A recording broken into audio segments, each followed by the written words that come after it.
Belle.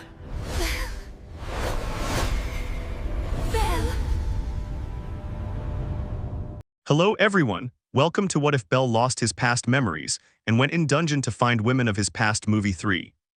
Before we start, please go support VicMarVaz for writing that awesome fanfic. This is the translated version I made. There will be some mistake in character's gender, but of course Bell is a male. Chapter 23, Pillow, Support Someone Worthy and Union of Longing. What someone explain this to Bell. I'd better go to the dungeon to clear my mind. Following that thought, the white-haired man headed towards the exit of his mansion, a little discouraged by the recent problem he had with the healer. And Axelassen is upset too. He thought again as he felt the pressure emanating from within the mansion.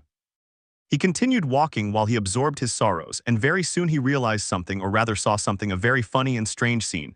A young redhead was pulling a blue-haired girl who was clinging tightly to the gates surrounding the mansion. "Let's go, Cassandra. There's nothing here you could get us into trouble. No, I know he's here. I saw him in a dream." "Not again with your delusions. I can't let that boy kill us over a single dream, you idiot." "Be but my pillow, I'll buy you another one." "No, I want that one." The girls were so engrossed in their argument that they didn't notice Belle, who was already standing in front of them looking completely confused. And once they became aware of her presence, Cassandra instinctively let go of the bars she was clinging to, causing her friend to fall backward and hit the ground on her buttocks. In any other situation, she would have reprimanded her foolish friend, but in this one, where Belle, who had eliminated her entire former family and even her own god, was staring at them, she couldn't. Their faces lost color as they tried to speak, although their throats were clogged with air bubbles preventing the words from coming out. "Excuse me, what were you talking about?" Belle began, noticing that his visitors were just staring at him and not speaking, although when he spoke it caused the pair of beauties to tremble in terror. "Could you tell me where you saw that pillow in your dream?" she asked kindly, causing the pair of intruders to look at each other. The redhead didn't think it was a good idea to make Belle waste time searching in a place indicated by her friend's crazy dream, but she couldn't refuse Belle's question, so she assisted Cassandra. Upon receiving confirmation, the blue-haired girl slowly, nervously, and fearfully approached the fence, then whispered the location of her lost pillow, and Belle nodded. The boy turned around and went back inside the mansion, leaving the two intruders truly confused. After about 5 minutes of thinking about whether to leave or not, Belle returned with a white pillow in his hands, making Daphne's eyes widen and Cassandra's eyes sparkle. "Is this it?" Belle asked, raising his right hand which was holding the pillow. "Yes, that's it," Cassandra exclaimed excitedly. Belle smiled at that and went over to give the pillow to the girl. "It was right where you told me you have a good memory," he remarked as Cassandra gladly accepted the pillow. The girl wrapped her arms around her pillow as if she were swearing never to leave it again, which brought another smile to Belle's face, and those smiles made their visitors feel a sense of loss. "Did you believe him?" Daphne finally asked, not believing Belle's strange attitude. And well, if they knew him, they would know that this is his normal attitude. The problem was that they only knew Belle in battle mode, something that gave them the creeps. Cassandra noticed it too when Daphne spoke. Someone had believed her words without hesitation, which truly surprised her. "No one has ever believed in me so much," he thought inevitably as he looked at Belle in complete dismay. "I was waiting for the boy's answer." "Well, she seemed really sure about that, so it would be wrong not to believe her," Belle replied again, giving a kind smile. Both of them watched him in complete bewilderment, although one of their gazes carried a feeling of joy, Cassandra's. In her eyes, that smile that Belle was giving her added to his refined and innocent face, and finally the aura of tranquility and kindness that surrounded him. All of that compared to the Belle she saw in the war game, and her dream led her to shout something very rude. "You're not Belle Cranel." The outburst itself surprised even Daphne, and Belle, he alone, was filled with confusion. "Am I not Belle Cranel?" What do you mean?" Belle asked, wanting to know the meaning behind his words. "That's it, we're going to die," Daphne thought as she looked at her friend. Cassandra had now realized what she had said, becoming completely flustered, and with all that pressure he gave in and gave his reasons. "Sorry, I didn't mean to be rude, it's just that your overly friendly behavior is nothing like the war game. I are really." The poor girl didn't know what else to say to justify her bad language, so she looked everywhere except at Belle while she shrank in fear and thought about what else to say. "Master Belle, this girl is extremely nervous and could die from an excessively rapid heart rate. It is advisable to calm her down." And Alvis made his entrance while explaining the situation to his confused teacher. "Please calm down, breathe slowly and relax your nerves. There's nothing to fear, I won't do anything bad to you. Believe me as I believed in you, please," were the simple words he could say to the nervous Cassandra. After a few minutes of self-oxygenation, Cassandra finally calmed down, and then with Daphne's help she explained the situation to Belle. "So we're the bad guys, Alvis?" he asked internally to his ability after hearing Cassandra and Daphne's explanation. "I think they're referring only to you, Master Belle. was the quick response of his ability. That strangely hurt Belle. I thought we were in this together, he commented, hurt by the situation. And with those words, Alvis realized the big mistake he had made. Please forgive my insensitivity, Master Belle. Whether they're referring to you or not, I'll always be with you. I was just kidding, hahaha, but I'm glad to know you think that I'll always be by your side too, she thought while waiting for a response from her ability, although she didn't get it. He had no way of knowing, but right now Alvis was in her personal space, completely blushing at her teacher's words. What she had said was on par with a confession, at least that's how she saw it. And back to the other two girls who were looking at Belle, not knowing what to say. He had been looking at them for several seconds without saying anything, which only made them more nervous, and since they didn't know about Belle's internal conversation with Alvis, their nervousness was accompanied by confusion. Didn't you see the trial and the interview that aired yesterday? He finally asked, receiving a nod from both of them. That could only confuse Belle more. Didn't he explain himself well in the answers he gave to the press? So why do you think I'm bad? I mean, I wouldn't be capable of hurting an innocent person, much less you who are good people, he said again, trying to explain his position. Cassandra and Daphne did not respond. If they were honest, they didn't know what to say or answer. Belle noticed that and began a mini explanation, although it was mostly to get them to stop being so alert in front of him. It was somewhat awkward. In the end, he succeeded and even discovered that both were looking for a new family, so he came up with an idea to help his friend Welf and Phobos at the same time. If you're looking for a family, you can join Phobos-sama's. She's been searching for good dependents for quite some time. She lives here with me. If you'd like, I can introduce you, she suggested eloquently. The girls were no longer on alert regarding Belle because the misunderstanding had been cleared up, but they showed slight caution at the mention of a god. After all, they didn't have a good experience with Apollo. Don't worry, she's a good goddess. She's nice and kind, Belle commented, noticing the doubts in her new friends. With that, they both nodded and walked to the entrance of the property and went inside, being greeted and guided by Belle. Excuse me, Belson, Daphne said to Belle in front of her. Yeah, not to be rude, but the mansion seems to exude a chilling aura. It seems to be haunted, she commented worriedly, referring to the purple aura that surrounded the entire mansion. Belle just smiled nervously. Oh, that must be because of Phobos-sama and Axelasin, she replied, making the redhead worry. But don't worry, the lives in danger are Welf's and mine, he added to his comment so as not to worry Daphne. It's impossible not to worry, although it also made him alarmed. Belle couldn't help but think about the mess his friend was in, and also the one he got himself into a little while ago with Axela. Finally, she went to Phobos's room and warned him about the candidates for his family, momentarily saving the tortured Welf. Thank you, Belle, was the thought that crossed the blacksmith's mind once he was alone in the room. Needless to say, he was tied to a chair, identical to the interrogations carried out by the CIA. And going back to Belle. Having done his part, he went to the dungeon to collect money and clear his mind. She still had in her mind the conflict that had broken out with the healer, and she really wanted to find a way to make things right with her. Once again, Belle found himself in a quadrupedal position on the floor of the guild while a depressing aura surrounded him. It's just a matter of time, I'm sure she'll talk to you soon. The words came from Misha, trying to cheer up the dejected boy a little. Yes, Belle had come to visit his beautiful advisor, but once she saw him, she ran back to the personnel offices. Belle could easily block her escape route with his speed, but he wouldn't do that. The last thing he wants is to make Ina uncomfortable, much less force her to listen to him. And to worsen his mood, the same thing happened with Sir, who had refused to leave her room when he went to see her before coming here. It'll go to the dungeon, the white-haired man managed to murmur as he stood up and headed towards the exit. Poor boy, was Misha's thought as he watched him disappear into the distance. Once outside the guild, Belle was heading towards the dungeon entrance to venture out for a while. He needed to clear his mind. And just a few steps away from arriving, a somewhat childish voice called to him. Oniason, white hair Oniason. Belle reacted quickly to the obvious call directed at him and turned his gaze back, seeing there nobody. He wondered aloud. His gaze was fixed on the direction from which the sound originated. However, the adventurers continued to advance and disappear from sight. He couldn't find the person who had called him. Oniason, down. He heard the female voice again, although this time it had an angry tone. He looked down and found her. What his eyes did catch this time was a girl who was 100 centimeters tall. Her body was covered by a cream-colored robe. Her hood only revealed a bit of her brown bangs, and the most important or most striking thing was his backpack. Does she have super strength? Belle thought as he looked at the backpack on the girl's back. Can I help you? Are you lost?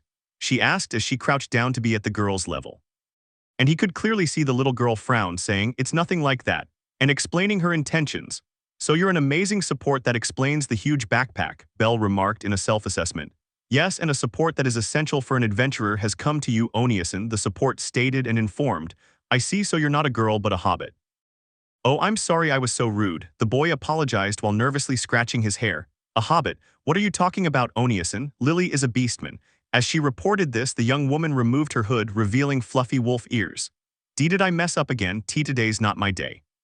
Poor Bell mentally tormented himself, thinking about the problem with the healer and the enormous problem he had with his sweetheart Excella. Master Bell, don't be fooled, that girl is performing a magical conversion. But Alvis came to the rescue of his clumsy but handsome teacher. Magical conversion? No way, is it another god? Do all deities have fetishes for little girls?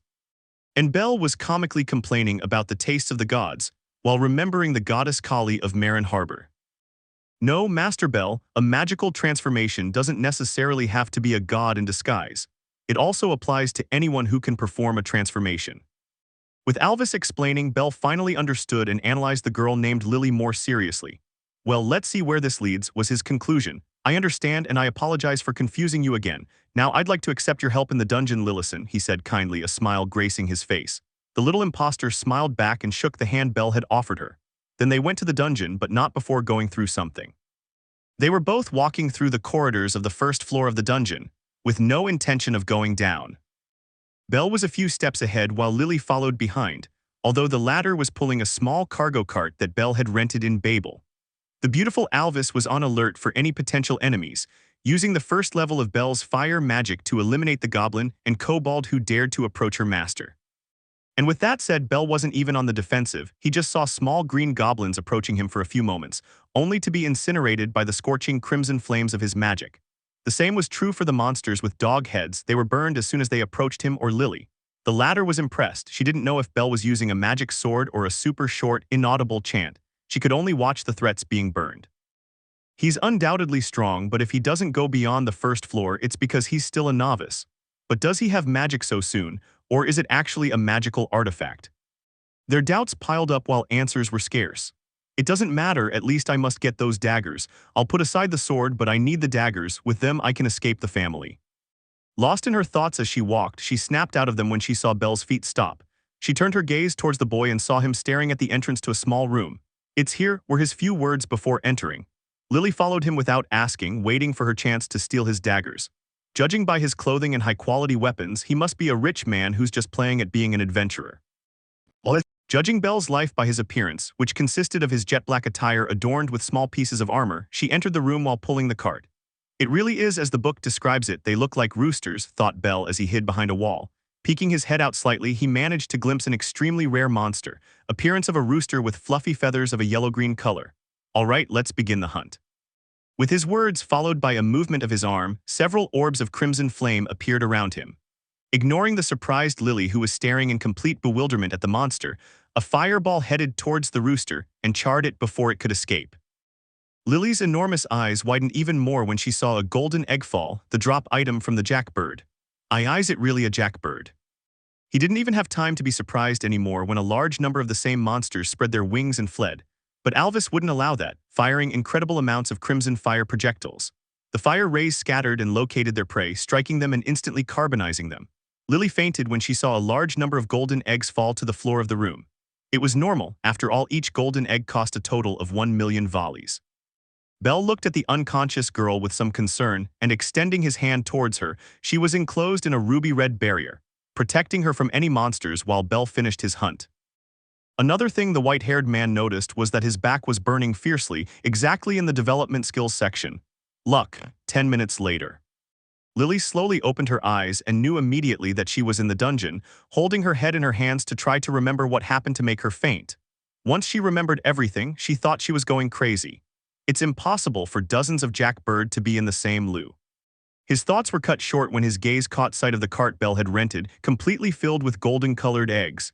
He couldn't help but scream at the top of his lungs as his eyes popped out of their sockets. I didn't believe it. It was impossible, absolutely absurd. It all made too much sense.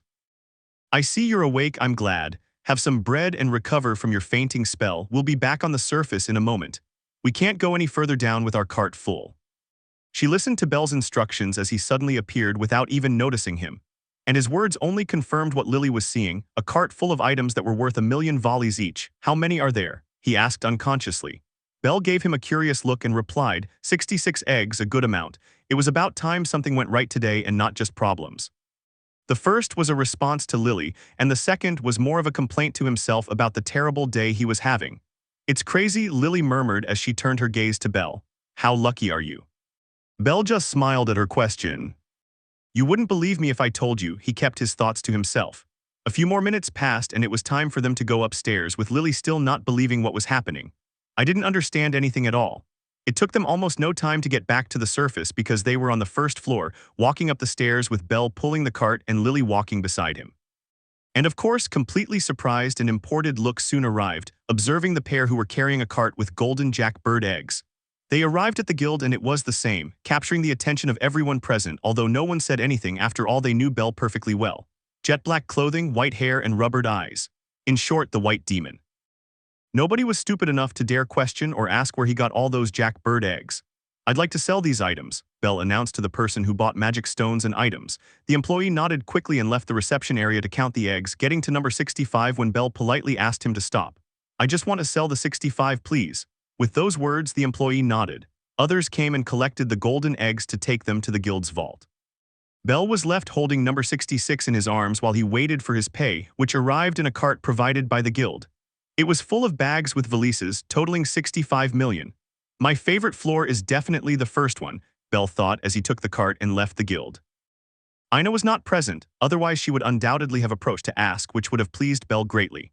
As the boy left, followed by Lily, the murmurs finally began, marveling, being impressed, feeling jealous and envious, etc., etc. 3 rabbits later. "This is for you for being my support today." Huh. The exchange was obviously between Belle and Lily, with the former extending a golden egg towards the little girl, who was completely confused. "Why was I giving her an item worth 1,000,000 volleys? She did nothing but faint and scream." Belle noticed that and spoke up. "A day is a day, believe me. A single day is worth the greatest fortune in the world. That's why I'm giving it to you, because I took a day from your life." Belle's response left her speechless. There was a certain sorrow in her words, adorned by the expression of pain on her face, as if she were regretting something.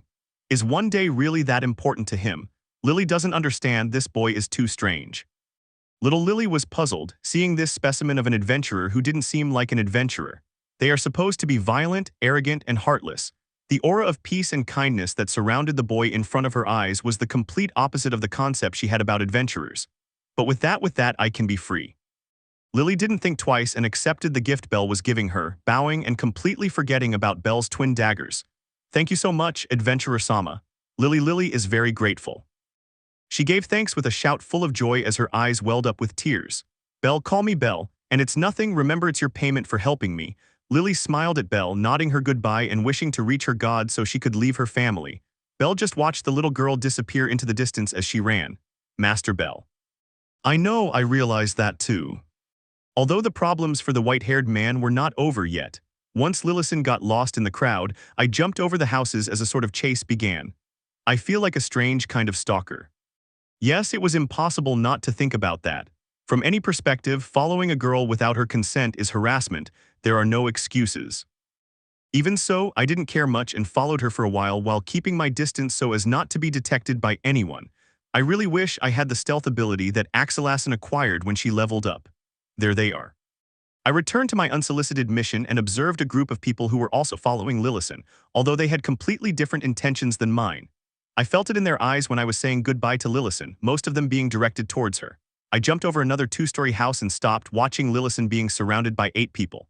Her hopeful face, which she had shown me not long ago, was nowhere to be found. Now there was one of pure despair. Although, just before one of the men snatched the golden egg from him, I took off at breakneck speed and with a powerful kick sent him rolling on the ground. I could hear his ribs crunching. "Not on my watch, you bastard." With those heroic words and my dramatic hero entrance, I appeared on stage while the others stared at me in surprise. "I'm sorry, but she's my support. I can't let them hurt her or try to steal something she earned fairly." With those words, I put on a serious expression as I sharpened my gaze, observing the paralyzed adventurers. None of them said anything, perhaps plotting how to beat me up until... "I know you." One of them spoke while looking me up and down. "Jet black attire, white hair, and ruby red eyes. There's no doubt you're the white demon." Okay, that hurt a little. Apparently my nickname became somewhat famous. It's strange when people identified me as the bull killer.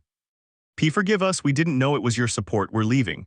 The same guy from before pulled me out of my pessimistic thoughts and stepped back in surrender. Being feared has its benefits, however bad that may sound.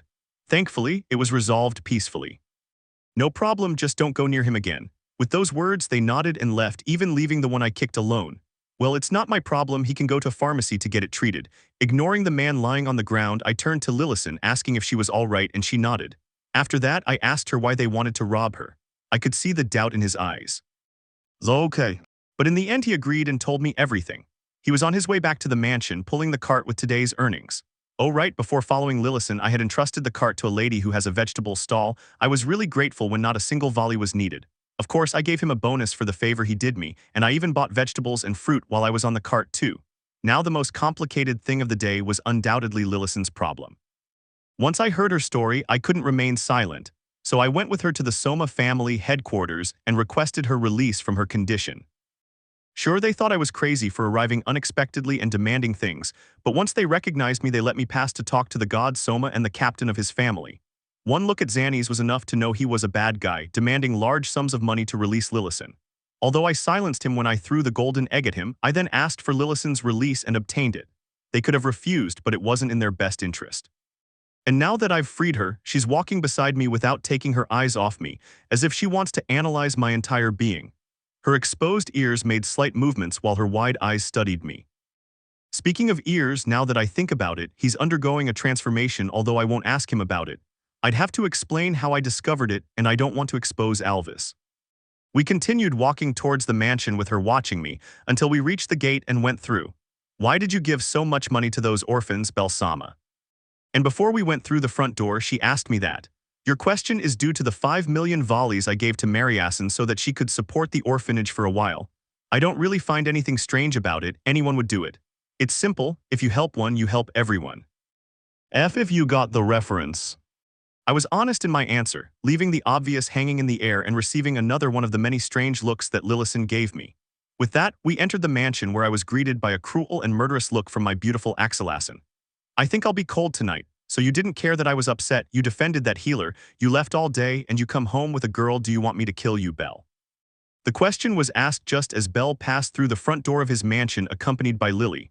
The cart had stayed in the garage that the god Goibniu made, and Lily was carrying the vegetables in her arms. And no, it's not what you think, Axelassin. Belle exclaimed, completely flustered, waving his arms from left to right as he tried to make excuses. Lily was petrified by the intense bloodlust emanating from the beautiful black-haired woman. Then you'll explain it to me after your punishment, Axela said as she grabbed him by the collar of his shirt and dragged him to the main room.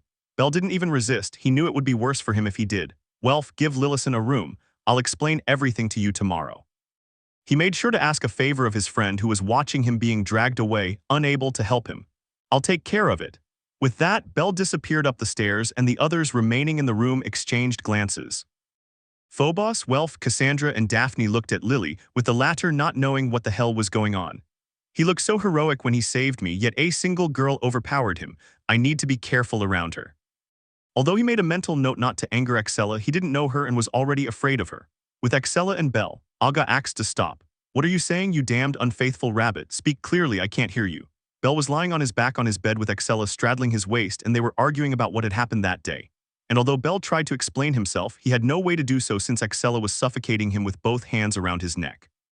In the end, Belle managed to stay alive by touching Axela's breasts, and she herself released her grip due to the unexpected sensation in her body upon feeling Belle's touch. She blushed so deeply that her anger vanished and was replaced by utter shame as she covered her breasts with both hands. Belle apologized for that, to which Axela could only nod. I'm sorry, I let my jealousy get the better of me. And all of the above led to this situation, with both of them lying down 2 meters apart. It was strange, but since it was such a big bed, it was possible. The apology was obviously from Axela, looking at Belle, who was lying down staring at the ceiling as if he were reflecting on life. Being so close to death makes you appreciate certain things, although in this case it was somewhat comical since it was just a simple couples fight. Yes, simple. Don't worry, I was a little insensitive too, forgive me, Axelassin. And Belle, as kind as ever, didn't take it too seriously. Like Axela, he's a novice when it comes to things like love, and even if his desire were to have a harem, simply wanting it wouldn't give it to him. Axela was going through the same thing, being isolated in the village with Belle, where she had no competition whatsoever. She was new to the subject of the jealousy she felt when she saw her beloved surrounded by other women. The emotion conveyed by the sight was strange and difficult to process. Don't apologize, you shouldn't be the one apologizing. I am the one who's wrong for not controlling my jealousy. I don't really understand this new feeling, Belle. And yet, that same inexperience was mortifying her, causing her great anxiety when she was easily forgiven by that kind boy. Even though they were separated by 2 meters, Axella received a surprised look from Belle. "What are you talking about? It was obviously my. It wasn't your fault, you idiot."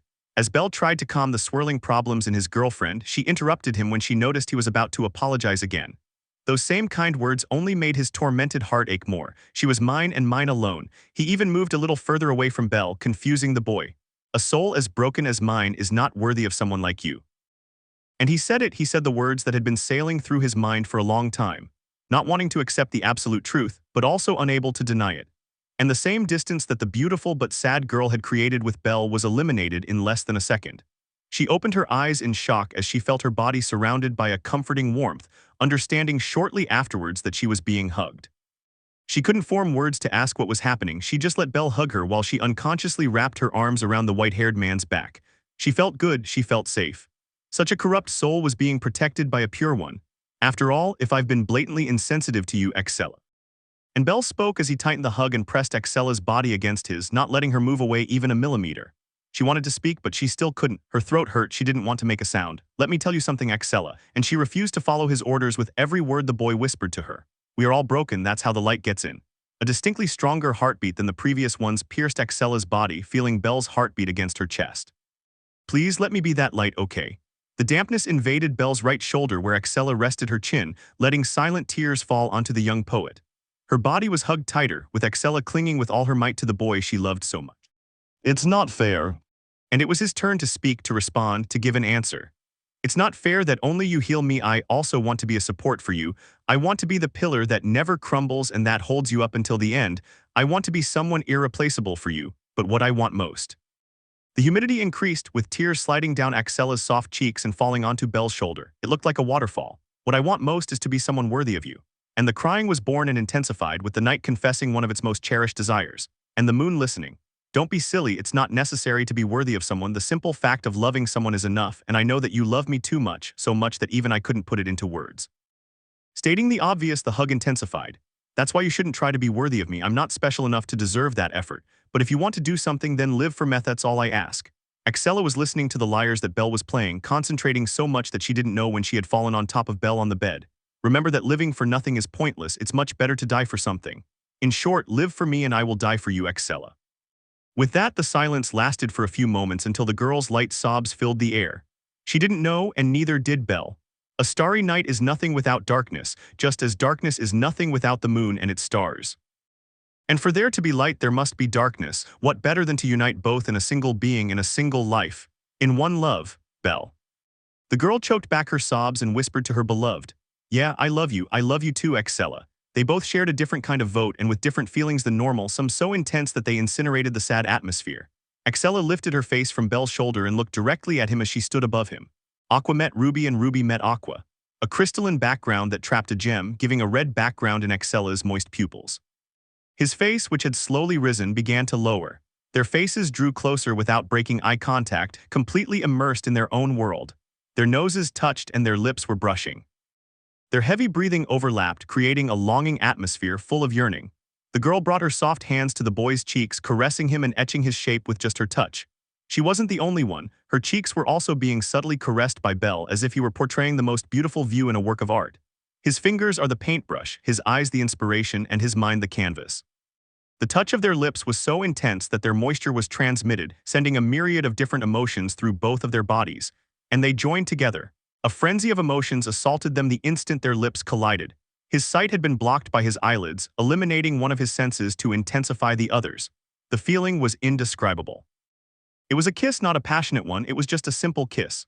And it was beautiful. A soft, melodious sound reverberated through his ears as their lips parted. The kiss had barely lasted a few seconds. Seconds that felt like an eternity to both of them, staring at each other with blushes on their cheeks now that Axella had slightly raised her head. What the ruby reflected was the most beautiful smile ever seen, pure happiness captured in those beautiful lips and beautiful eyes. Cheeks twitched with emotion and flushed with the sensation. Axella's face expressed the most beautiful thing Belle had ever seen, happiness in its fullest splendor, at last. And that beautiful view, which couldn't possibly be better, increased in beauty when the girl's divine voice sounded. "I finally got to kiss you, Belle."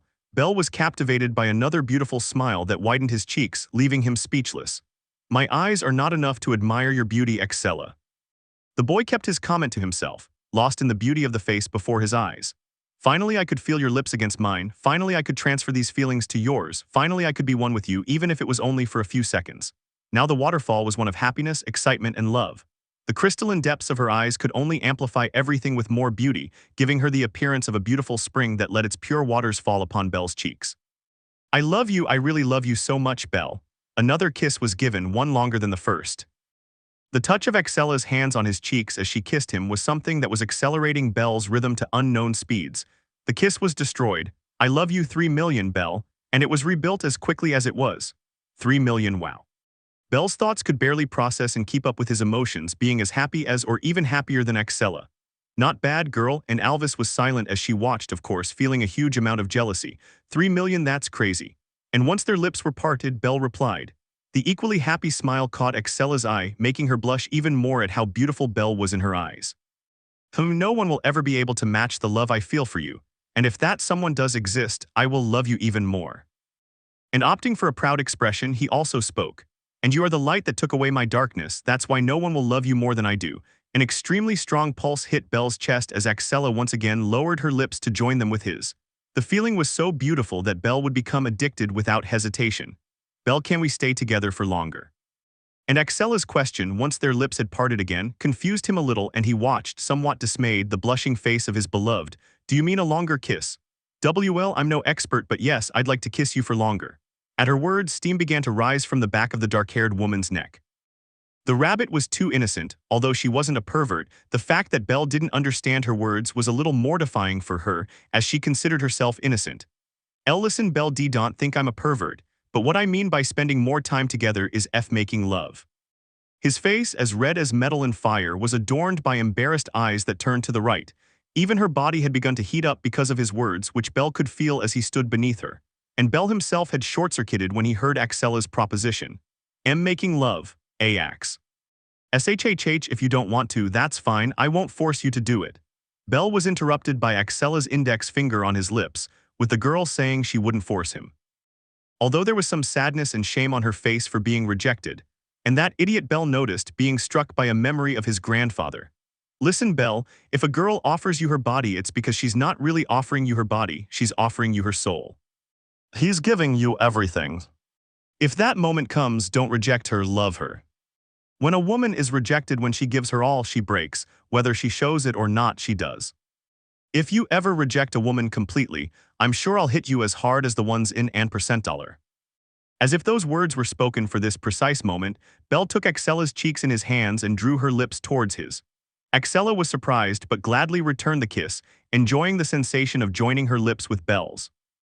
Belle thighs means that. She couldn't finish when she saw Belle get up and take a sitting position on the bed with her straddling him. She looked at him directly with enormous determination in her eyes, adorned by the blush on her cheeks. If you want to do it, I would gladly join you, Excella. Her heart leaped upon hearing his declaration, blushing intensely at the confirmation. I want to be one with you, I want us to make love, Belle. That was the starting point, slowly bringing their faces closer and kissing again. The speed at which Excella unbuttoned her pajamas synchronized with the speed at which Belle's heart was beating. Her flat stomach and beautiful breasts covered by Excella's underwear amazed Belle's eyes. Once shirtless and with his upper body covered by a white bra, he slowly removed Belle's shirt, revealing his toned body. He avoided drooling and nosebleeds, and sooner rather than later they kissed again while finishing undressing in the process, with Belle falling back onto the bed again. Excella pressed her enormous breasts against Belle's, finishing taking off her clothes and remaining only in her panties and bra. Everything else was plain to see. Long, slender legs, smooth, toned thighs, a flat, clear stomach. And her most impressive weapons, her well-formed backside and her large breasts. Let's take our time, okay? Excella mentioned that while feeling the heat that Belle's body emanated towards hers, the same with their breaths so close that they caressed their faces like light blizzards. Important notes. Why did I make them kiss before they were dating? Simple, it was impossible to stop that kiss in that situation, simply impossible. And if I had done it, it would have been an insult and blasphemy on my part, even I would have hated myself XD. And well, about making love, Excella deserves it. She's waited 7 years XD, so I see it as reasonable. And yes, it will be before they become boyfriend and girlfriend too. But remember, the order of the factors does not alter the product. Anyway, enjoy the mini lemon, although I wrote it clumsily since it's their first time, both of theirs, because yes, Axella was never violated. When she mentioned that she wasn't pure, she meant in soul XD, not in body. That's it, bar out. Different people felt it, different women. A pang reached her breasts, warning that they had lost something they could have gained. A high elf felt it as she thought about a certain white-haired boy while gazing at the moon. A half-elf felt it while she was in her apartment thinking about the boy she had run away from twice. A pretty waitress felt it, thinking about Belle, whom she had ignored by not coming out of her room when he came to see her. She felt like a goddess of beauty who mourned Belle's departure. A golden-haired girl who didn't quite understand the feeling, but her minim did, becoming alarmed and creating chaos in the swordswoman's mind. An Asian woman with black hair also felt it, smiling at whatever that feeling was. Even a certain elf who was traveling outside the city. Lemon skipped. As I mentioned, it was a clumsy lemon, both of them inexperienced in the realm of hex or making love, to put it more nicely. Although that didn't stop them from repeating it 4 times XD 2 days later. What the hell are we doing here?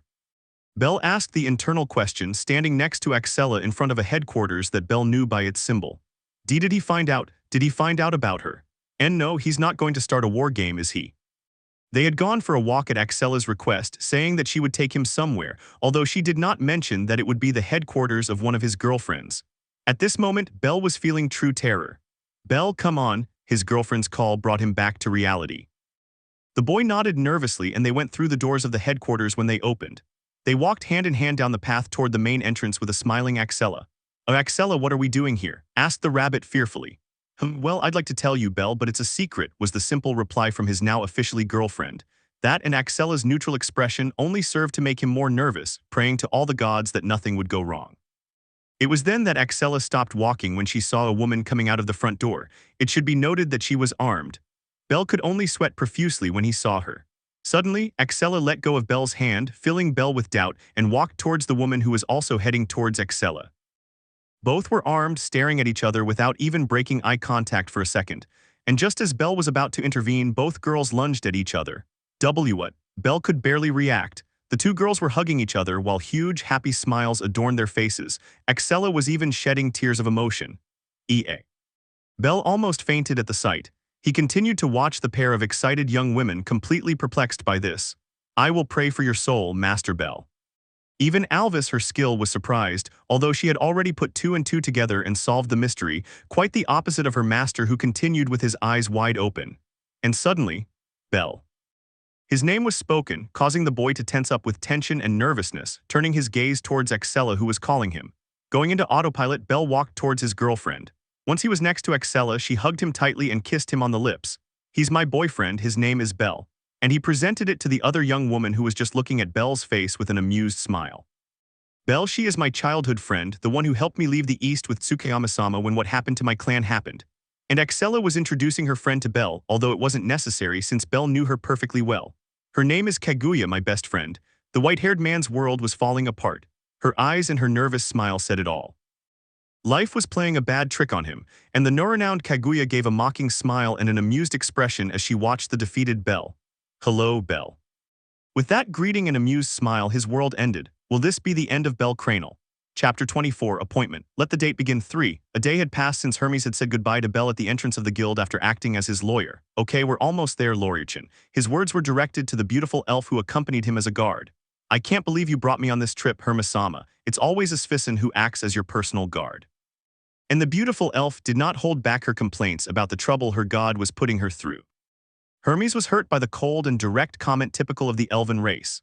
Sorry, at this rate all that was left was to apologize, but believe me, you'll like meeting the person we're looking for, as God confirmed. Faced with the apology that later turned into words of favors, Laurier simply remained silent while keeping her beautiful jade-green eyes on the path. "He's ignoring me, huh? I see. Let's see if you keep doing that once you meet your future father-in-law." Hermes gave a sly smile, driving the cart faster to reach their destination. 10 Hermes ignored afterwards. "We've arrived." A small cabin located in a certain village stood before Hermes and Laurier, watching as the door opened and an old man in farmer's clothes emerged from within. His skin was not wrinkled despite his apparent age, his white beard was full and well-shaven, and the most striking thing about him was his eyes. An electric blue color that looked nostalgically at Hermes, although that nostalgia was replaced by joy upon seeing the beautiful elf who was with the god Laurier. "Hermes, my old friend, you've brought me a lovely elf after all this time. You're definitely the best." The mere sound of the perverted old man's voice made Laurier look at him with disgust in his eyes, seeing him as no better than trash thrown in the street. Hermes-sama, I'm going to hit that old man. His sentence was absolute, taking off at a speed worthy of his level 2 and directing a powerful kick towards the old man's face. But the kick went past, hitting only a faint electric silhouette. A little confused, Laurier looked around for the pervert, finding him right next to Hermes where she had been just seconds before. Hermes smiled amusedly at Laurier and began to speak while the pervert beside him watched the cute and confused elf. It's not a good idea to hit the god Zeus, Laurierchen, and even less so the grandfather of the boy who saved your life. When the pervert was introduced, he was surprised to learn that his grandson Bell had saved the woman known as Laurier. So I wanted to court one of my grandson's girls, and no way, not even I as Zeus would ever steal a girl from my grandson. Zeus had entered into conflict, and Laurier had done the same upon hearing Hermes' words. God Zeus, grandfather of my savior, that means grandfather of Bell Cranel. But it's impossible that he's his grandfather. Is this a lie from Hermes-sama? What if, or maybe? While Laurier was making thousands of hypotheses, Hermes decided to speak bluntly. He didn't want his employee to short-circuit at that moment. He's his adoptive grandfather that answers your questions, right? Let's go inside and talk comfortably. I've come to give you news about Bell Zeus. Giving that short answer, she made the thoughtful Laurier understand quickly. After all, she was an elf, a race with highly good intellectual abilities. Zeus also nodded at Hermes' last words, awaiting news of his grandson's feats and of course his progress on the path of the harem. Once inside the cabin. So he really is a god. I didn't detect any divine aura a few moments ago. Please forgive my rude behavior towards Yuzu-sama, but I couldn't overlook such grotesque remarks. They were already inside, each in a seat and with distances suitable for a good conversation. And the first thing that echoed throughout the room was Laurier's apology to Zeus, who was looking at her somewhat thoughtfully as if he were analyzing her. It's normal. I compressed my divine aura until I looked human, so don't worry, my grandson's wife. And speaking of Bell, how did you meet him and how did you fall in love with him? Zeus dismissed such trivialities, and while still staring seriously at Laurier, asked that question while calling her my grandson's wife. As if he was sure she would end up married to Bell. And needless to say, the usually serious Laurier burst into a blush that reached her long ears, turning them a deep red. What are you talking about? I am not Bell Cranel's wife. I haven't even spoken to him directly yet and she became a talking bundle of nerves, waggling her arms from left to right as she denied being Bell's wife. I see, a tsundere like Axelisam. I understand, then tell me how you met my grandson. Zeus changed the subject for the moment, wanting more details about Bell's encounter with Laurier. Even Hermes watched his nervous assistant with amusement. It took a few minutes for Laurier to calm down with some self-oxygenation, easing his blush and coughing gallantly so he could answer Zeus's question. His grandson Bell Cranel saved my life by using himself as bait for a rogue minotaur in the dungeon, he said, recalling that day. And Zeus, well, did something typical of Zeus. Was it used as bait? Wow, I didn't expect that. Jiwahaha. And tell me, did it defeat the monster or just run away from it? Laughing heartily at the incredible encounter the elf had with her grandson, the god was amazed at how ingenious Bell was. And in response to his question, Laurier nodded, saying he beat him, causing Zeus to burst into another laugh. Well, I already knew that. His nickname is the Bull Killer for a reason. But I want to know the details, so I'm counting on you, Hermes. Tell me everything about Bell's adventures. Hermes nodded and began to recount the boy's exploits from the battle against the Minotaur, the final blow he delivered against an irregular Goliath, and most recently, the complete elimination of a family and their god. To say that Zeus was impressed was not quite accurate, as news of Bell's trial reached every corner of the world, although I didn't have all the details of the problem. Apollo wanted to obtain Bell and ordered Axelisama to be killed, which resulted in a very angry Bell and the massacre that was reported in the newspapers. Axelisama is calling her too. Wow, that was quick. But more importantly, was Axelisama defeated? Tell me, Hermes, in the now-defunct Apollo family, they didn't have a single person above level 5. How is it possible that they managed to defeat Axelisama? Apparently it was Hazer, a level 7, Hyacintosh said before Bell decapitated him. I understand, and if that's the case, I approve. It's a man's duty to protect the girls in his harem. A quick exchange took place between the gods, leaving Laurier aside, who merely listened to them. The word harem surprised him a little, but he didn't say anything and continued listening to Hermes recounting Bell's adventures. Something that amazed her was Bell's entire fight on the 18th floor, more specifically the final blow he delivered to the irregular Goliath. And the day ended, night falling with Laurier resting in the only room in the cabin and with Zeus and Hermes in the living room. So how's my grandson's harem doing? The long-awaited question that Zeus had been holding back all day was finally uttered, making Hermes smile at the memory of Bel sleeping with Axella, Reveria, and Eyes. I suppose telling you that he slept with Axella Sama, Reveria, Eljas, Alf, and Eyes Wallenstein answers your question.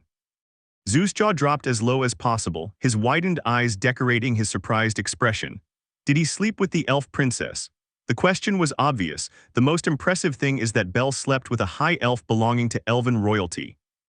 Zeus knew about Axella's feelings, so it was no surprise, and although he was intrigued by the sword princess, Reveria was the most striking thing. I taught him well too well.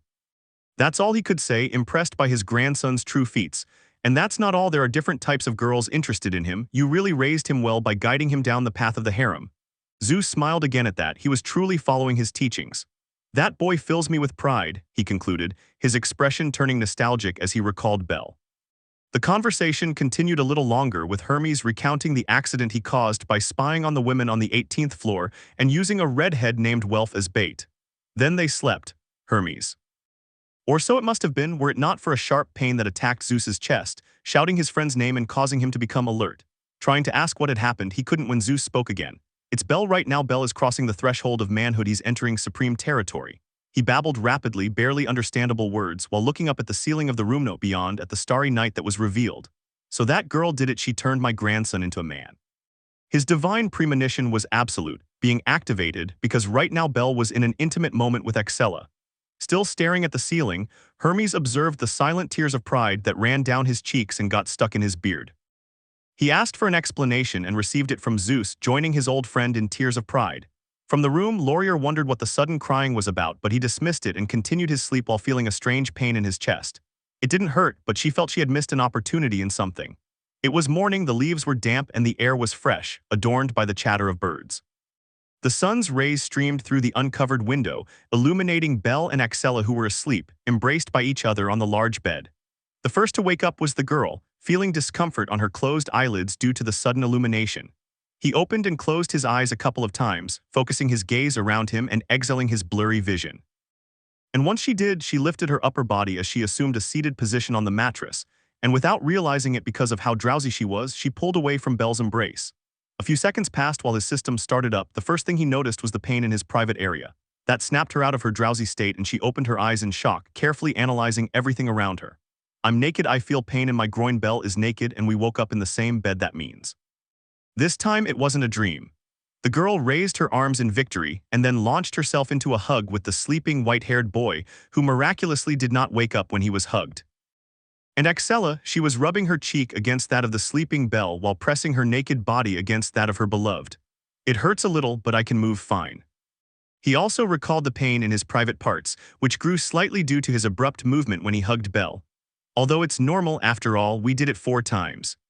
Don't think about that, Axella. I don't want to take advantage of Bel while he's asleep. After that, she moved her face slightly away from Bel's and observed him for a few seconds, giving a soft expression full of happiness upon realizing that she had become one with the person she loved so much. Mom, you were right, falling in love is wonderful. I'm sorry, Dad, but Bel is my eternal love, my white longing. With those words dedicated to his deceased parents, he gave Bel a light kiss, feeling an incredible sensation throughout his body. And as if she were a princess, Bel slowly opened her eyes as she felt a great softness on her lips. Axella, he asked, half asleep and half awake. Yes, it's me. Good morning, Bel, Axella replied as she gave another small kiss. Bel smiled, as did Axella, as their eyes met and a romantic atmosphere took off around them. Did you like yesterday? Finally, she asked with a blush on her cheeks and a slight stutter, waiting for an answer from Bel. It was really a woman thing, wanting to know if she had met her partner's expectations. Bel, a little hesitant at first, blushed and deigned to take Axella's cheeks in his hands, drawing her face towards his and giving her a kiss longer than the previous ones, this one a collision between their lips. I loved it, Axella. Axella breathed an internal sigh of relief, genuinely happy with Bel's response.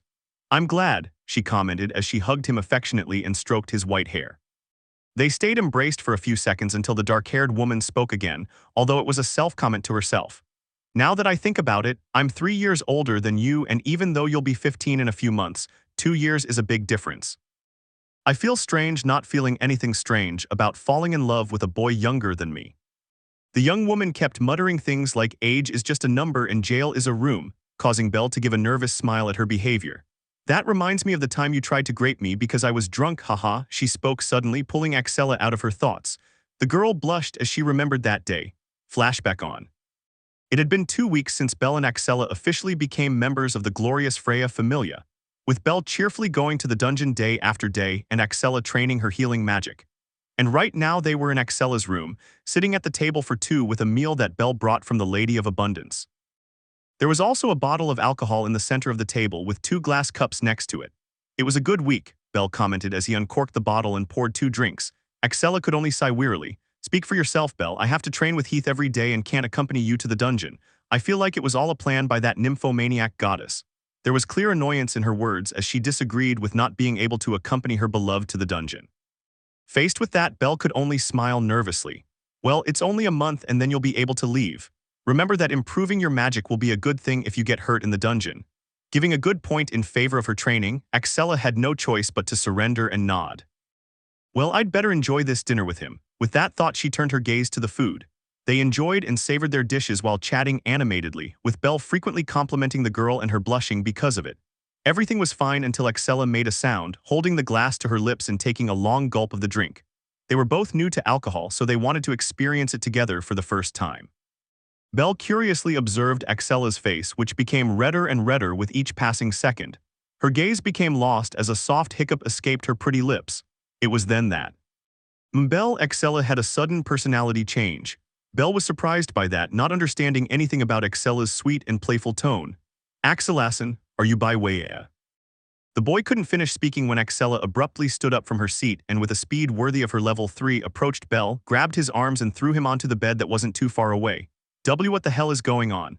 The boy wondered internally as he bounced on the mattress. He looked up at Axella, who was watching him, completely flushed. She was standing near the bed, strangely beginning to undress. Yeah. Belle could only panic as he watched Axella unbutton her shirt and take off her tight pants, revealing her body covered only by her underwear. It was a light pink color, almost touching with coral. Belle, he intoned her name again in a seductive and sensual tone. That simple mention made Belle twitch and a comforting tingle run through his body. That reaction fascinated Axella, who looked at the boy with eyes full of love and desire. Hey, you're cute, Belle, too cute that it's impossible to resist holding you. With those words, she climbed onto the bed and began to crawl in a very erotic manner towards the frightened Belle, like a black cat wanting to have dinner with a scared white rabbit. It didn't take him long to reach the blushing and nervous Belle, bringing his face closer to the boy's and then whispering some hot words in his ear. We won't sleep tonight. The seductive tone of voice did nothing to make things easier, turning Belle into a living bundle of nerves. And what finally broke the camel's back was a hot, wet bite on his ear from Axella, sending a jolt of energy through the boy's entire nervous system. Axellason. See, control yourself. What happened to you? SHHH, it's not time to talk, it's time to act. The girl wasn't coming to her senses, making Belle worry and search for answers. Master Belle, it's due to the drinking. Axella-sama is severely intoxicated. And his ability Great Sage came to the rescue, giving him the reasons for Axella's actions. Tea the drink, it's weak against alcohol. And just as he got to that answer, his shirt was ripped in half by Axella, causing Belle to react with a hee-eye and get scared. He swam across the bed wanting to get off and he succeeded, only now he didn't have his pants on. When did you take them from me? The speed was terrifying, with Belle falling to the floor of the room and heading towards the door to get out and escape. Struggle. But the door was locked, making it impossible for Belle to escape. It's useless, Belle. When I threw you on the bed, I locked it. Heath used the magic, so you'll need either his help or mine to unlock it, so come on.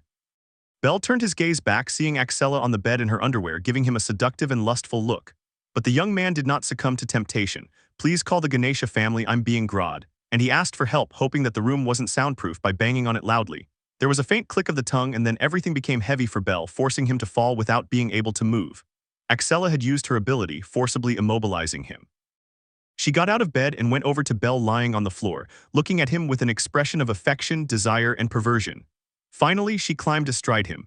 You know, Belle, denying love is as foolish as denying life for fear of dying. And with those wise words, he caressed Belle's chest while looking directly at him and bringing his face closer.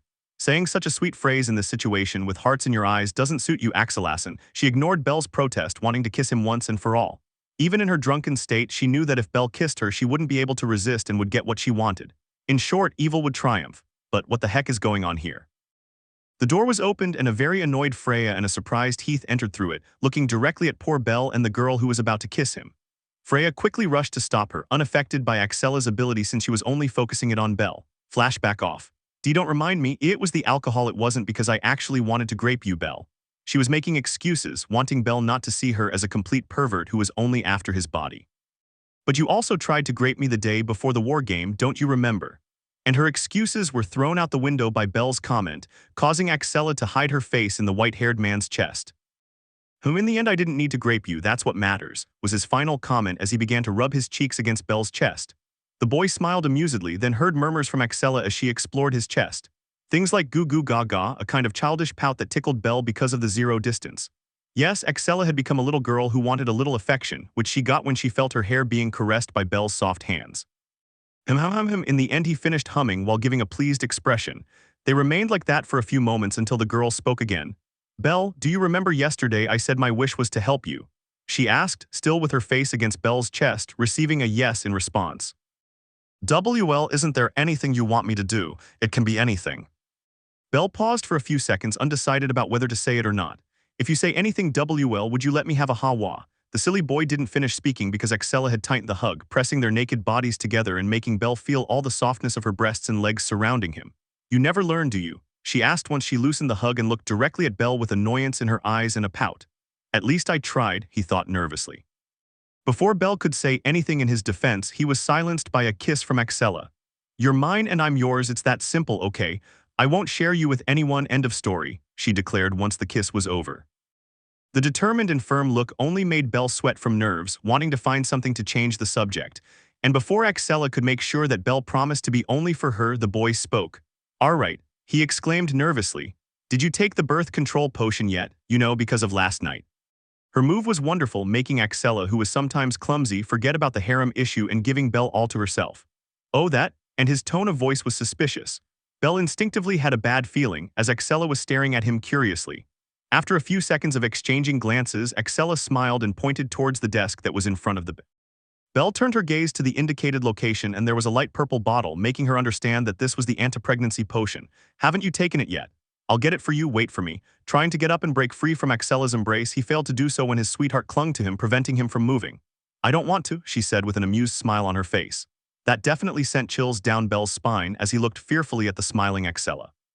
What? I won't take it, she refused. With that, he clung closer to Belle, bumping his body against the nervous boy. What? I want to have your child, that's why.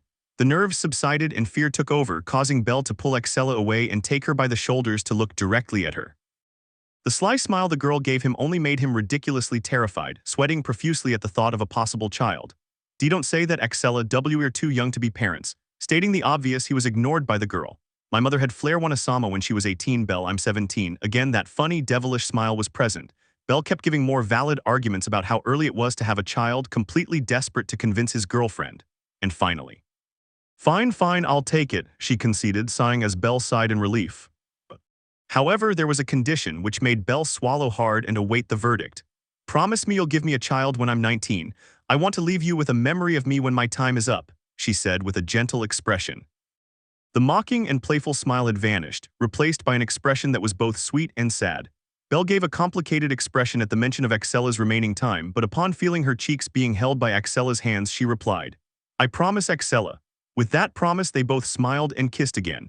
Axella climbed on top of Belle without breaking the kiss, feeling each other passionately and lovingly.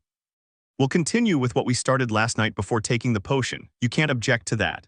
And Belle was notified that he would be devoured once again, unable to refuse the absolute order of the dark-haired woman.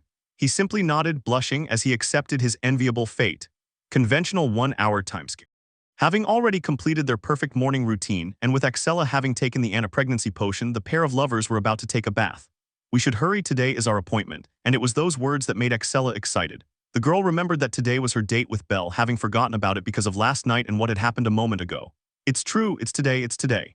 She exclaimed excitedly as she got up from the enormous bed and headed to take a bath. Belle could only look at her with a cheerful expression. Grandpa, I've taken another step towards becoming the king of the harem, although Axella is a great obstacle. With that thought, Belle also went to take a bath, which pleased the girl because they would be bathing together for the first time, as if they were husband and wife. I'm surprised you didn't know Belle after the scandal he caused throughout the city, support Kun. I hate to say it, but I was only focused on raising money to get out of the Soma family. I heard about the war game, but I only watched the beginning. The rest I used to, raise more money. The conversation was taking place between Phobos and Lily, who were already up as well as everyone else. Only Belle and Axella were missing. Will Belle be long? We need to talk about the next expedition.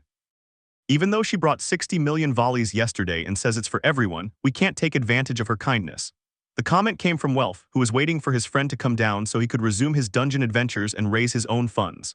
I still can't believe he earned 66 million in a single day, and to top it all off, it was on the first floor. Belson is extraordinary, Daphne remarked in amazement. The fact that she earned a year's salary of an average level 1 adventurer in a single day was insane, eliminating what little sanity she had left. He is special after all, he believed me, was the final comment from a slightly blushing Cassandra. Nobody paid much attention to it except for Welf, who was praying for the poor girl's soul. Belle, can you stop charming girls for just one moment? Axella-sama will make a graveyard out of them. Good morning, guys. Phobos-sama and the named one made his presence known. Everyone turned their gaze towards the stairs, seeing Belle there slightly dressed up. Black shirt, dark gray pants, and short black boots, all decorated by his bright ruby red eyes and white hair. Good morning, they all replied in unison. Belle nodded and joined them in the conversation while waiting for his girlfriend, sitting on the sofa next to Welf and giving him a serious look. It's today, the white-haired man commented curtly. It's today, Welf repeated. They both nodded and bumped fists as if something was being planned. Welf took advantage of how slow and indecisive Axella was getting ready and told Belle about going to the dungeon, with the boy agreeing. What is the goal? What do you think of the 20th floor? I mean, there are 3 more members, even if one is just support, it's a big help, replied the redhead. Belle had no problem and nodded, waiting for a date to begin his self-imposed expedition. Moments later, a voice called the boy.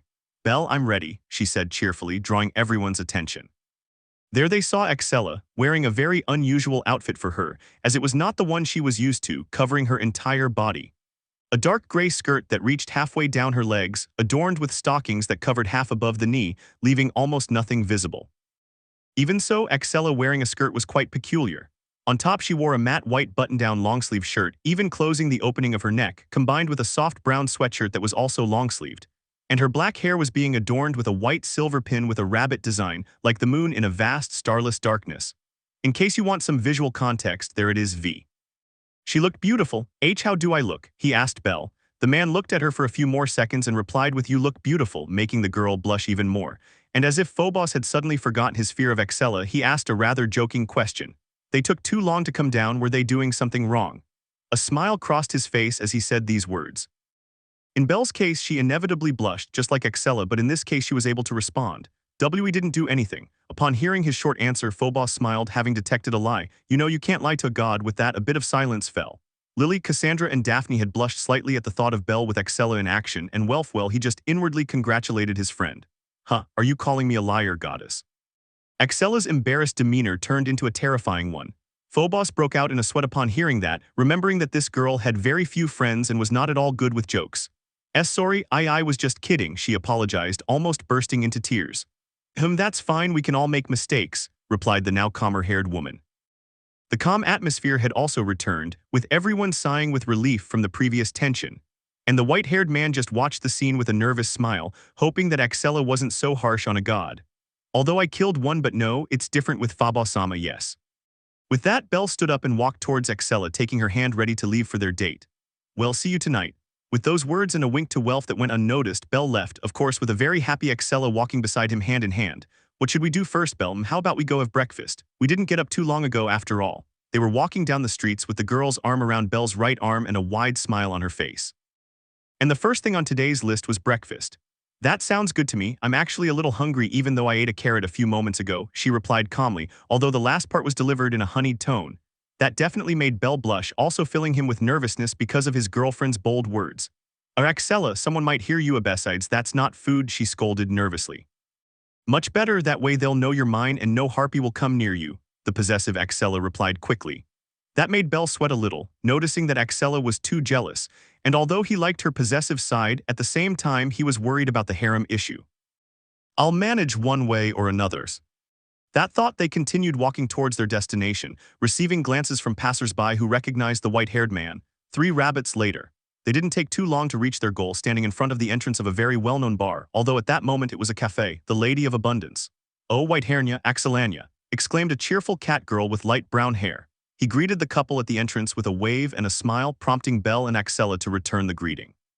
Then they were led by Anya to a table for 2, took a seat, and waited for the cheerful Catman to come again. Annyasin looks a little different, Axella commented about her only friend in this bar. It was strange, too strange that Axella got along well with a woman, but that's how things were. Do you think so? I saw her just the same as always, Belle replied, looking at Axella. The girl sighed at how silly Belle could be with her mood, but what could she do? He was a man and all men are insensitive. Well, my Belle is different, but he still feels a little silly, Axella thought as she continued to watch Anya. And while Belle watched in puzzlement as Axella watched Anya with concern, a certain black-haired Catwoman was stealthily approaching from behind Belle. It was Chloe, in an attempt to touch the white-haired boy's buttocks. Once he was centimeters away from making contact, he felt his life was in imminent danger, robotically turning his gaze to the right. There she saw the icy dead stare that Axella was giving her, exuding a murderous aura that threatened to swallow her alive. He's going to kill me, the cat girl quickly thought as she opted for a strategic retreat. Her aura is the same as or worse than Mamma Mia's, she added to her thoughts as she ran towards the kitchen. With the annoying cat gone, Axella returned to her calm expression as if seconds before she had not intended to murder poor Chloe. What will they order? And Anya arrived, attracting the attention of both of them and ordering their breakfasts. Belle opted for a mushroom omelet with bacon and spinach, with orange juice as a drink. Belle had ordered pineapple, but it had been out of stock for 2 days and they still hadn't restocked, much to his dismay. And Axella went for something a little lighter, ordering a salad with mango dressing, goat cheese, garlic bread and olive oil, also with an orange juice as a drink. Anya wrote down their orders and quickly left for the kitchen, leaving a happy Belle and a puzzled Axella. Something's definitely wrong with her, I'm sure of it, she said. She was also rarely very attentive to her few friends. Why don't we ask him when he brings breakfast? Belle suggested, offering a solution to his beloved's worries. Axella nodded and began chatting with Belle about unimportant things. In reality, they were more compliments to the boy than anything else. You look cute. Have you always been this cute? Your reactions make you look even cuter. A barrage of compliments ending with the word cute rained down on Belle, embarrassing him at how direct Axella was. Although he also counterattacked, not wanting to lose this battle. Hey, that waitress isn't here this time, and finally Axella stopped the compliment battle when she noticed the absence of a certain gray-haired woman who wanted to steal her Belle away. And the boy, who had noticed it since his arrival, just nodded. Yes, I haven't seen her in a long time actually, was his disheartened reply. This annoyed Axella, as she was getting sad because she didn't see a girl who wasn't her. Her order arrived, and Belle was saved by Anya. The cheerful cat girl placed the corresponding dishes in front of Belle and Axella, also leaving the orange juices. Anya, is everything all right? Axella asked before Catman left. The aforementioned woman stopped and jumped in surprise at the unexpected question, nervously looking at her friend Axella. Why are you asking, Axellania? Unexpectedly, her usually cheerful attitude had been replaced by a nervous one, a clear indication that something was wrong. The light that always surrounds you is somewhat dimmed, that's why, are you all right? The sound of a notebook and pencil hitting the wooden floor invaded Belle and Axella's ears, and they watched in surprise the face Anya was making. One of sadness and inner conflict. I've had some problems with my older brother, and Anya unexpectedly replied in a low, fearful voice. Belle opened his eyes in shock at the fear in her voice, and that surprise turned into concern. And before she could speak, Axella did. I didn't know you had a brother, is there anything I can do to help? Her reaction speed surprised even her, as she had automatically set her lips in motion. And again, as if it were a habit to interrupt people, someone spoke before Anya. That's none of your business, was the icy reply. Anya twitched in terror upon hearing the familiar voice, as did Belle and Axella herself, although the latter too reacted with surprise. Behind Catman was Alan Fromel, arriving at the place without even being noticed. Even Alvis, who was currently fuming in his personal space about Belle's date with Axella, hadn't noticed him. Is the Fleridin cat your brother, Anya? The black-haired girl asked, clearly surprised. He even reflexively called him a Fleridin cat, annoying Alan. But going back, Anya slowly nodded in response to Axella's question, while the girl could only think about what she still had to do, helping a friend. A murderous glare appeared between them both, Axella and Alan, unleashing ill intentions against each other. He stood up from his seat and spoke. I'll say it once, stop bothering Anya, or I'll have to kick you into training, cat. Damn, here we go again, Belle thought, noticing that a fight might break out. And Alan, he was furious. He had been holding back the urge to kill the pair of idiots, Belle and Axella, ever since the rabbit left his goddess and caused him to become depressed, and now there were the two of them, or at least Axella, threatening him. Know your place, trash. The only reason you're both still alive is because of Freya-sama's wish, so shut up and don't push your luck. He was armed. Unlike the couple on their date, they only had their cheating skills and overly convenient magic, and the one who broke the tense atmosphere amid the exchange of murderous glances was Belle. Alenson, I would appreciate it if you left here. I will not allow you to insult Axella and consequently cause emotional problems to my friend Anya. The boy also stood up, completely serious and angry at the attitude of his superior in the family. She knew that if she started a fight she would lose, but that didn't matter if her partner and friend were involved. "Oh, are you threatening me? Get off your high horse, you idiot. I can behead you before you can even move a muscle, so shut up and mind your own business." An angry tone permeated her words, conveying a sense of rage towards Belle. Anya, who wanted to stop this, couldn't even speak for fear of her brother. "You're right, you can easily kill me, but one way or another I'll take one of your limbs with me, leg or arm, I assure you of that." But Belle did not back down, his serious and annoyed face unchanged as 5 orbs of black flames appeared around him, covered by a layer of argonaut. Obviously, he didn't want any trouble, but the situation prevented him from staying silent and pretending he didn't see anything. Alan watched for a few seconds as he analyzed the words Belle had dedicated, confirming that there was no doubt in his statement. "You've gained some guts, rabbit," was his simple comment as he turned and started to walk away. One of the reasons was Freya's desire not to hurt Belle, and the second, but no less important, was the owner of the bar, who was also giving her a murderous look for bothering her customers. Except Freya-sama's apology once and for all, Anya, was her final comment as she disappeared in a blur of speed. With that, the atmosphere calmed down as Anya let out a long, frightened and tired sigh. The other waitresses in the bar were also cautiously observing the previous scene, and everything returned to normal, with Axella and Belle taking their seats again and waiting for a reaction from Anya. "Thank you," although it was a thank you rather than an explanation. They both told her, "Don't worry, it was normal for us to help you," and gave the cat girl a kind smile. After Anya thanked them a second time and left, they began to eat and talk about what Alan had meant. Although in the end they respected their friend's silence and continued with their date, with Belle being fed like a child by a smiling Axella. Once they finished, they thanked the staff for the meal and paid the bill. They said goodbye to Anya and the others and continued enjoying their time alone. They continued walking side by side, holding hands, both with happy smiles on their faces. Only 20 minutes had passed since they had left the Lady of Abundance, and now they were walking through the Plaza of Love looking for stalls that caught their attention. The cheerful Axella was looking from left to right for matching accessories or couple sets, but she couldn't find any that she liked for herself and Belle, and without either of them expecting it, a voice called them. "Belle," although it was exactly for the boy. The aforementioned turned his gaze towards the origin of the voice, seeing there the goddess Freya, who was completely covered by a purple tunic. It was difficult to distinguish her at first glance, but Belle was sure it was her. "Freya-sama, good day," was his clumsy greeting to the expectant goddess. Axella was simply watching, observing Freya's movements as she uncovered part of her face. "Gee, good morning, Belle," Freya returned the greeting with a hint of discomfort in her voice. "Are you out shopping or something?" she asked, not wanting to interrupt the conversation. There was a certain gleam in his silver eyes when he met Belle after so many days without seeing him. "We're on a date," Axella replied without hesitation, making Freya's eyes widen in surprise. A pang of pain shot through her chest when she heard her rival's declaration in love. She turned her gaze back to Belle, and the boy, somewhat uncomfortably, nodded, confirming Axella's words and increasing the pain in her chest. I understand," she spoke weakly with a somewhat broken voice. "How have you been?" and quickly changed the subject. She felt uncomfortable and truly dejected, something that had never happened to her in all her years of existence. "We've been fine, Freya-sama, thank you for asking. How have you been?" Belle replied this time. This made Freya smile at his ever-kind voice, while at the same time screaming inside because she couldn't at least hug him. She suppressed her desires and answered firmly with a serious expression and a slight smile. "I'm trying to improve." Those few words were a clear message to Belle, making him unconsciously smile in understanding. "I understand, that makes me happy," she replied with a smile. And after Freya enjoyed that smile, she remembered the reason why she was out of her room. "Belle, I'm saying goodbye, it was really nice to see you," she announced while looking directly at the boy.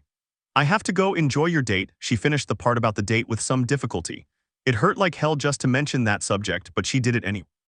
"Thank you, it was a pleasure seeing you too, Freya-sama," Belle replied as he gave a slight bow and began to leave with Axella. The dark-haired woman gave him one last look as she walked with Belle, a look of complete seriousness, as if declaring his victory but at the same time his respect.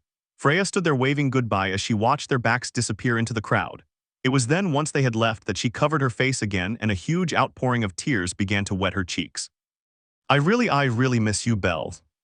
The goddess kept her sorrows to herself as she began to walk towards her destiny, the Lady of Abundance. He went with the intention of making amends for his past mistakes, asking for forgiveness from a certain Catman for having taken her brother away from her. The goddess wanted to change and only time would tell.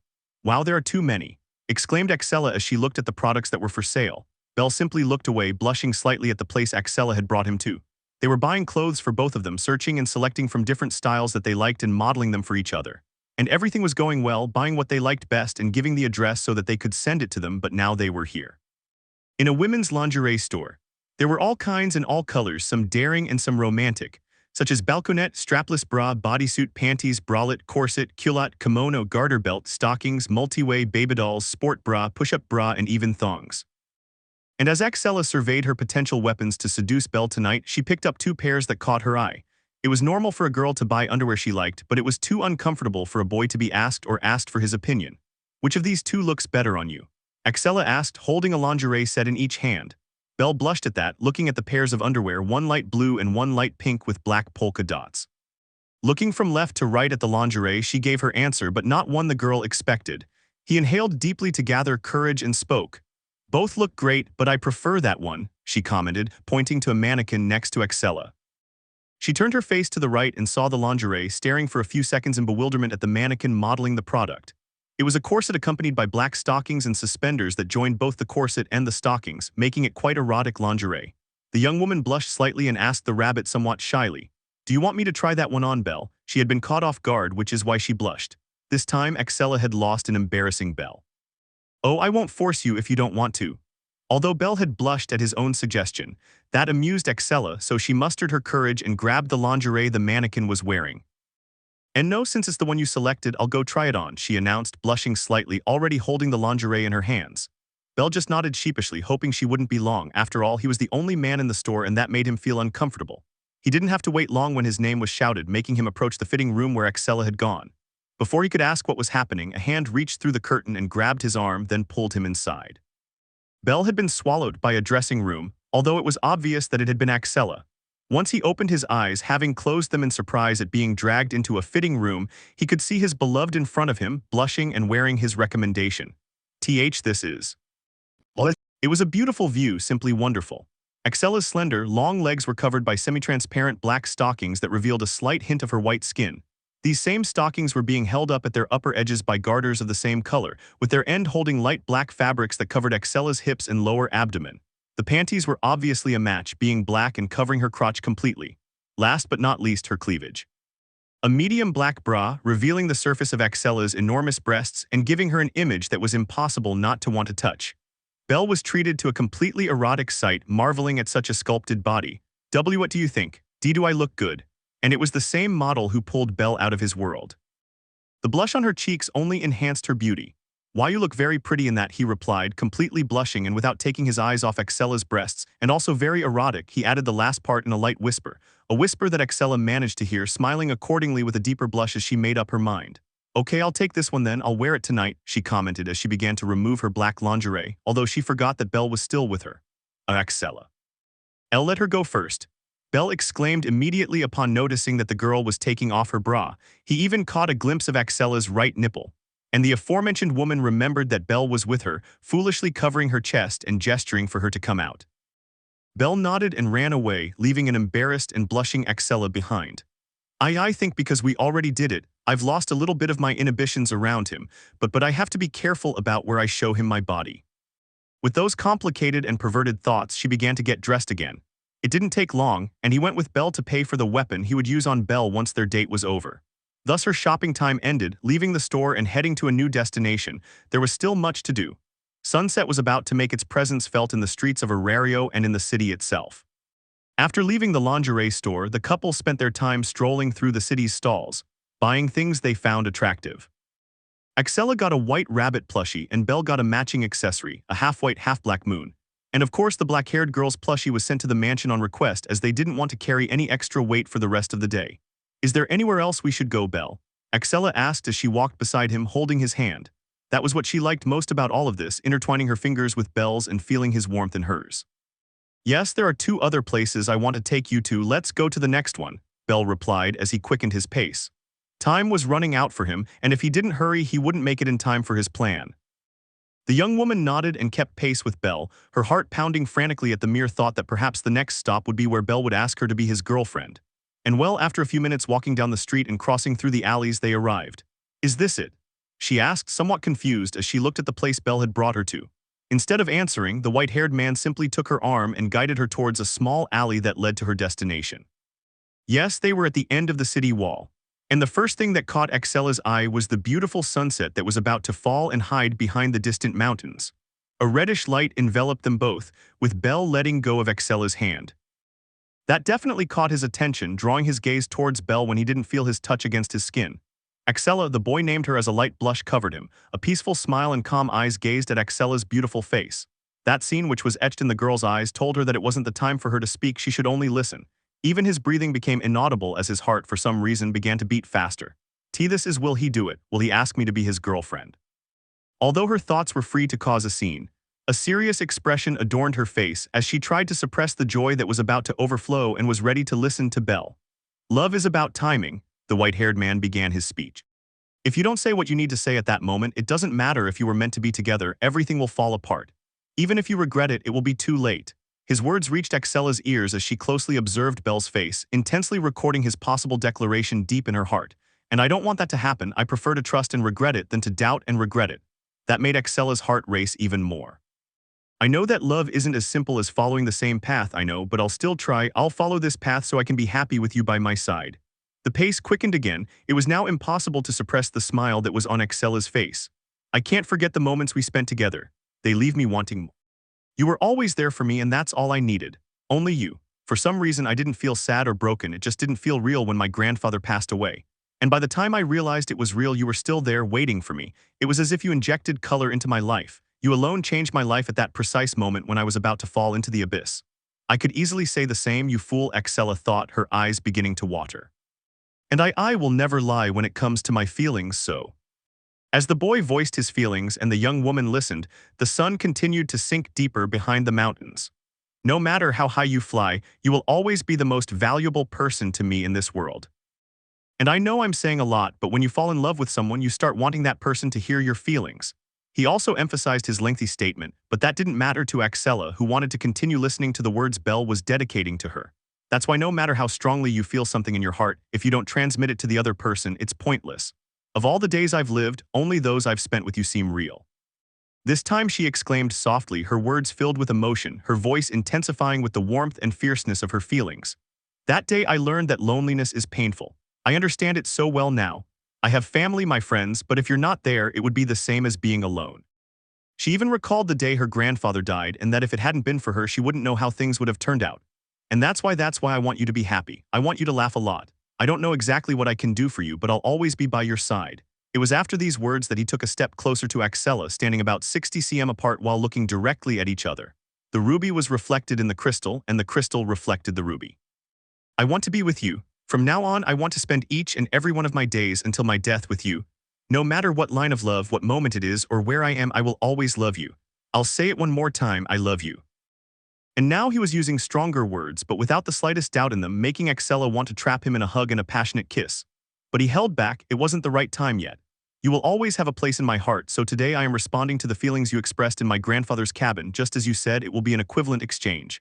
That made Axella blush even more, remembering her accidental declaration of love for Belle a few months ago. I will give you my life and you will give me yours. The boy burst into fury and excitement, giving a smile that was adorned by his excited eyes. I know that one day my memories will fade and your voice, your actions, I may forget them too, but I will always remember that I loved you, Axella. Swearing an eternal love that could not be consumed by time. And even if I forget that feeling, I'm sure I'll fall in love with you again, over and over again. Death won't stop me from that. Not even with death. That's why, Axella Agara, be my girlfriend. If I can be with you when our lives end, that would be enough for me. The young man finished his sentimental speech as he knelt in front of his girlfriend, waiting for her response.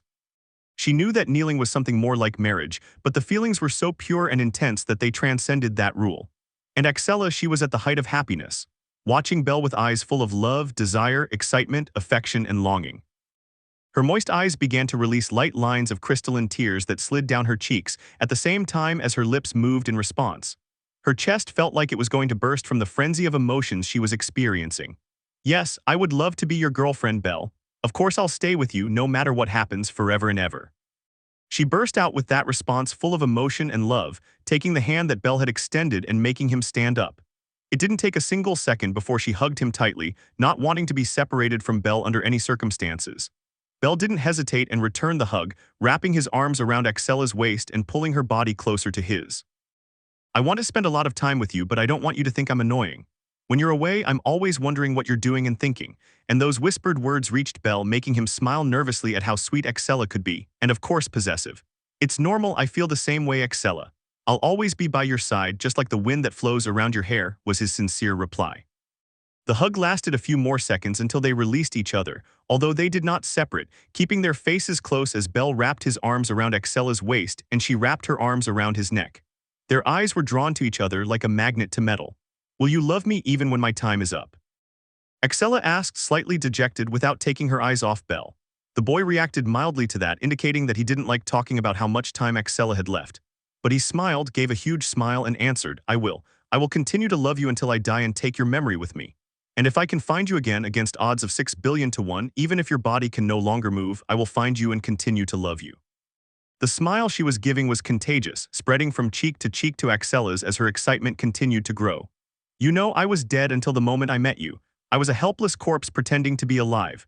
Living powerless without the ability to change my course, I was destined for a slow death. And with that same smile, he was uttering sad and nostalgic words.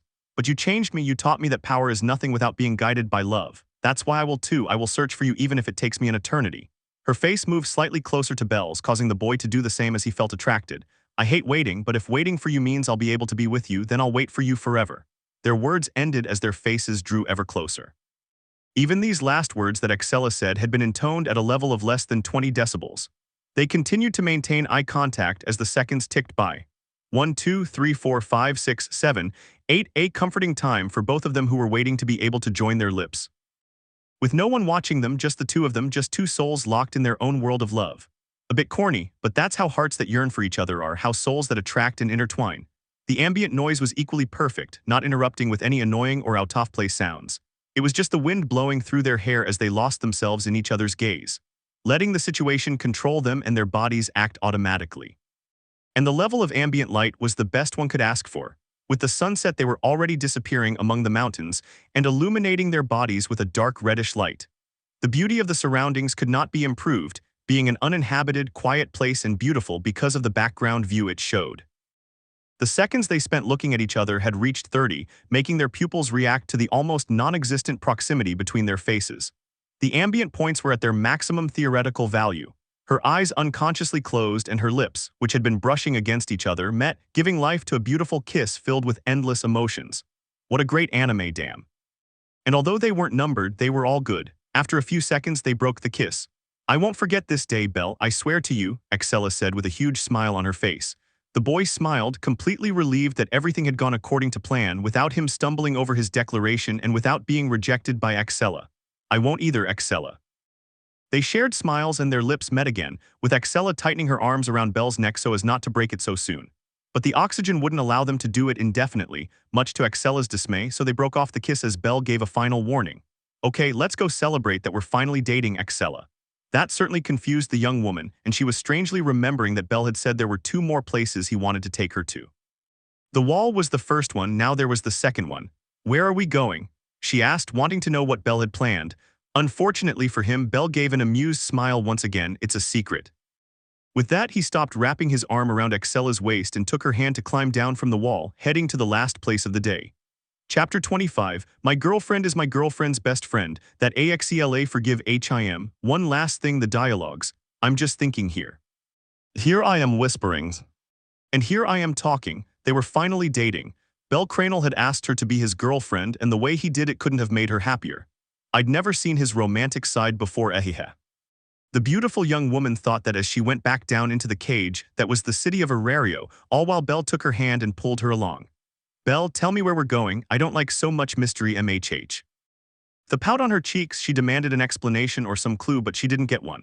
All that happened was that Belle turned his face slightly towards her and smiled mockingly, implying that he would not speak. Accepting her defeat, she sighed and continued walking under the guidance of her beloved, also forming ideas of the possible place Belle would take her. No way he's taking me to a hotel.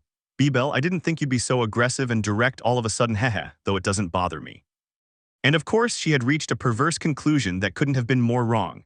Perhaps it was the fact that she had already bonded with Belle, enjoying their bodies so deeply that her shame wasn't as strong as before, but Belle was still Belle. I wouldn't do something so daring overnight. This isn't a fairy tale or a story where romance always prevails. Purity was important, and it was what defined everything about Belle. XXX, it didn't take them too long actually. Going back down into the city and continuing to navigate the streets was easy. And just as darkness was reigning, they were interrupted as they walked hand in hand. The voice was icy but gentle, sophisticated but demanding. They stopped walking and looked back as they turned 180 degrees on their feet, seeing a man there dressed in an elegant suit. Deep black hair with a golden streak and a blood-red streak, eyes with blood-red pupils and a golden iris. And he wasn't an ordinary man, he was a god. "Is there anything we can help you with, good Sama?" The polite question came from Belle, smiling at the god who was staring at him. No, she wasn't looking at him, she was looking beyond him, specifically at Axella, who was behind the white-haired boy, and the one being observed knew it instantly. He is. There was no mistake, no name or pseudonym was recorded in his family's documents, but the appearance was deeply ingrained in his mind. The parent. The one standing before her and Belle was the god who, more than a millennium ago, bestowed his blood upon the first Agara. He wanted to speak and tell Belle to leave, but his throat couldn't produce any sound. He could only sweat profusely as he clung tightly to Belle's hand and hid further behind his back. Something impossible was happening right now. Axella was getting scared. If Welf, Phobos, Lily, or anyone who knew his fragile and explosive temperament saw his actions, they would inevitably say they were dreaming and return the way they came. "It's nothing really," the god finally spoke. "I just wanted to meet the rightful successor of my blood, and now that I see her, I really want her for myself." His explanation was so nonsensical that Belle could only be surprised, but detecting a slight hostility, he frowned and raised his guard. "Explain yourself." His friendliness had vanished like the breeze behind the mountains, giving him an unfriendly expression as he analyzed the entire place. His non-existent patience only faded further when he felt the tremor that Axella was transmitting to him through their clasped hands. Alvis scanned the entire area and prepare a counterattack against a possible attack. So he didn't hesitate to give orders as a precaution, receiving a "understood, Master Bell" in response. "You see, Apis Daemon," the god said, dismissing her alarm and continuing casually, "that girl beside you belongs to me and I want her. It was agreed upon with Margus over a millennium ago, and it's inevitable that she'll slip through my fingers." He didn't lose an ounce of his elegance in his words, maintaining that cunning and extremely dangerous smile on his sculpted face. This had crossed a line, and the rabbit's anger was at a boiling point and fervor that was tangible to the eyes of normal people. "Hey," his voice sounded as cold as ice.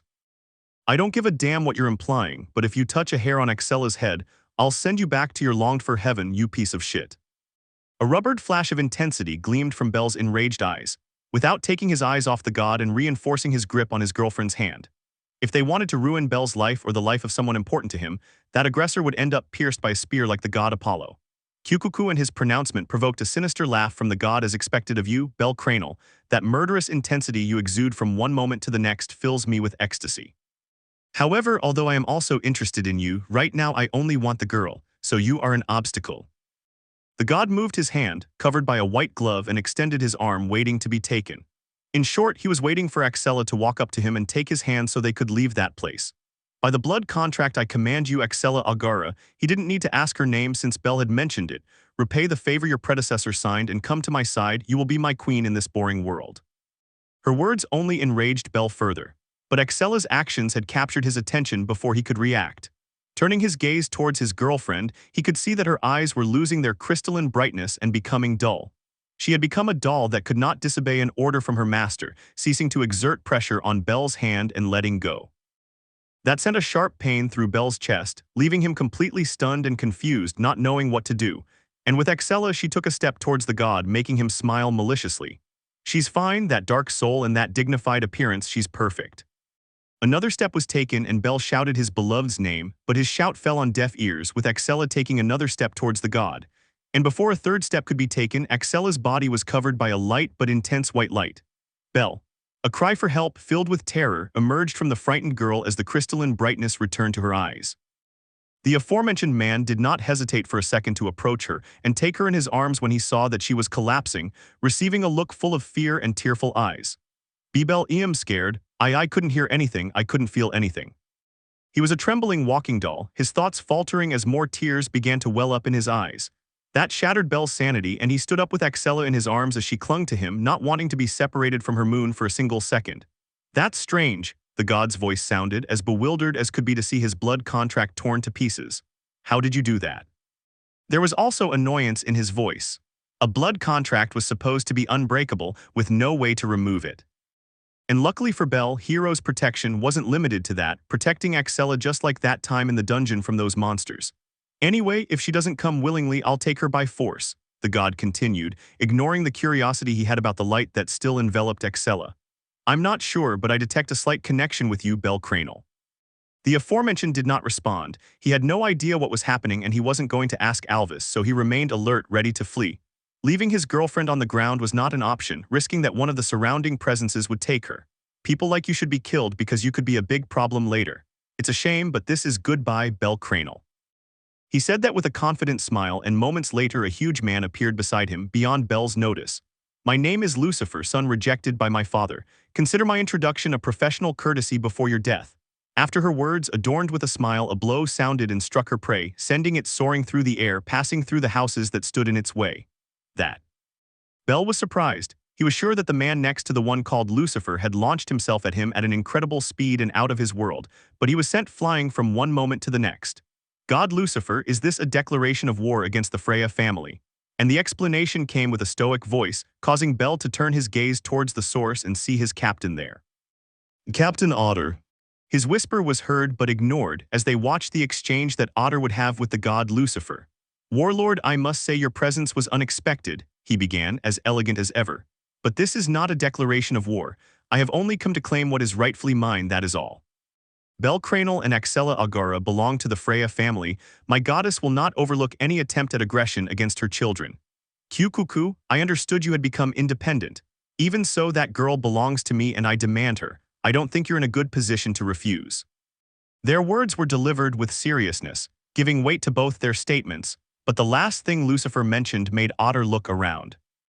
There was a woman wearing a cowboy hat and Chinese clothing, and two twins who looked about 10 years old, but strangely had really large breasts for their appearance.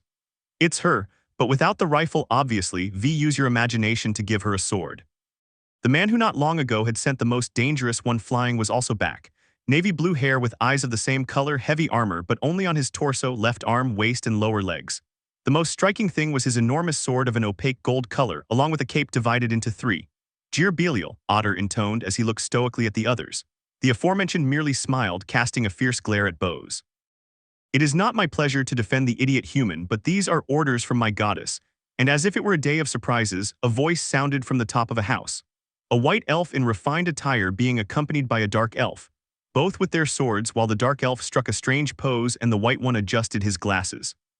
The goddess desires the well-being of the chosen one. If they threaten against my goddess's wishes, I will eliminate them, the companion spoke, his demeanor different from his usual one.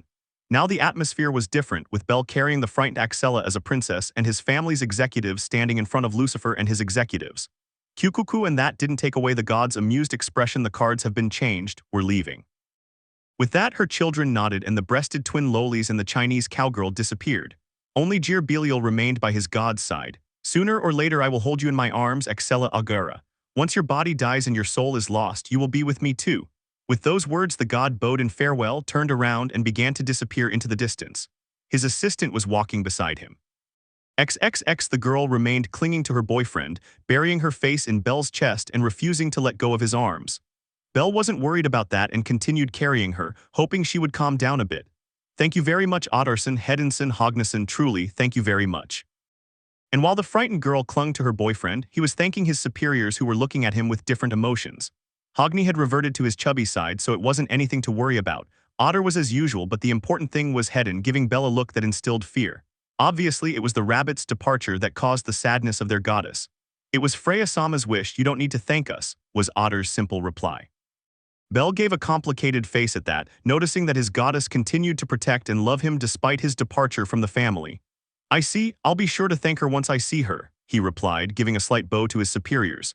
With that, everyone disappeared, leaving only Belle and Excella. Of course, the only one who said goodbye was Hogni, giving a signal with his index and middle fingers forming a V shape. It was a curious farewell. A few moments later, Belle sat down on a bench with Excella on his lap and finally spoke. Excella, are you okay now? He asked, receiving a negative response from his girlfriend. She clung to him tighter, rubbing her face against his chest. Belle, she began, and then suddenly spoke. I don't know why, but my body moved on its own. I never wanted to let go of your hand. I never wanted to go to the progenitor's side. I didn't mean to betray you. The girl burst into tears, her body trembling slightly, a sensation that reached Belle despite the negligible distance. Simply put, she didn't want Belle to think she would be unfaithful. The mere thought of Belle thinking that caused her great pain in her tormented heart. That's how loyal she was to the boy she loved. And Belle, he took Axella's chin and lifted it, making their eyes meet. Without saying anything, he lowered his face towards Axella and kissed her, causing the dark-haired girl to be surprised but respond positively. That gave him confidence and security. Belle's lips felt so good that he might as well be sinning by touching them with his own. Even so, he didn't break the kiss, increasing the intensity a little and wrapping his arms around Belle's neck to prevent him from pulling away. A couple of minutes passed and they finally separated, with Axella looking at Belle with eyes full of love. "I know you wouldn't, Axella. I would never think of you betraying me," she said with a smile full of kindness and affection. The young woman simply nodded weakly while giving a slight smile and bringing her face to Belle's chest, seeking comfort by listening to the constant beating of his heart. "Do you want to go home?" The white-haired man suddenly asked, making Axella remember that there was still one place left to visit. "That's right, the hotel." With that mistaken thought, she looked up and answered, "No, I want us to continue with our appointment." She wanted to reunite with Belle, prove her loyalty to him, and feel the body of her now boyfriend. At the same time, she also sought more of the security that Belle gave her. "Okay, then let's continue," the white-haired man said, and Axella got off his lap and slowly regained her balance. They took each other's hands and continued on their way to the hotel that Axella was hoping to see. "A ship," he stammered, his disbelief growing as he watched a cruise ship floating above the city canal. Belle gave her a confused look, to which Axella turned her face away, blushing with embarrassment. "I'm not a pervert, I'm not a pervert, I'm not a pervert." Denying an undeniable truth, she managed to prevent Belle from discovering her sinful thoughts, and they walked towards the ship. Once they were on board and the ship sailed, Axella was surprised again. "Is there no one here?" he asked, looking from left to right. There wasn't a single soul on the ship, of course, except for the waiters who were lined up to greet them. They walked until they reached the bow of the ship, where there was a single table for two people adorned with a white blanket, delicately arranged plates as well as glassware and a candle. "Well, I rented the whole place for the two of us," Belle replied, and the girl's jaw dropped when she heard such nonsense, even giving her boyfriend a perplexed look. "The whole place? Belle, how much did that cost you? You can't go around wasting money, you idiot. The hotel would have been cheaper." In a firm voice, she reprimanded the spendthrift boy for the foolish thing he had done, and the hotel staff had said it in murmurs. Even for a date, this was too much. I don't know how much it cost. Welf took care of renting the place," she replied, revealing the plan she and Welf had been working on that morning. A tired sigh was heard from the girl. Unexpectedly, she had already forgotten the problem with her father. "Listen, Belle, I'm happy you want to give me the best date, but it wasn't necessary to rent the whole place." She continued scolding her boyfriend, which ended with both of them exchanging complicated looks but ultimately accepting what had already been done. With that, they took a seat and waited for their dinner while chatting a little. Not wanting to ruin the moment, Belle didn't ask anything about the god Lucifer, taking the conversation to other things. XXX, the lively conversation stopped and the boy asked a confused question. "Why are you taking away the carrot? I thought you liked all kinds of vegetables." Their dinner had already been brought by one of the many waiters, a generously sized cut of meat for Belle and a rabbit for Axella. Belle had a bad feeling about how animatedly the girl was eating her dish, perhaps imagining something not very pleasant to mention at this moment. "Yes, I like it, but you'll give it to me once we get to the room," she replied, her cheeks flushed and a playful smile on her face. His goal was to make him blush, and he certainly succeeded when Belle burst into a blush as he told him not to say such things. Axella just shrugged at her boyfriend's scolding. She really seemed like a spoiled child, which made her very happy. They continued eating while Axella joked with Belle every now and then until their romantic dinner was over. Oh, something to highlight was that their drinks were non-alcoholic. It was simply grape juice paying homage to wine. Anyway, dinner ended and one of the waiters cleared everything away, leaving the table free of any discomfort. And seconds later, a melodious sound assaulted the young woman's ears, leading her gaze towards the source and seeing Welf there, the blacksmith. Calling him by the nickname she had given him, she observed the redhead wearing a black formal suit with an instrument called a cello in his arms. It was a larger version of the violin, requiring both arms and ground support for its use. And the surprise didn't end there, noticing that a couple of waiters were pushing a sophisticated piano on its wheels, and the one sitting in it was none other than the goddess Phobos. Before she could turn her head and ask Belle what was going on, a beautiful melody played. "Play it, V, it's the ever-burning one and Phobos who are playing." It was Welf beginning to gallantly swing the bow, causing its fibers to produce a beautiful sound as a result. And the light, almost inaudible piano accompaniment also played. Perplexity and dismay adorned the young woman's face as she did not understand where all this was leading. "Would you grant me this dance, beautiful lady?" And it only took those words for Axella's heart to leap. Her eyes sparkled as she saw Belle rise from his seat and stand in front of her, extending his hand as his upper body bowed slightly. The proposal was splendid, as if it were a prince inviting his future queen. She held back her tears of joy. "I'd love to," she said as she took Belle's hand. Once he got up from his seat, the numerous waiters dressed in black suits and bow ties got rid of the table, leaving all the space for the two of them. The atmosphere was perfect. An unobstructed prow, a couple in love under the beautiful starry night, and a melody played by noble instruments. It was absurd, but Welf, belonging to a noble family, had fixed teachings about the cello. Phobos was a goddess. In her celestial realm, she surely learned everything to eliminate boredom. "We couldn't dance at the village festival. This is our chance," Belle remarked, taking Axella's right hand in his own. The girl placed her left hand over Belle's shoulder while his arm encircled her waist. The melody continued and they joined in with the rhythm as they swayed their bodies. It wasn't necessary to observe the other person's movements. Dancing wasn't something as simple and empty as that. No, it was about passion. Their eyes never left each other, exchanging loving glances as their bodies synchronized perfectly with the melody. Left, right, they were simple steps but full of precision and class. Happiness was written all over Axella's face as she fought an incredible battle against her urge to cry. His heart was beating strongly, making it strange that it was synchronized with Belle's, which kept pace with his. The melody raised its pitch slightly, giving a ferocious aspect to its playing. The brilliance with which they both moved on the bow while their bodies swayed was incredible, never ceasing to share those joyful smiles. Pianist Phobos was moved by the scene, wishing that one day Belle would be Welf and Axella would be her. And Welf, he was with his eyes closed, concentrating on his work while he made the strings of his instrument roar.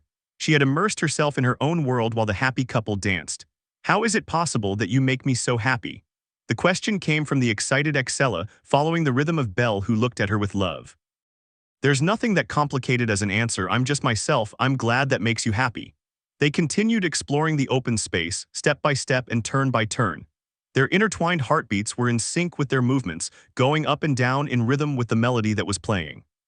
And in a way, the duet of Welf and Phobos seemed more like a duel than a duet, but the extreme force behind Welf's melody seemed to reflect his own disposition, and Phobos's piano playing like Phobos herself gently enveloped it. Intensity and softness intertwined, accentuating each other in a stunning harmony.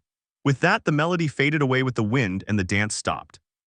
The pair of lovers stared at each other as their chests rose and fell with excitement, breathing heavily as their faces were drawn together like magnets. Their lips met, giving birth to a beautiful kiss after a lovely dance. The backdrop of the night, adorned with the moon and its stars, gave it an even more enchanting touch, so much so that it became bewitching. With that, the date ended. They were in the mansion's bedroom, with Belle lying on his enormous bed and his gaze fixed on the ceiling. The date she had planned went perfectly, eliminating one of her worries and causing her to sigh in satisfaction. But that god Lucifer will be a problem I'll have to eliminate if he threatens Axella's happiness. That refined yet fierce aspect came to his mind. The mere thought of remembering the words he said about having Axella made him furious. "If you play with fire, you'll get burned." With that thought, his resolve to gain more strength grew. A section of the state engraved on his back began to burn, with Belle identifying the section causing the burning. He said the name of the skill he had gained in his recent level up, and before he could ask Alvis for a report on her, a sweet phone call brought him back to reality. "Belle era Axella." The aforementioned turned his gaze towards the source of the voice, and what he saw there left him speechless. By all the gods, well, almost speechless. Standing in front of the bed was Axella, wearing the black lingerie they had bought that afternoon at that store. The only way to describe the scene was with a single word: erotic. Her voluptuous breasts displayed their bright white skin on the surface while being supported by the bra that covered half of them, the semi-transparent black stockings that covered her long, slender legs and the suspenders that adjusted the fabrics around her waist, and the black panties that perfectly covered her crotch. "We won't sleep tonight," she said sweetly as she climbed onto the enormous bed and crawled towards her prey. It took her several crawls, giving a more erotic aspect to the movement of her breasts as they swayed from left to right as she moved forward. Not to mention her backside, which could be seen going up and down with every crawl she took. "Damn, this is too much for my poor heart." His thoughts developed as Belle kept his gaze fixed on the mountains that acted as his girlfriend's breast. That brought a pleased smile to Axella's face. "My face is up here, Belle. Why are you staring at my breasts? If you want to touch them, just say so." Belle hesitated to reply, "I make my own decisions," when told to look up. Even so, he didn't take his eyes off Axella's mesmerizing breasts, making the woman he was observing smile and blush. "I've got you." Finally, his crawling stopped when he reached Belle. She climbed astride him, giving him a closer view of her erotic and sensual lingerie. "So, shall we begin?" she asked, receiving a nod from her boyfriend. Axella smiled once more as she brought her lips to Belle's. Their night would not end soon, surrendering to each other in an act of love, desire, and a touch of perversion. One day later. All of the above happened before Belle found himself between a rock and a hard place, meeting his girlfriend's best friend, which turned out to be one of his girlfriends, if that's what you could call the members of his harem. Hello, Belle. The greeting was intoned gracefully, making Belle break out in a cold sweat. Hello, Kagasan, it's a pleasure to meet you. Axella was a little worried by the nervousness, but she dismissed it and continued talking to Kaguya.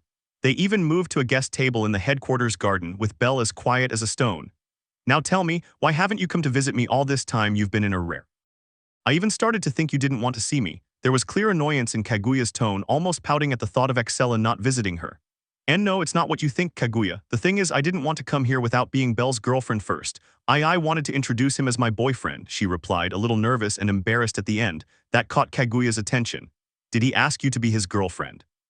She asked, glancing sideways at the nervous and silent Belle. When was that? Yesterday, it was very romantic. In the end, we had an amazing dance on a boat. She cupped her flushed cheeks as she said that and swayed her head from left to right. Spoons aqua. Wow, that must have been a great date. Yufufu, I think I'm feeling a little jealous. While her friend fantasized about yesterday's events, Kaguya watched Belle, who kept his eyes glued to his legs without looking up. He found it amusing. It was as if Belle were praying that nothing bad would happen. I'm really happy for you, Axella. I wish I could have a date as romantic as yours too, she commented, subtly hinting at Belle. The boy picked up on the hint and only became more nervous. It almost seemed like a threat, so he was obliged to give her a good date if he didn't want his life to be in danger. You want a date like this? Does that mean you have a boyfriend, Kaguya? And no way, I can't imagine you with a partner and in love, Axella suddenly spoke. There was clear bewilderment on the girl's face. That's a bit rude. Besides, I should be the one impressed that you have a partner, when in the past you absolutely refused anything romantic. He said it with an amused smile, observing Axella's reaction, which was a huge blush as she looked away in embarrassment. People change and Belle is Belle, so it was impossible for me not to fall W8. I'm not talking about me, we're talking about you. Tell me, who's your partner? The last question sent shivers down the spine of the Belle statue, praying even harder that nothing bad would happen. And Kaguya smiled at that, thinking a little about her answer. Well, she began as she stood up from her seat, he's a nice guy, sincere, strong, and down-to-earth, something that would attract any woman. She walked around the table and stopped behind Belle's seat. He's an amazing person, if you ask me. Axella watched her friend standing behind Belle. In any other situation, she would have attacked anyone who did that, but her jealousy didn't show up around her best friend. And Belle, he was sweating profusely as he awaited the worst. And soon he felt Kaguya's arms around his shoulders and the same face of the Oriental woman falling on his head. This surprised and confused Axella greatly, as she understood nothing. My boyfriend's name is Bellcranel, she announced loudly and clearly with an amused smile on her face. Ahaha, I want to die. I would love to die right now, thought Belle as he fought back the urge to cry pathetically. It was too much for him. He knew this was going to happen sooner or later, but he wanted to be prepared for it. Axella couldn't have been more surprised, almost believing that this was a very bad joke. But when Belle lifted his face and gave her a nervous smile, she knew immediately that this was no game. His confused face turned into a serious one with signs of being enraged.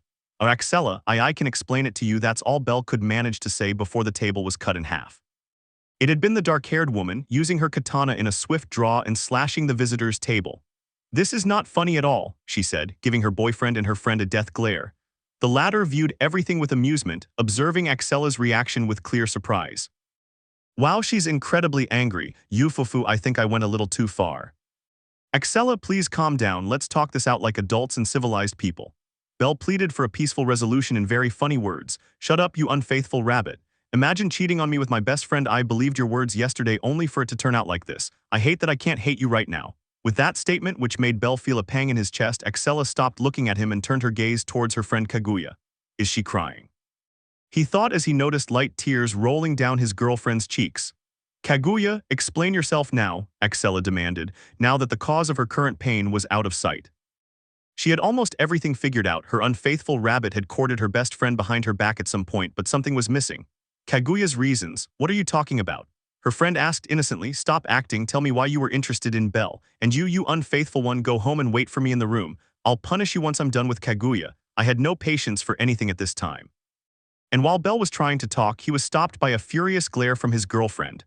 Now, Belle said, unconsciously assuming a military pose and leaving the area heading towards his room. He would await his punishment there. There was nothing he could do to prevent it. If anything, it would make everything worse. Well, he's obedient, Kaguya commented as she watched the fugitive flee. Is he that afraid of you? That's not important. Now tell me everything before my desire to cut you off wins over my desire to listen to you. Upon hearing Axella's sentence, Kaguya shrugged and sighed wearily. His joke had gone wrong. All right, but let's take a seat and please put your katana down, okay? And he chose to speak, let me go get another table for guests. With that, Axella holstered her weapon while still glaring angrily at her friend who was going inside her headquarters. She felt a couple of glances and looked up, seeing a red-haired human and a hobbit, both staring at the whole situation in fear. It hurts too much, she thought once she stopped watching the pair, referring to the pain in her chest. Her angry face vanished and a sad expression appeared, remembering all the beautiful words Belle dedicated to her yesterday on the wall. Were you lying, Belle? She could barely suppress her very likely tears. I'm here, her friend exclaimed, pulling her from her pessimistic thoughts. Come on, let's talk calmly, follow me, she said, carrying a table in her arms. XXX, my life is over. Not only have I been caught by my girlfriend, but in that same predicament, Kagyasin is her best friend. What an idiot. Yesterday she swore eternal loyalty to me, and here I am the next day being caught cheating on her. It's not surprising since I want to have a harem, but not talking to her about it before all this hurts. In addition, she was crying. Maybe he'll kill me. I continued walking towards the mansion with a possibly pathetic aura about me, thinking about the torture I will be subjected to once Axella returns. And a few meters from reaching the mansion gate, I noticed that someone was there. Hognesson. I intoned his name, seeing Hognesson turn to look at me. How long has he been there? And if it takes too long, will Welf and the others be okay? I don't think seeing a level 8 standing on the front steps is very relaxing.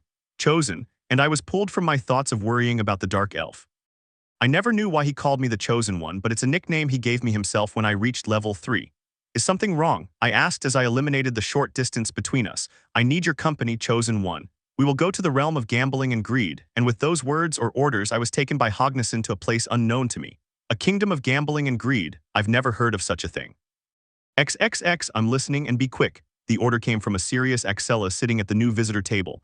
Kaguya was sitting opposite her in the same manner. There's no need to make that face, aren't we friends? Kaguya asked with comical tears in her eyes. The love-struck woman didn't find that funny at all. Friends, yes we are, and you're still trying to steal my boyfriend. She spat furiously. I offered you my friendship and you spat in my face. He said that last part wanting to draw his weapon again, but refrained when he saw Kaguya raise her hands in surrender. Relax, don't break the table again, they're not unlimited, you know, she said while taking a light sip of the tea she served. It's because of a fight I'm still waiting for. He answered after lowering his cup to its base, looking seriously at Axella. She said nothing and continued to look at her, waiting for Kaguya to explain everything in detail. You see, about 6 years ago I fought a powerful adventurer. She was obviously with Evelys during the city's dark age. Anyway, we had a confrontation with her, and along with my companions we managed to defeat her, and she fell into the depths of the dungeon. He paused, took a sip of his tea, and continued. But before that battle I had a duel with her on the 17th floor. It was pure coincidence that I bumped into her, but my love for battle didn't let that opportunity pass me by, so I attacked her. He did the same thing again, took a sip of his tea and continued, almost as if he were doing it on purpose. Even though she cleaned the floor with me, she destroyed me both physically and mentally. She was a complete monster, I even had nightmares about her. But right after she beat me, I told her the truth. At this point, Axella was imagining who this was all about, putting on a complicated face. Know you're acting like the villain and I know you'll give your life. Those simple words made her turn her gaze back to me, and that was my chance. And again, much to Axella's annoyance, who was tempted to explode in anger, Kaguya stopped and took a sip of her tea. I told her not to do it, to keep fighting with me, that there was no reason to give her life for something as stupid as strengthening others, but she refused. She told me she wasn't doing it for humanity, she was doing it for her nephew. Just as I suspected, she's talking about Ulfia-sama, Axella thought, still listening to Kaguya. I thought it was ridiculous. I couldn't find any logic in her words. But after she took the time to tell me how important that boy was to her, I understood. Your memory came back to me, so strong yet so emotional. She too had dedicated herself to protecting a smile, even if it meant giving her life. Kaguya was excited as she recounted her memory, truly fascinated by that encounter she had with that fierce adventurer. And that's when I had the brilliant idea to say to her, then I'll marry your nephew. Believe me, it was the stupidest thing I've ever said in my life. The beating she gave me after those words is still fresh in my mind. What an idiot, was Axella's immediate thought. Telling Ulfia that she would marry her beloved nephew was the biggest idiot thing anyone could do. Even she received tough training when Ulfia found out that she had fallen in love with Belle after saving her. And more than training, it was a beating day after day. I lost count of the blows I took, the bones he broke, and the blood I lost. To give you an idea, he leveled me up the next day when I got a status update. That brought back a memory of her beating up a group of Asians on the same 17th floor, and somehow she learned that most of them had moved up a level. Anyway, after that fight or massacre I endured, she declared, if anyone goes near my nephew, I'm capable of returning from the depths of hell to kill them. You weren't there, but hearing her tone of voice made me faint. That's why I'm with Belle, because I want to fight that adventurer again, Ulfia-sama. She'll come back from the depths of hell if it's Belle who's fighting, I'm sure of it. With those words and a smile on her face, Kaguya finished her explanation. Why are you so sure that my Belle is that adventurer's nephew? The dark-haired woman asked, not understanding that part. While it was true that Belle didn't physically resemble Ulfia, it was absurd for Kaguya to assume that. Oh well, when she talked about Belle, she described his appearance, even calling him my cute little bunny nephew. I think Belle is her only weakness. I even thought she was in love with her own nephew, but I dismissed that idea and assumed she was just very affectionate with him. That made sense to Axella. It was very believable that Ulfia would drop her scary act to talk about Belle. Tusk at this point, he could only click his tongue. That's not enough proof to say that Belle is that adventurer's nephew. She was reluctant to accept it. If she admitted it was true, Belle risked losing control at the mere mention of her aunt. There's no one else with white hair and red eyes, and his inconsistent strength is further proof of that. The only thing that doesn't fit with Ulfia-sama is Belle's kindness, that's all. There was no way to convince her that she was wrong. Her words were full of firmness and certainty. Have you mentioned Ulfia-sama to Belle? She finally gave up, asking about what worried her most. If Belle found out, nothing good would come of it. Yufufu, so it's true, Kaguya commented with satisfaction. No, I haven't told him anything. After all, I don't think he'd accept me if he found out I was using him. She spoke her words without a hint of guilt, which made Axella angry. Kaguya, you're my best friend, but that doesn't mean I'll let you hurt Belle, do you understand that? I won't. In a way, everything I said when I introduced you to my boyfriend was true. He's sweet, kind, strong, and down-to-earth, plus he saved me from certain death the day I met him, she replied, trying to calm her friend. He didn't want to make her angry about his plan, but at the same time, his attempt to calm her down only did the opposite. Axella's jealousy erupted at that. Tell me where you met him, she exclaimed furiously as she snapped the new visitor table in half. That made Kaguya groan as she moved away from the reach of the cut. Hey, I told you we don't have unlimited tables. A mini-fight broke out between friends after that, with Kaguya managing to control Axella and going for another guest table. If you break this one, I'll make you pay for it, he scolded as he placed the new table. Axella, now calm, looked away with a pout, pretending to be angry as she sat down again. Once Kaguya went to get another pot of tea and cups, she received an order from Axella. Stay away from Belle. If you want Ulfia-sama to return, then wait until I marry him. You don't need to want to be his wife when I'm ready for that. It was a good proposal, so much so that Kaguya was surprised by how calm her friend was, however. I refuse, Kaguya said with a smile. Didn't I tell you? Belle is cute and strong, and he saved me from certain death, so I have no problem being his girlfriend. After all, he told me he wants a harem. What? And Axella twitched in annoyance. Like I said, I refuse. Belle is cute, why not share him with your best friend?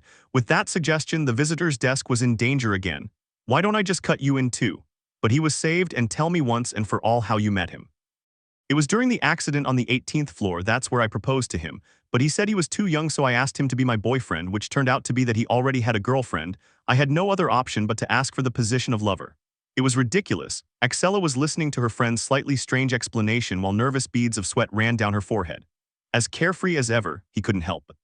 In the end, he told me he was forming a harem, so I asked him to be part of it, which he accepted. He finished his explanation. That unfaithful rabbit, he murmured as his gaze darkened.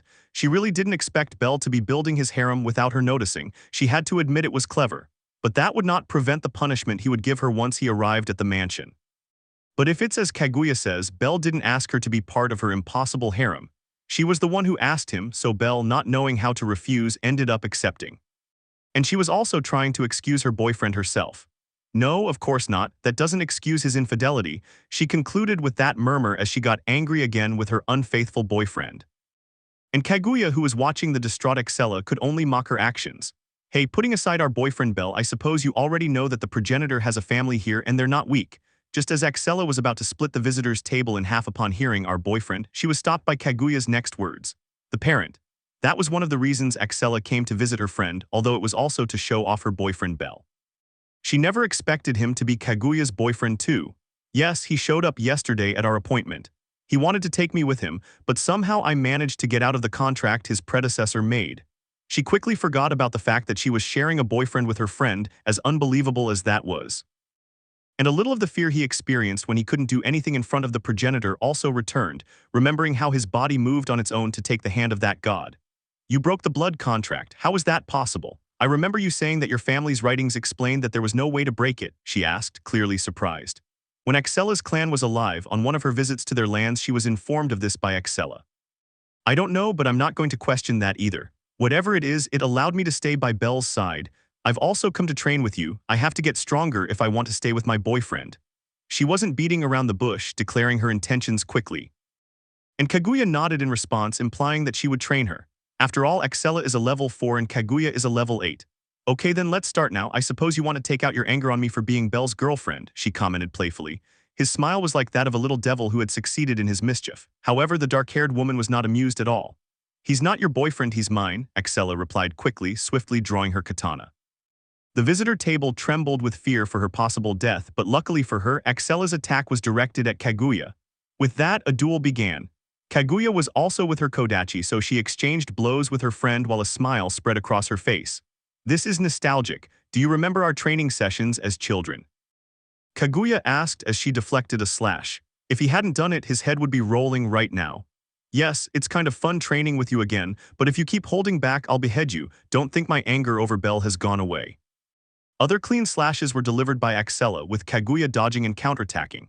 In the end, both had smiles on their faces, enjoying a friendly fight. But Excella's murderous intent did not disappear. She was enjoying the duel, but the fact that her friend was dating her boyfriend was certainly annoying. They continued until nightfall. XXX, the young woman was returning to the mansion, accompanied by her friend as a precaution against being attacked if she was seen alone. I'll see you early tomorrow, don't be late, Kaguya said as she turned around and waved goodbye. I'll be there, Excella replied. At the moment she spoke, her friend disappeared at a speed she could not keep up with. It was a challenge, and Excella realized that. I'll catch up with you soon, he thought as he closed the gate and walked towards the front door. Once inside, he noticed that no one was awake anymore, possibly because it was already too late. Okay, now let's move on to the punishment, he said to himself as he locked the door and went upstairs to his room. It didn't take him long, entering the room he shares with Belle and locking the door again. Now it's time for your punishment, Belle, he announced coldly, keeping his gaze fixed on the closed door. He was a little surprised not to receive a response, so he turned around. Isn't he here? He wondered, seeing the enormous empty bed. There was no sign of Belle in the room. He's probably taking a bath. With that thought, she went to the bathroom only to find it completely empty. It's not. He finally accepted it, not believing the possibility that Belle would ignore him, but that's how it was. That infidel, where are you, Belle? His furious shout woke those who were already asleep. Excella left the room with growing fury in her being and went down to the living room, seeing Phobos, Cassandra, Daphne, and Lily there. Everyone was drowsy, not knowing what was happening, although they suspected something when they saw Excella's annoyed face. What have you done now, Belle? Welf thought for everyone as he braced himself for the worst. Speak up, where's that unfaithful rabbit? He asked in a cold voice with a penetrating gaze. Everyone froze in fear. We don't know, he hasn't arrived since he left with you this morning, the daredevil Welf replied, and as if she were a demon, Excella gave him a look demanding more answers. I don't know anything, I swear. We only saw Hogni Ragnar standing outside the gate for 3 hours straight. He didn't say anything and didn't ring the bell, that's why we didn't go out, but that's all we know. She blurted out, fear in her voice. The others nodded quickly from top to bottom, confirming Welf's words. Did that dark elf take Belle away when I sent him here to await his punishment? What? He was mentally running through possible scenarios, unknowingly calling poor Hogni black. If it's about them, it has to do with Freya. But I don't think that nymphomaniac will make her plans now that Belle told her off. No. If that's the case, it was that dark elf, but he took him for reasons unrelated to Freya. She almost seemed like a professional detective, making hypotheses and discarding them until she reached a final conclusion, all in order to find Belle and punish him. Well, I'm sorry for acting inappropriately towards you. I let my emotions get the better of me, he said, knowing they had nothing to do with it, and sincerely apologized.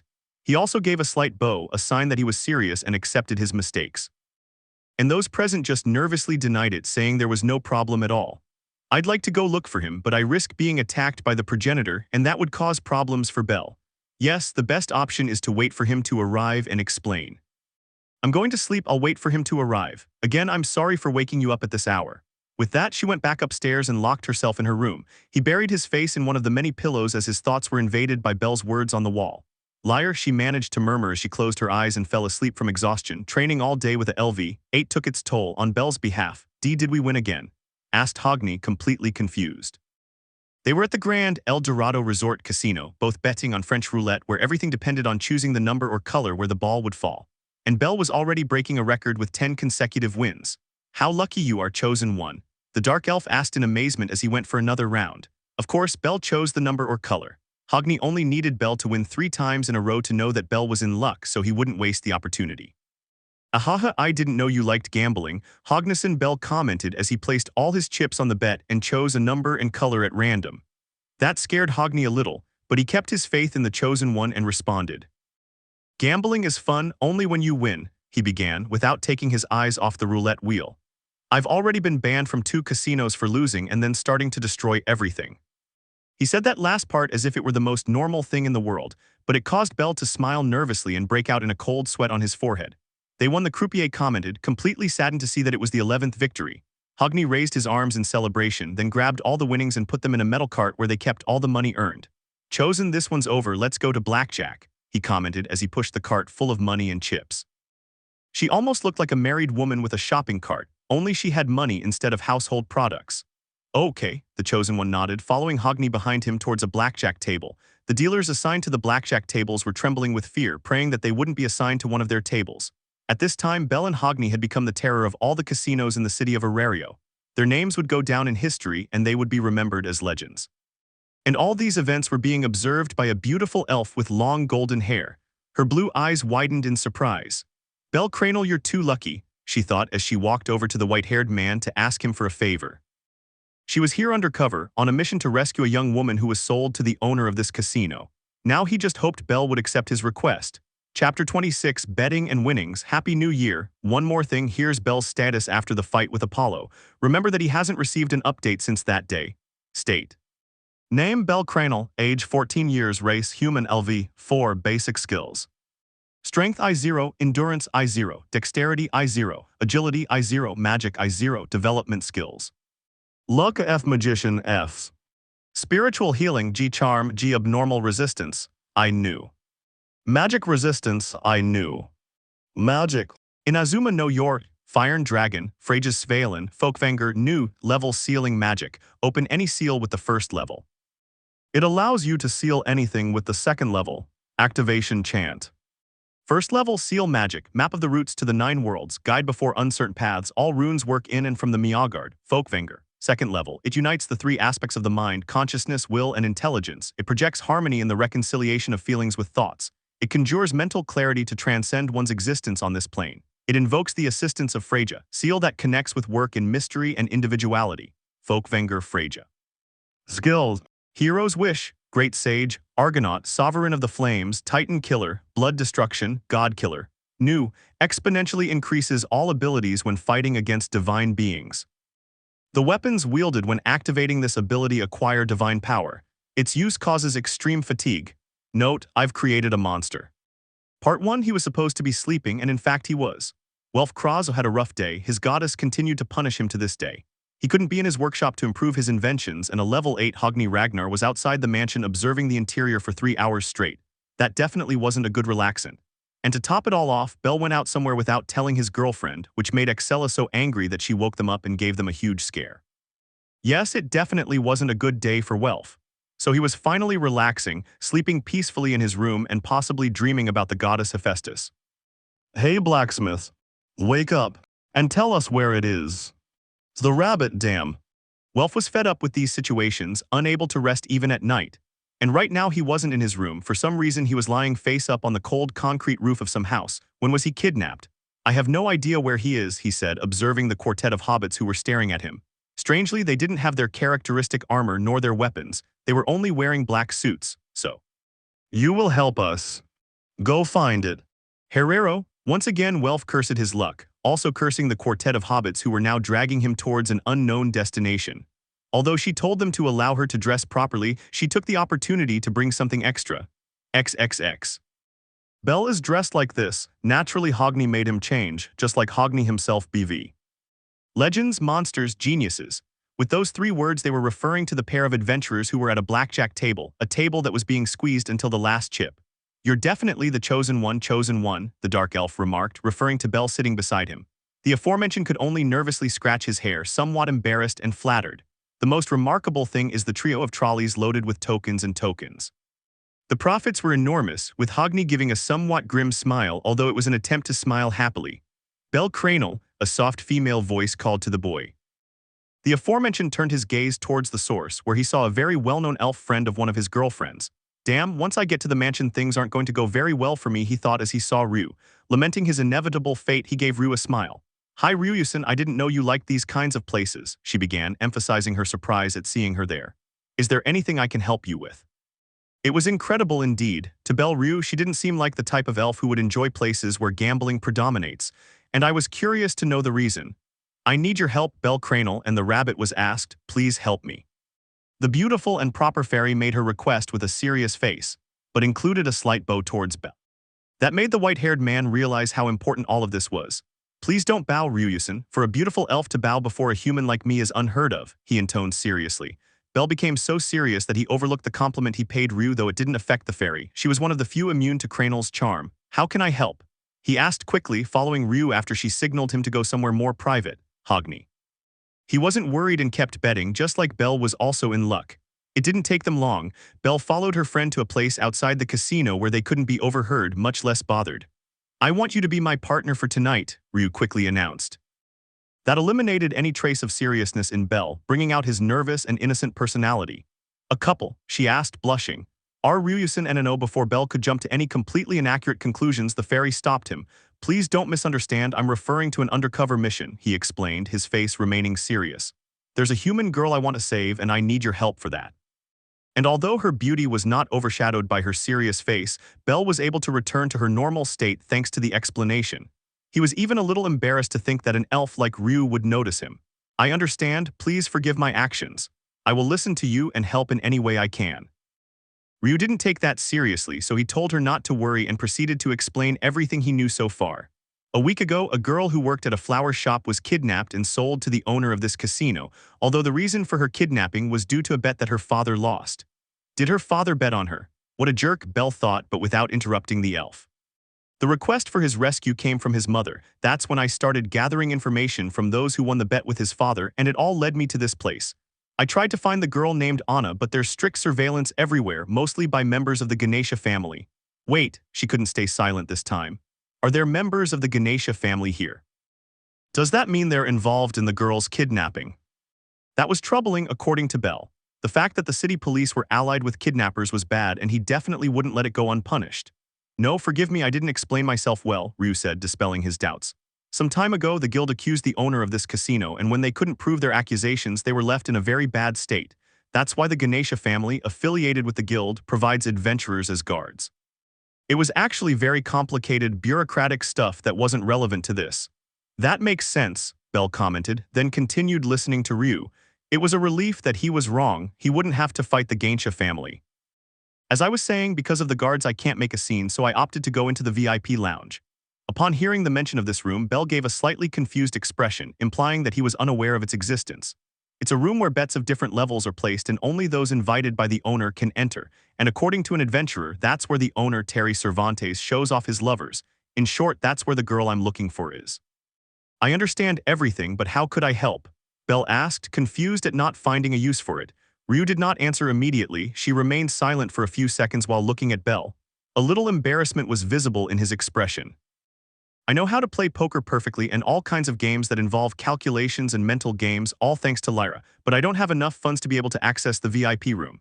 At this point, Belle understood where all this was going. He remembered the 3 carts full of chips and volleys that he won with Hogni. You need money, he said as Ryu nodded somewhat sadly. Belle simply smiled and then spoke. Okay, I'll give you the money you need, he said as the elf sighed in relief. A girl was being held captive. It was something an aspiring hero like Belle couldn't ignore. Unconsciously, Ryu's elven righteousness compelled her to suspect Belle, wondering if he had other motives for helping her. Although I was not in a position to suspect.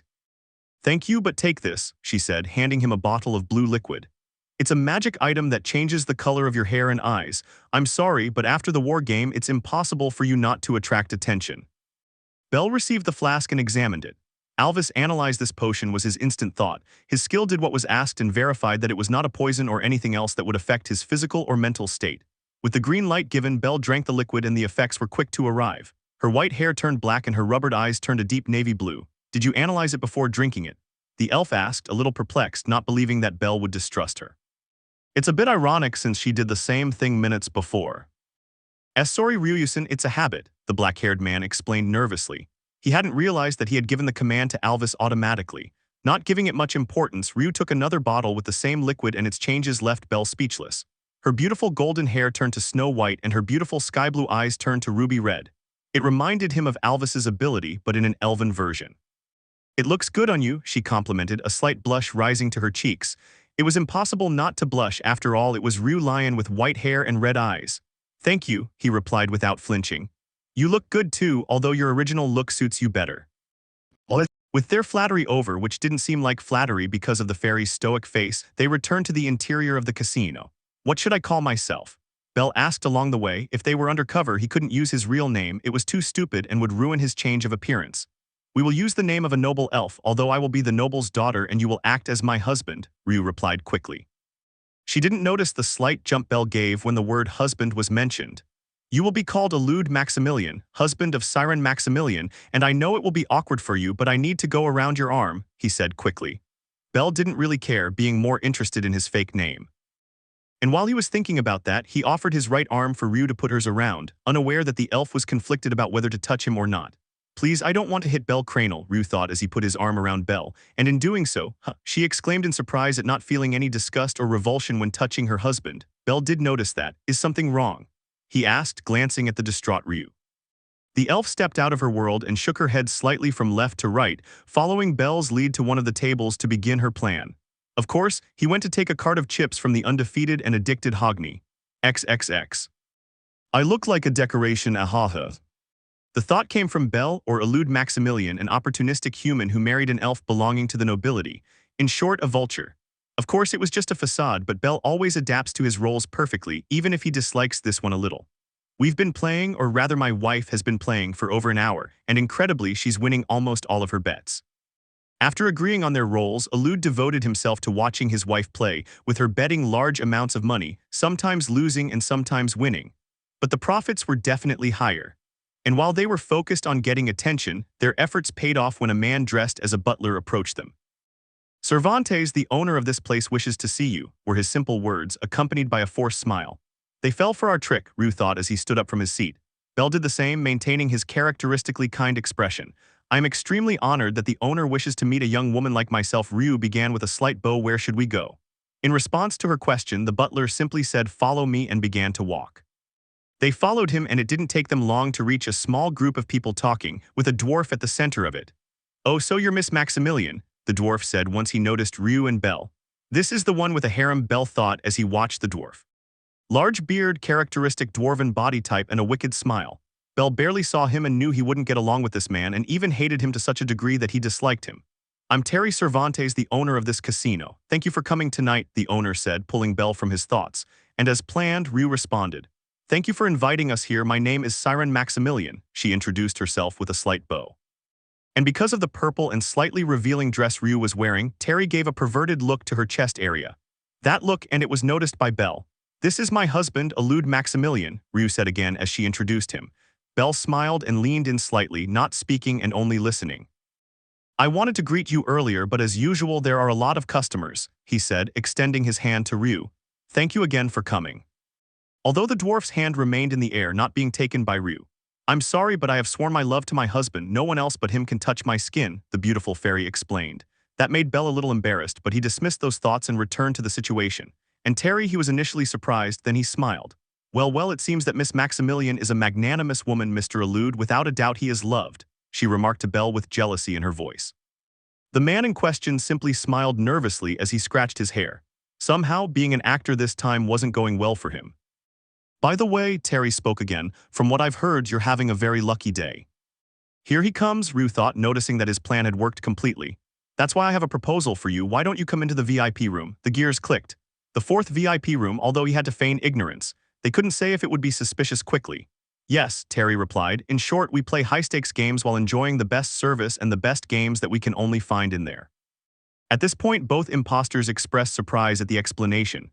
"There are many wealthy people like yourself in there. I'm sure you'll find things that only those with similar circumstances will understand."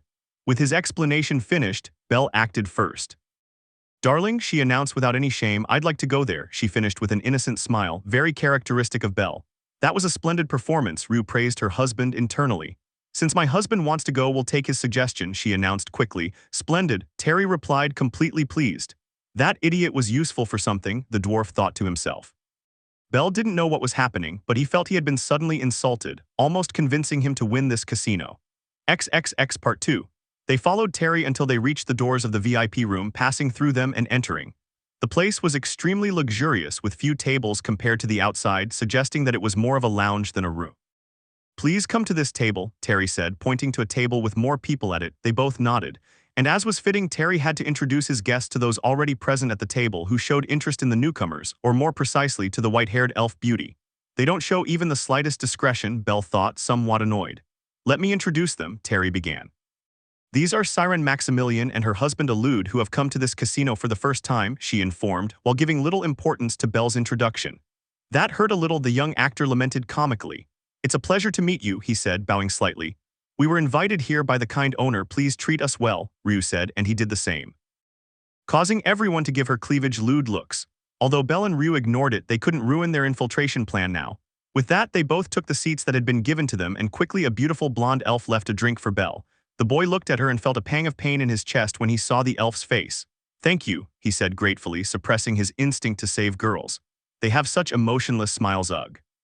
These girls are like that girl named Anna that Ryusen is looking for." He was able to suppress his actions, but he couldn't do the same with his mouth. "Owner," he began, taking Ryu by surprise, who hadn't expected Belle to speak. "Who are these beautiful women?" he finished. Terry was surprised by the question, thinking it was a bit impolite to ask that when he had a complete beauty as a wife. But seeing no annoyance on Ryu's face, he didn't think twice and answered. "These women, though it may sound bad to put it this way, are my lovers. They have accepted the advances of this frivolous man if I'm referring to myself." He said that while taking the hand of a human behind him.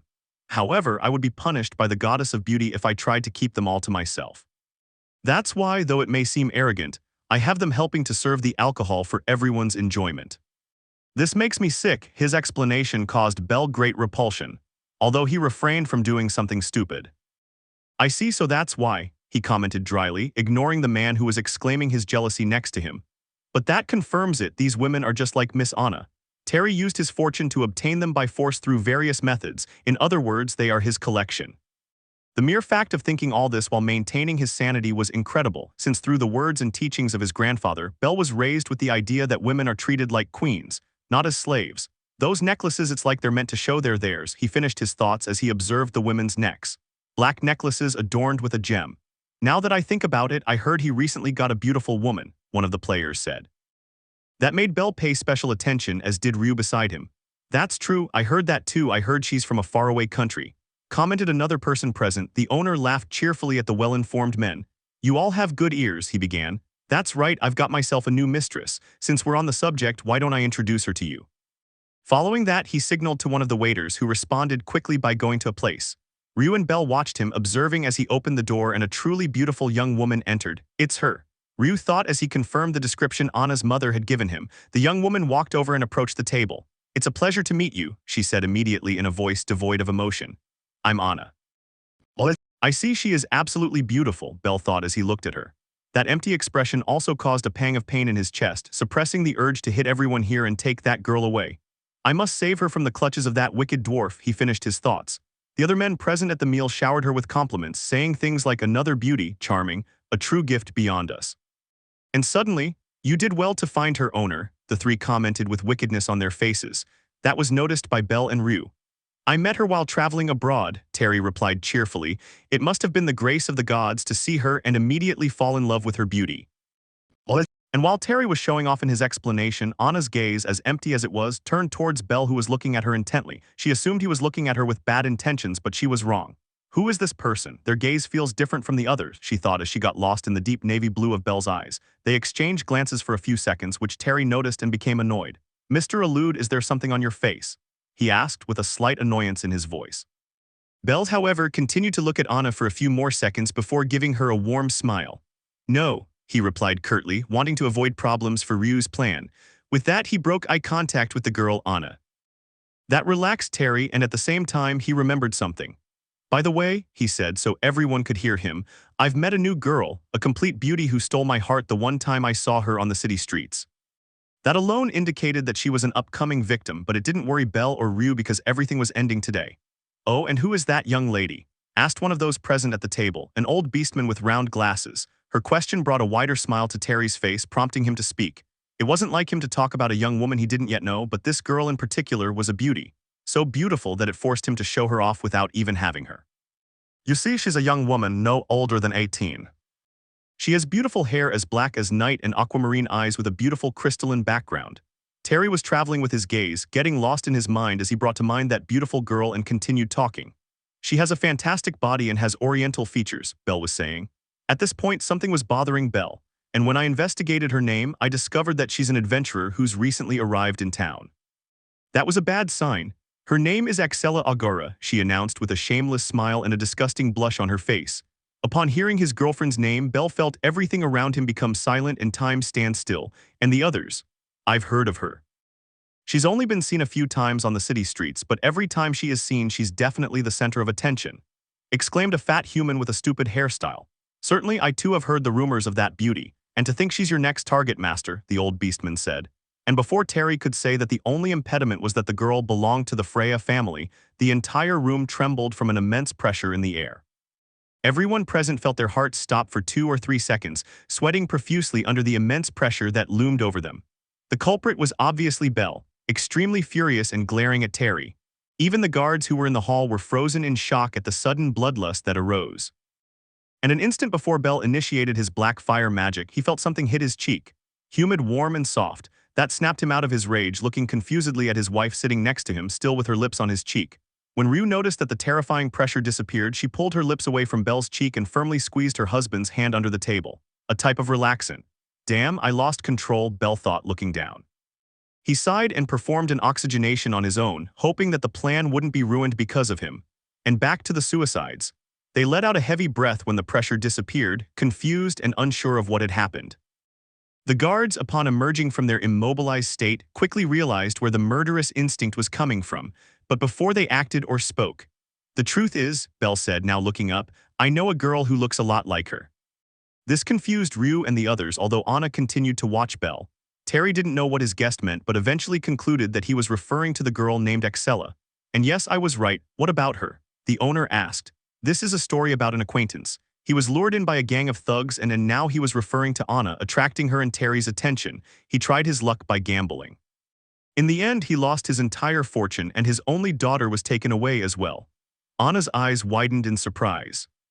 And the annoying Belle continued, now having a plan developed by Alvis. Of course, his father was a fool for gambling, but if we look at it more closely, that incident was caused at someone's request. At this point, Terry narrowed his gaze seriously, although Belle didn't seem to mind. That man uses pimps to get beautiful women, and when it's all done, he can easily keep them until his grave. And finally, the others present understood what Mr. Allude was up to. A heartbreaking story, isn't it? He asked, looking around at everyone. I'm still worried about the future of those women and I'm searching for them. With that, he finished. Those present, the old beastman, a fat human as well as a thin one, and a hobbit in Muslim dress. Everyone was waiting for Terry's answer, panic in their eyes. Does this man know everything? Terry wondered furiously, and just like him, Rue had his own thoughts about Belle. That's not a warning, it's a declaration of war. He's quite angry with you, she paused, emphasizing to Terry, where's his nervous personality? It's like he's a different person. And with that, she finished speaking to Belle. There was a clear impression on her. Intriguing eludidono, Terry said, staring intently at Belle. Anna and another of his lovers behind him exuded fear in their empty faces. By the way, it's just a simple question, but I heard you were the Count of Felnaz, he remarked, taking a sip of his drink. Exactly, I'm merely a man who married a beautiful noble elf. Though I am rather inflexible, someone who cannot ignore criminals, a stubborn human, and Belle responded immediately, not leaving a second in response time. This bastard. He cursed at the dark-haired man in front of him, and she decided to speak clearly. I don't know who you're confusing me with. It seems you're neglecting your wife a bit and are interested in my Anna, he spat bluntly. It was clearly a provocation, so how about we play a game? The loser has to do whatever the loser says, and the winner can get whatever they want. You fell for it, Belle thought. His provocation provoked a provocation that he would accept. However, Terry spoke again, we can only use the highest value chips in this game. That in itself was a problem for Belle and his plan. Even with all the chips we've won, it might be that we can't reach that amount of money, Belle quickly concluded. I can lend you money, Terry spoke again, otherwise we won't be able to continue the game. He said that with a sly smile on his face. I understand not only must the loser do what the winner wants, but they will also incur a huge debt, and furthermore. Stopping his thoughts, Belle looked around, seeing several men in black suits. It doesn't look like they'll let us leave, Hwan no 2 guards, he finished, looking at 2 men in particular, a catman with black fur and a brown-haired human. They are most likely Terry's personal bodyguards, possibly wanderers who left their faction to work as mercenaries. With that said, Belle turned his gaze back to Terry. If it's here and only with his men, he can completely handle the situation, huh? Oblivious to the boy's thoughts, Terry spoke. Health, status, even fame can be obtained, but what we truly desire is the tension of putting everything on the line, am I wrong? Bell heard his words and did not respond. He probably just wants to hurt those who oppose him, or maybe he just wants to bury the incident, it doesn't matter. The boy finally took the glass of drink that was offered to him and took a small sip. Their proposal is, all you have to do is win, that's all. Besides, at this distance, it's not advisable to run away. Although he had Ryu on his side, an incredibly powerful LV-8, his plan required that things not end violently, therefore he acted in the best way possible. Very well, I accept this game, he said firmly. His wife Ryu was a little puzzled, but she let Bell handle it, her instinct told her so. And if it's Bell Cranel, it's impossible for him to lose in a gambling game, she thought as she recalled the winning streak her husband had. With that, Terry smiled at his successful provocation. What about everyone else? He exclaimed excitedly. This is the Grand Casino. A single battle between a Ludodono and me would be incredibly boring. The same rules apply to everyone who participates. I'll grant the wish of whoever wins. There was a bit of tension, but Terry's joking attitude was eliminating it. As long as it's nothing weird like wanting my head. She finished, making the others look at each other for a few seconds. And then they nodded as they joined the game. Oh, just what I expected from all of you, he said with a smile on his face. Do you have any suggestions for choosing a game? If not, then I was thinking of poker. He directed that last part to Bell. That'll do, and the boy agreed. Then the chips will decide the winner, Terry continued quickly. When all your chips disappear, you lose. With that, everything was agreed. Terry's lovers watched surreptitiously, their faces showing concern, wondering who this man was who was challenging Terry Cervantes. Ryu remained impassive, even giving a smile that made her look more beautiful, and the game began with everyone betting and withdrawing their chips. Alvis, I'm leaving the rest to you. I hate to admit it, but I have no knowledge of poker. Hognesson would have been helpful here, although for some reason I think he would eliminate everyone. Bell got a little carried away with his thoughts, but his skill answered him positively and he began to explain the cards and plays he was taking. And the fat human pulled out a poker hand, winning the game. The hobbit dressed in Arab or Muslim clothing won with a full house. And the games continued with a large number of rounds passing and everyone taking rounds with them. Everyone except Bell, who kept losing chips after chips. This worried Ryu greatly, wondering where Bell's luck had gone. And that's when he realized all eyes were on Bell, who had his own eyes on his cards. Everyone's against him, the dealer, the guests, and the owner, they are all accomplices. But at this point Ryu could do nothing, he could only look at Bell's worried face adorned with nervous sweat. Ah, your chips seem to have decreased, Terry said suddenly as he pulled Anna closer, putting his arm around the frightened girl's waist. Are you all right? That annoyed Bell, who kept looking at his cards. Ah, that's right, he spoke again when he received no response from Bell. I still haven't said what my wish would be if I win, have I? Now he had Bell's attention, stopping looking at his cards and looking first at the awkward Anna, who had Terry's arm around her waist, and then to Terry himself. When I win, your companion, how about you lend me your companion for a few moments? This caused Ryu's pupils to dilate due to such disrespect towards her, while Bell caused her even more repulsion and a serious expression. Terry continued when he saw that he had his full attention. You're a little enviable having a young wife. I'd like to experience even a little of that happiness. His smile widened wickedly. Don't worry, it'll just be a few drinks now and then just for the two of us. Bell's serious face was turning furious, losing what little patience he had left. Ryu was the same. Aside from all that, Terry continued, there are the defiant ones, those blinded by greed, and then there are those like you, blinded by a sense of justice. I've made them all my prey. You could really find suicides everywhere, on any corner of any place. Terry is a good example of that. I think I'll have to create hell, he thought as he stood up and unleashed a great hostility towards everyone. The black-furred catman and the brown-haired human went on alert. Darling, but a call and a touch on her hand stopped her. It was Belle stopping Ryu from making a hell of a place. It was she, as an ally of justice, who could not stand Terry's provocations, becoming upset by his lack of respect towards her and his lewd acts. But everything was stopped by Belle just as Ryu stopped it with a kiss on the cheek, although here he only gently took his hand. Bell Cranel, he thought as he observed the face Belle was giving him, a quiet and peaceful one. Excuse me for that, Belle said. My wife is rather tired, besides being annoyed by Mr. Terry's rudeness. I hope you can overlook that. He finished, addressing the others. Ryu continued to stare at Belle with confusion in his eyes. Mr. Terry, I have no problem with your wish. If I happen to lose, I will do and give you whatever you want, he announced firmly. That made Terry laugh, pleased to have his wish granted. Belle Cranel, what are you doing? And Ryu stopped being confused and got annoyed by Belle's words. The mere act of offering it was a great offense, but before she could explode, her hand was held firmly. It was Belle encircling her hand with his own and giving his wife a serious look, a type of stimulant, and it worked. Mr. Terry, Belle said, since you've expressed your wish, I think it's only fair to express mine, wouldn't you agree? His question was direct, looking at Terry as seriously as he could. The dwarf nodded, giving his permission for her to state her demand. Fine, in that case I'll be direct. I want all of his belongings, that includes properties, the casino, and his mistresses, he blurted out his desire. This shocked Terry and his accomplices, as well as Rue and Terry's lovers. It was something that could not be accepted, and before Terry could refuse, Belle spoke again. Or is it that the great Terry Cervantes is afraid of a fan like me who is driven by a sense of justice?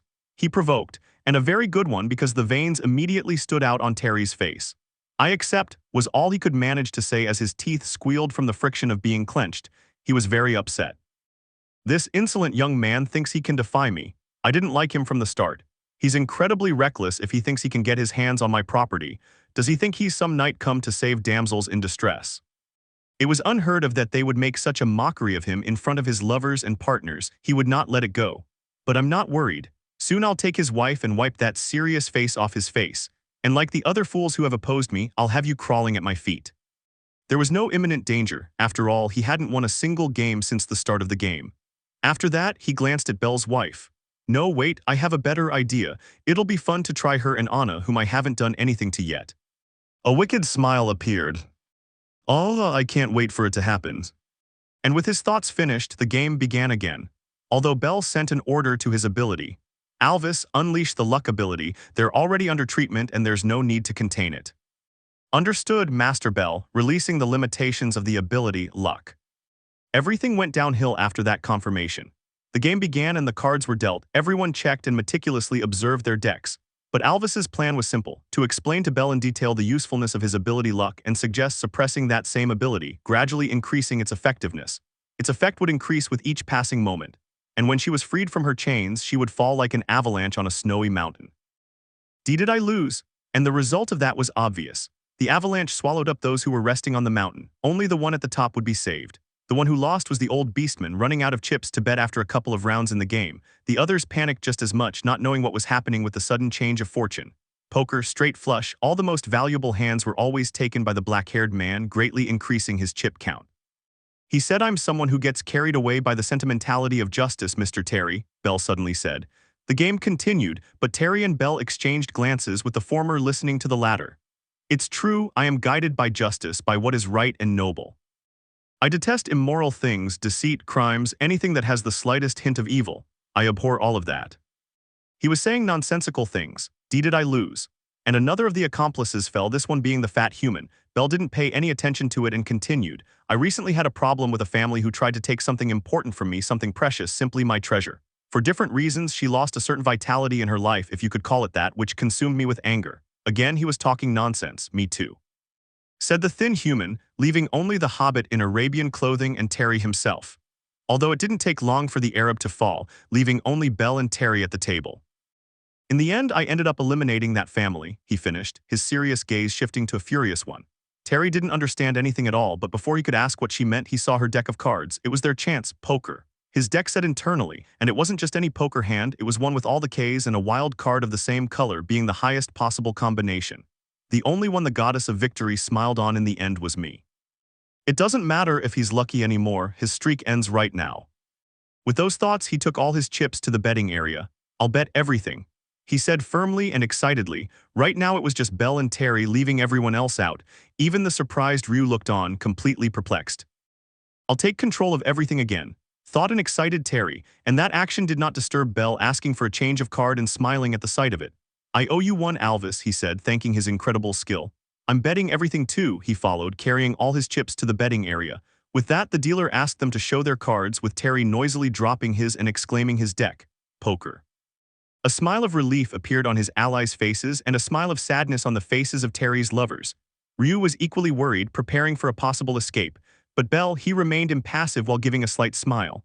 I really owe you one, Alvis, he remarked as he revealed his hand, royal flush. Terry felt his heart stop when he saw the game, a deck that only has a 0.2% chance of coming out. Anna and the other lovers put a hand to their lips in surprise and bewilderment. Incredible, Belle Cranel is incredible. Belle's wife couldn't contain her surprise. Faust, Terry burst out, is he cheating? He demanded of the brown-haired human. The aforementioned, however, could only deny it. Darling, Belle said, turning to his wife, did I perhaps? It was a little difficult to understand, but Ryu got it when he saw the amused smile on Belle's face. Yes, darling, you won, the boy announced, confirming his victory. XXX Part 3. The game had ended, resulting in the crushing victory of the nobleman Elude Maximilian and his wife Siren Maximilian. And Terry, he was panicking. What is this? Their doubts could not be answered, not even by understanding how everything developed and ended up like this. He's just a person, not a knight who came to save Anna. He's got a trick up his sleeve, he's come all this way.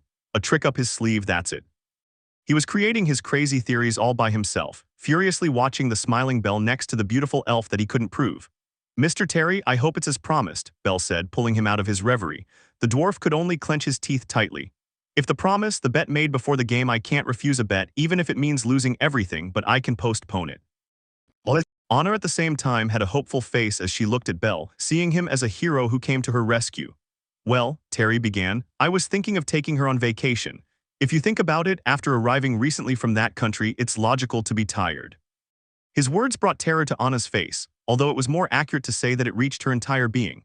But I don't care, all your lovers are free from today, just as all your property and riches pass into my hands. That will teach you not to lay your dirty eyes on Excella, the boy quickly said. Almost no one understood. No, in fact no one did, not even Ryu. Hugh, no, I mustn't get upset, Terry thought, but even if I said that, it was impossible not to do it. I think you're confusing me, he said softly. I like to enjoy the game when I win, and this time will be no different. The dwarf threw down his chair where he was sitting and expressed his fury on his face. That frightened her accomplices and lovers and Anna herself as well. You've just become an enemy. Did you think you were going to survive just like that? You're sorely mistaken if you think the guild will protect you. I'm a worker at Santorio Vega. He was ranting angry words at Belle, who was looking at him indifferently. Anna had run behind the boy. So you're a worker at Vega Sanatorium, but before that your name isn't Terry Cervantes, your real name is Ted. This time it was Ryu who spoke, standing next to Belle, who was looking around. How did she get my real name? Isn't that elf the daughter of a mere nobleman? He was beyond confused. Losing all his fortune, property, and lovers was not easy to digest, so the accelerated panic was normal. What makes you say that? He asked, breathing heavily. If you want to refuse, we can use a state robber, Belle interrupted, causing Terry to become conflicted again. A state thief is an item that can be used to reveal the grace of the gods, thus easily disproving Ryu's words. Of course, if Ryu were lying. I won't let that happen. She smiled as if she remembered something important. Hee. Okay, I think this is a huge problem, but there's no reason to listen to useless nonsense. This man can't save anyone. He made a sign with his hands, and all the guards, except for the catman and the brown-haired human, rushed at Belle and Ryu. But they were all sent flying by projectiles of blue fire, making them roll on the floor or crash against the walls of the large room. Trails of smoke rose from the impacts that all of them received. What? Terry didn't believe it. I told you, didn't I eliminated that family for messing with someone important to me, and you, Terry, no, Ted, you've crossed the same line they crossed. The blue flames turned to black. Alvis removed the effects of the changing potion and gave an instruction that his ability obeyed instantly. Her dark hair turned pure white, and her intense navy blue eyes were replaced by bright ruby red ones. Bull killer. He exclaimed in surprise at Belle's peculiar appearance.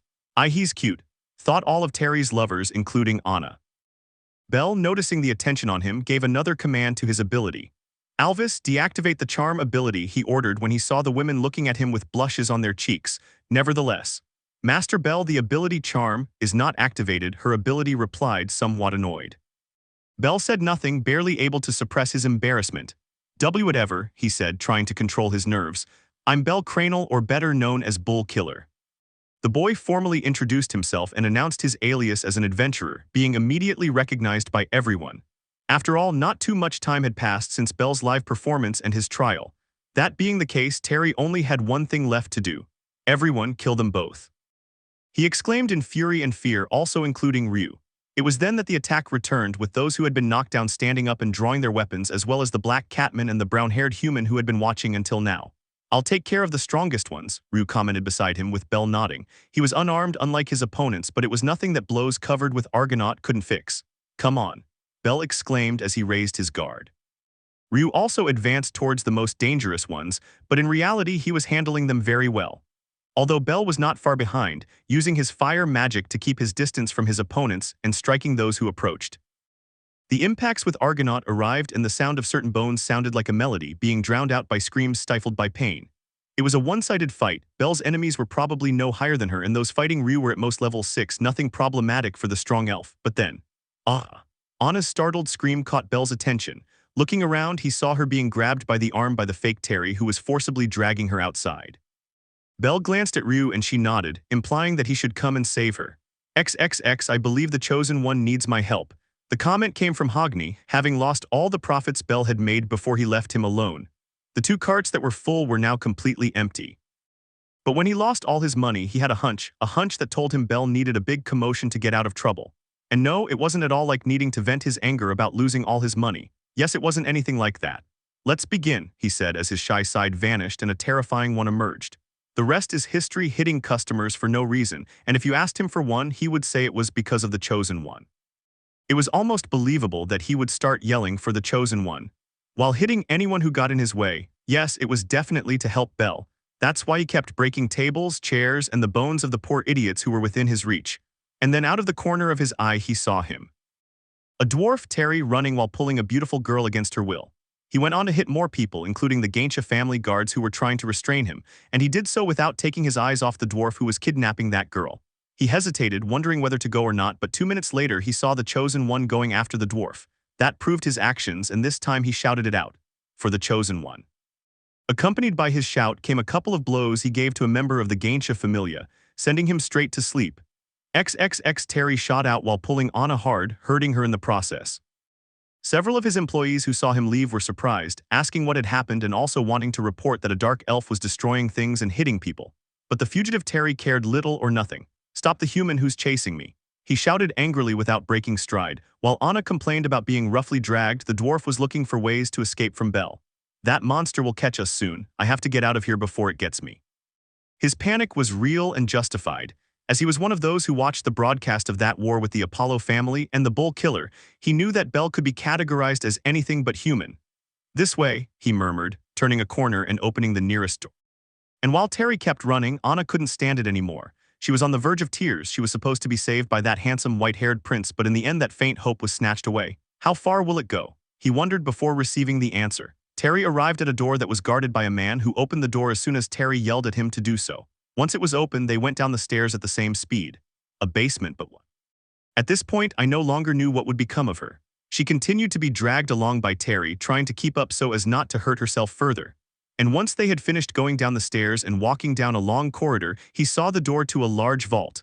That took away any hope he might have had. Terry quickly opened it and threw Anna inside, doing the same and closing the vault.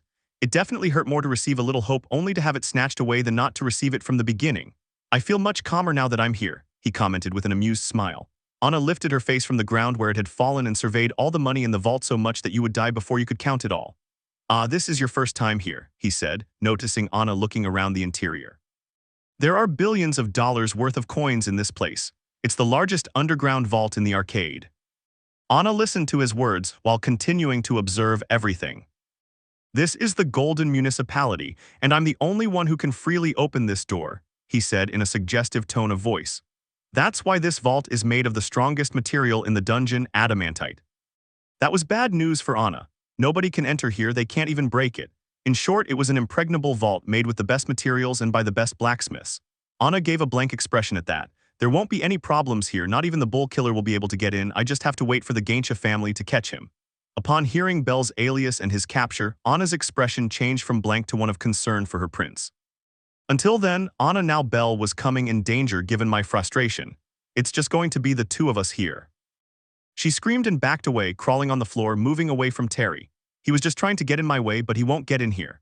That annihilator of the Apollo family lost, I'm the one who laughs last. Faced with this undeniable truth, Anna could only shake her head while repeatedly saying the word no with regret. So while they're taking him out, we'll spend these minutes cuddling. It's a shame that idiot didn't hear your tearful voice, I'm sorry. With the most unpleasant expression he could muster, he took Anna's cheek in his hand. And with an expression of horror, Anna wanted to scream. God. XXX, a loud, dry sound accompanied by the cracking of bones sounded, belonging to one of those trying to stop Belle. That irritated him, making him angry and causing him to use his lightning armor. I must save her. He punched an opponent in the cheek, adding the charge of Argonaut that sent them to the world of dreams. With that, she managed to leave the room and went in Terry's direction. He knocked down those who obstructed his path, burning and electrocuting them. The most foolish ones had their ribs broken with charges of Argonaut. Sure, they were 5-second charges, nothing deadly but painful, and it didn't take him long to reach the vault door, stopping and turning off his magic. They're both in there. He weighed the options.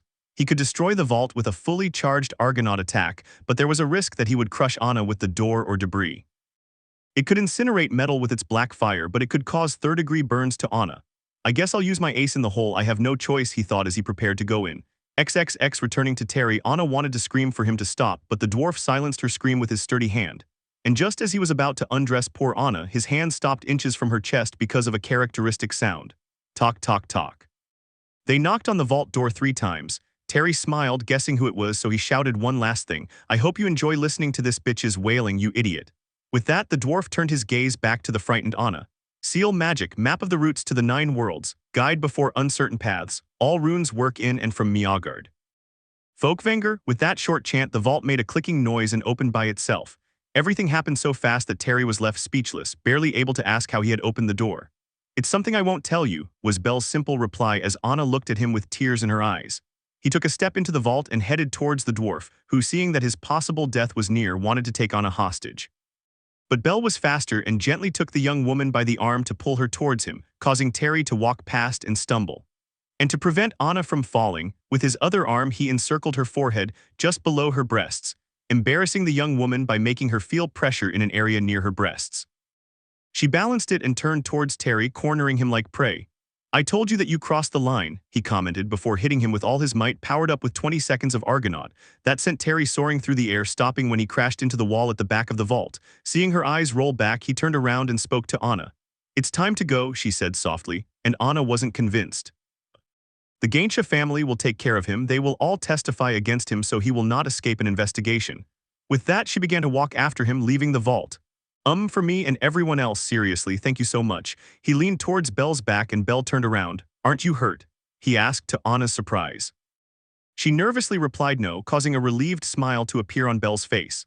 I'm glad, she said with a smile that conveyed calm to those who saw it, although it caused Anna to blush enormously, grabbing her cheeks and looking away in embarrassment. Belle wanted to ask what was happening, but his Alvis ability reminded him that they had to leave the place before the Ganesha family arrived. He obviously did it on purpose. On the way they met Ryu, who still had white hair and red eyes. She really wanted to know how Belle managed to remove the effect. But they downplayed it and focused on fleeing. After all, they had caused a big problem. XXX the escape was a success, and they were let go by Shakti Varma, who had discovered them in some bushes. He spoke with Belle and Ryu while Anna watched, noticing that Ryu gave him a flask as thanks, the state thief.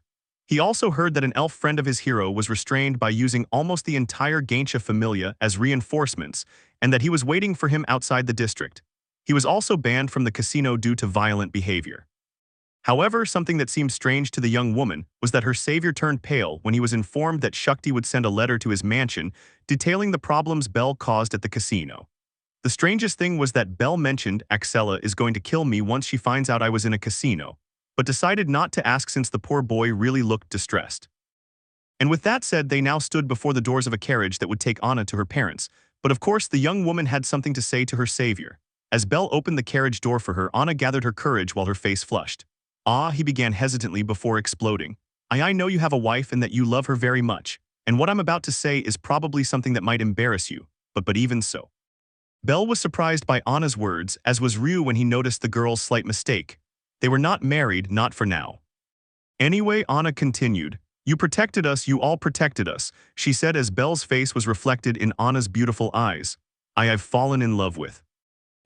Wait please, Ryu interrupted before she could finish her statement. I think you're mistaken. Belle Cranel isn't my husband. It was just an act so we could infiltrate the casino and save them. Was the sound Anna managed to make, and Belle, he was crying internally. Ryu had ruined the declaration of love that Anna was dedicating to him. It's as Ryusen says, she said, though she composed herself and explained, we're not married. We just acted this way to get into the VIP room and help you. In fact, I was just there unexpectedly. It was Ryusen's plan.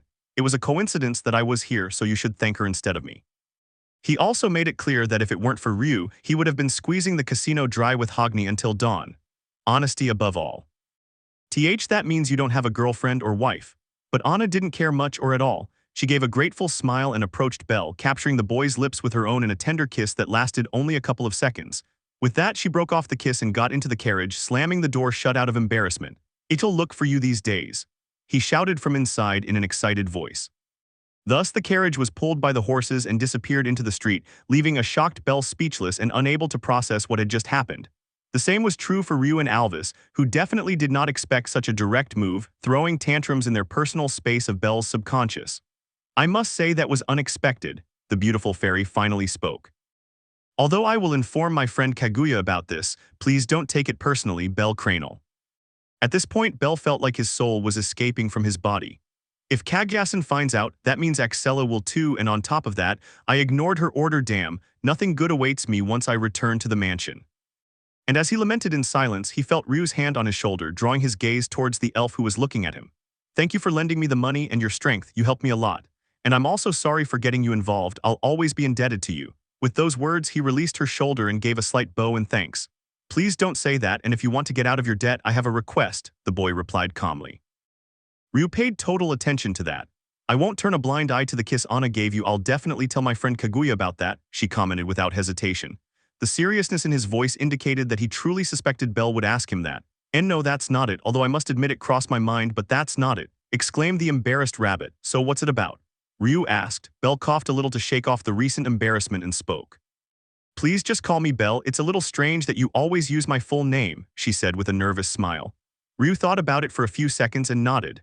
Okay, then I'll call you Bino Cranelson, he corrected himself at the end, making Belle give another nervous smile. Well, something is something, he said to himself. But, Ryu continued, are you sure that's all it is? I could have called you Cranelson just by asking, and I won't be satisfied until I make it up to you properly. Belle put on a complicated face. He had never encountered such a proper elf besides Reveria. Then we're even, he said, wanting to show off a little. After all, I saw you wearing a dress, and seeing how beautiful you look in one was reward enough for me. She added a wide cheek-to-cheek smile as the cherry on top, hoping it would have some effect. Piero Ryu era Ryu. Cranelson, do you always say things like that to women? He asked with a serious face. Belle realized that her plan didn't work. She wanted to at least make her friend smile a little. No, it's not what you think, he exclaimed, making strange movements with his hands. When you want to cheer up a woman, my grandfather told me that you should flatter her until she smiles. He said the last part pointing to the sky, as if blaming his grandfather who rarely made his presence known with a slight silhouette. It's not like, take what I said now as a compliment or not, he finished, a bundle of nerves. Well, not really. What I really want from you, Now he finished as he bent back and grabbed his head with both hands, letting out a scream. Ryu hadn't been able to keep up with Belle's rambling, but a slight smile appeared on his lips because of the boy's innocent behavior. I wonder why he doesn't seem like that adventurer who mercilessly eliminated more than 100 people anymore. A god. Belle Cranel was definitely a mystery to Ryu, and that's why I would say the following. Cranelson, he called, immediately getting his attention. I think you're someone worth discovering. As she finished speaking, she gave him a discreet but sincere smile, making Belle blush because he still had white hair and red eyes. With that, he turned around and said goodbye to Belle. Oh, and I'll tell Kaguya what you said about my appearance and address. See you later, Cranelson. After that, he disappeared. And Belle was shocked by her last words, knowing that if Kaguya found out, it was a given that Axella would too. I don't feel like going back to the mansion, he thought as he headed off to find his companion Hogni. XXX, it didn't take him too long actually, he just had to follow the signs towards the district exit, and there he found Hogni sitting on a bench waiting for him. Hognison, thank you for waiting for me, Belle said gratefully as he sat down next to her. The dark elf shook his head, implying that it was nothing or didn't really matter. And after a few minutes of silence between the two, Hogni suddenly deigned to speak. Chosen, I lost all my funds at the casino, he commented with great regret in his voice. That caused Belle to sweat nervously and smile nervously, as he had already imagined something like that, although it was impressive that he lost 2 carts full of chips. Don't worry, he said, downplaying the situation. After all, I won the casino and all its funds in one bet, he finished with a confident smile. When Hogni heard the last part, he almost hit him for joking with him like that, but once he saw that confidence on his face, he knew it was no joke. Are really? He asked, perplexed, refusing to accept it. I'm serious, in a few days I will reclaim the property and the money, at the same time I will cancel the ban on entry that was put on you so you can return. This was another level. Hogni stared at Belle with wide eyes for a few seconds. You really are the chosen one, he said once he had processed everything. A friendship had been strengthened by this adventure into the realm of gambling and greed, with both boys flashing amused smiles as they discussed how much fun they had. Although Belle didn't find the part where Hogni dueled against more than 50 members of the Gaincha Familia funny. Even so, the dark elf was recounting his battle with a smile on his face. The good Hogni grew to trust Belle and vice versa with Belle to Hogni. Once they had rested enough, they got up from the bench and headed towards their homes. It was already past 2 in the morning, so Belle would find his girlfriend asleep, taking advantage of that to hug her while she didn't notice. Perhaps that way, once she woke up, she wouldn't be so angry with him. However, at last we found you, Rabbit. To think that you would be with Hogni. 4 identical voices called to him as he walked with Hogni, seeing 4 hobbits and a blacksmith who looked like he didn't want any of this. Is something wrong? Belle asked, hoping it wasn't any trouble for him, and the Gulliver brothers, they smiled. We're going somewhere, the Major announced. A place? It's 2 a.m. What place could be open at this hour? Belle was confused. To a flashy place that overflows with sensuality and desire, the older one replied with an amused smile on his face. Belle could not refuse and was dragged along with Hogni, just like Welf, by the Gulliver brothers. Chapter 27, Pleasure District. Run Cranel run. Here's Excella's updated status. I hadn't posted it before XD. Her last update was after she almost died in the dungeon, in case you don't remember. Name, Excella Agara. Age, 17 years. Race, human, LV. Force strength, B755. Stamina, 823. Dexterity, B732. Agility, B791. Magic, C601. Development skills. Hunter HG, abnormal resistance, HG treatment, I knew. Magic. Fairy Song 2-level healing magic, activation chance. First level, Guide the Lost, Save the Damned, Fairy Song. Second level, Guide the Lost, Save the Damned. Earthly Fairy Mother, I offer my prayers in search of salvation, heal this stained body and purify this corrupt soul, Fairy Song. Firebolt and Quickcast magic skills. King's Restriction, Blood ability. Disables magic in a predetermined area, taking the user as the central point. It disables reinforcement and support skills in a predetermined area, taking the user as the central point. It subjects the user to lower levels, preventing their movement. It subdues weak wills, preventing their movement. It depends on the user whether they restrict themselves or not, control at will. Activation phrase, in the presence of the Demon King. Stat-independent trigger, the King's inclemency, Soul Seizure. Losing the fighting spirit in the face of this ability means death. The cost of each soul seized subtracts 1 day from the user's life. Losing one's life using this ability prevents the user's reincarnation process. Active trigger. You can bypass the fighting spirit restriction with the forced activation phrase, however the user's life will be reduced by half. Forced activation phrase, Demon King's Sacrifice, Creator of Chaos. Inactive ability doubles the user's statistics, trigger inactive. Activation requires a vengeful will. Abilities granted. Hero Protection. Ability granted by the original bearer, shares 25% effectiveness in the benefits of the original skill. Secrecy, new, cancels the user's presence. Note, I need to nerf Excella. Belle, a beautiful girl was fast asleep while hugging a plush rabbit toy, the one Belle had given her on their date. He's also having a strange dream with Belle present. Not even the gods themselves could imagine what he was fantasizing about in his deepest thoughts. Damned infidel, and his dream changed in an instant.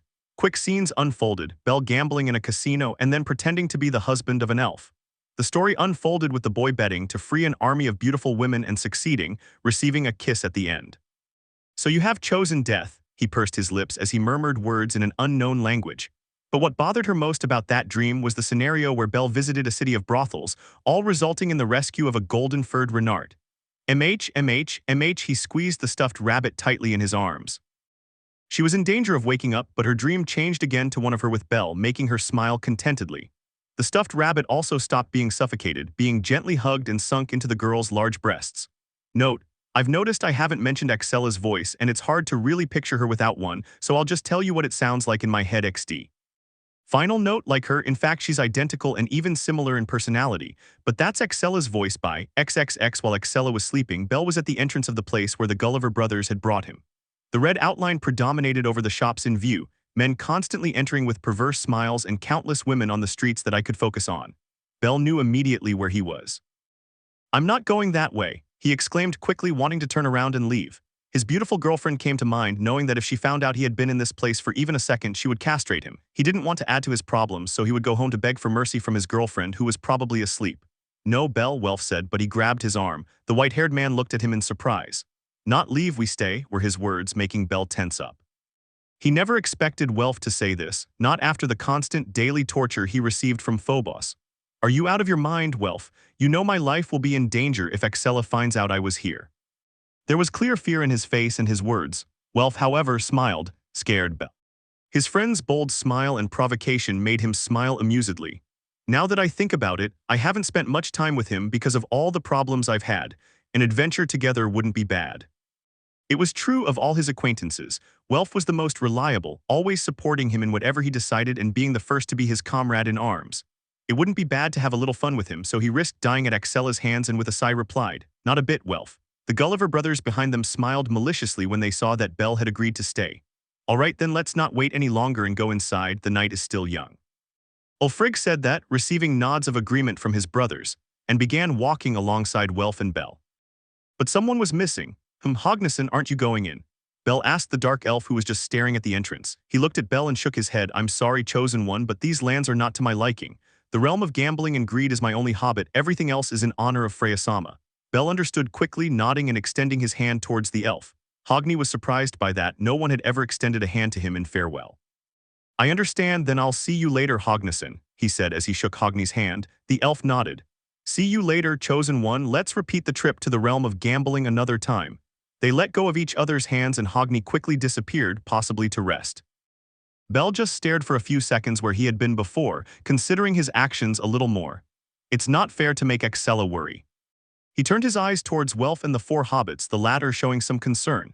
They had noticed that Belle was weighing his actions, which could ruin his elaborate plan. That being the case, they would have to act. "Don't pay any attention to that elf," commented Ulfrig the eldest. "Yes, it takes the fun out of life," Dvalin continued. "Exactly, ugly people are ugly no matter how much effort they put in," Berling insulted. "That was cruel, Berling Nielsen," Gr said, "but am I right?" "But you're right." Eventually they veered off and made comments to each other, causing Belle to roll his eyes at them. "Well, as long as I don't do anything, I don't see a problem. I'll just accompany Welf. I'll also have to reward Axella if she doesn't kill me." In the end, he decided that he would assist in this. After all, he was his good friend, and besides, it could strengthen his relationship with the strange Gulliver brothers. "All right, time for adventure," he commented with a smile. Welf and the four hobbits nodded and walked with him to the world of lust, to the pleasure district. XXX sweet laughter, seductive words, sensual glances, an impure environment. All sorts of provocations abounded in this place, with Belle being watched by a large number of women. "Everyone here wears very little clothing, don't you think so, Alvis?" While Belle watched with blushing and embarrassment in his eyes, he commented on it casually and received no response from his reliable ability. Alvis," he called again. "Is something wrong, perverted teacher Belle?" She was annoyed. The voice, cold as ice, sent a pang of pain through his chest, but what was more painful was the way Alvis called him. "Pervert, Alvis, it's nothing like that. I've come to accompany Welf and the Gulliver brothers. I have no other intentions." "If so, tell Axella-sama when she finds out about this," he commented before logging off. The faint clig sound confused Belle. "Alvis, are you there?" The boy didn't know it, but the beautiful Alvis had locked herself away in her personal space. Belle's subconscious, Alvis's room. The white-haired girl threw herself forcefully onto her bed, rearranging the large number of plush toys with rabbit designs on it. She pouted and began to kick and flail her arms, complaining as her face turned red with anger. Maestro Belle taunt. She turned over on the mattress so that her gaze was directed towards the ceiling of the room and picked up one of the many stuffed animals. "If what you want is to see women in skimpy clothing, I could do it." She hugged her stuffed animal tightly, burying her face in it, completely annoyed with her teacher. She could easily put him in an unconscious state to model lingerie for him. She just needed Belle's permission and his consent. But he decides to go to lustful places with vulgar women MHP. She pouted and closed her eyes, wanting to forget the infidelity she was suffering right now. Although she didn't have a romantic relationship with Belle, that's how it was for her. Back to reality. "Zauka."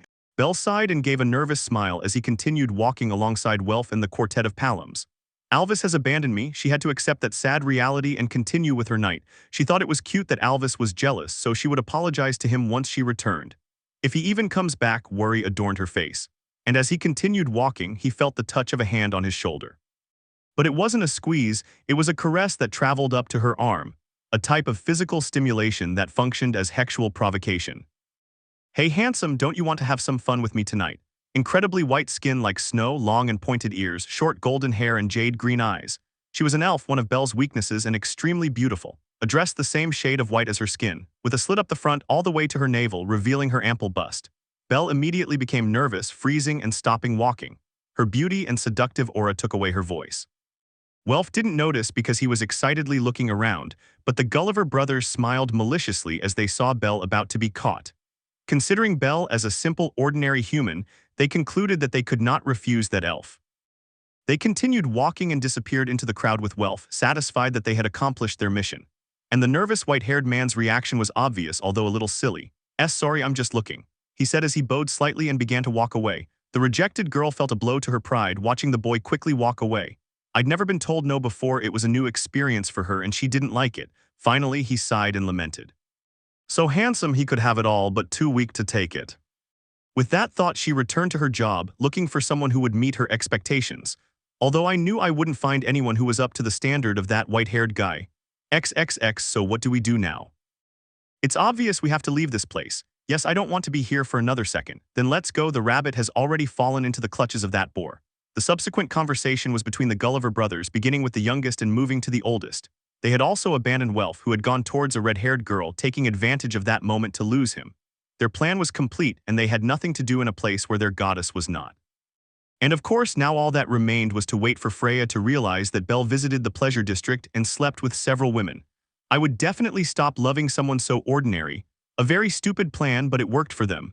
XXX. While his friend was being caressed by a very hexy elf, Welf continued walking while looking to both sides. He wasn't there because he was her hobbit, and even less so considering that he was 100% loyal to the goddess Hephaestus, but he wanted to have a little fun with Belle. Besides wanting to test his now modified invention, the mask with invisibility and mind-containing functions. Let's see if he can conceal his presence. The Ishtar Familia headquarters might be a good place to experiment. With that thought, he proceeded to take out the white mask with black decorations and a red gem in its center.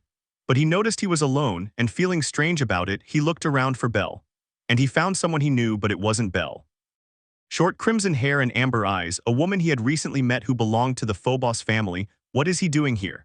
He was supposed to be at the Cranel mansion, so his surprise was obvious. She looked nervous and harassed by the men who approached her with bad intentions, so he sighed and went towards her.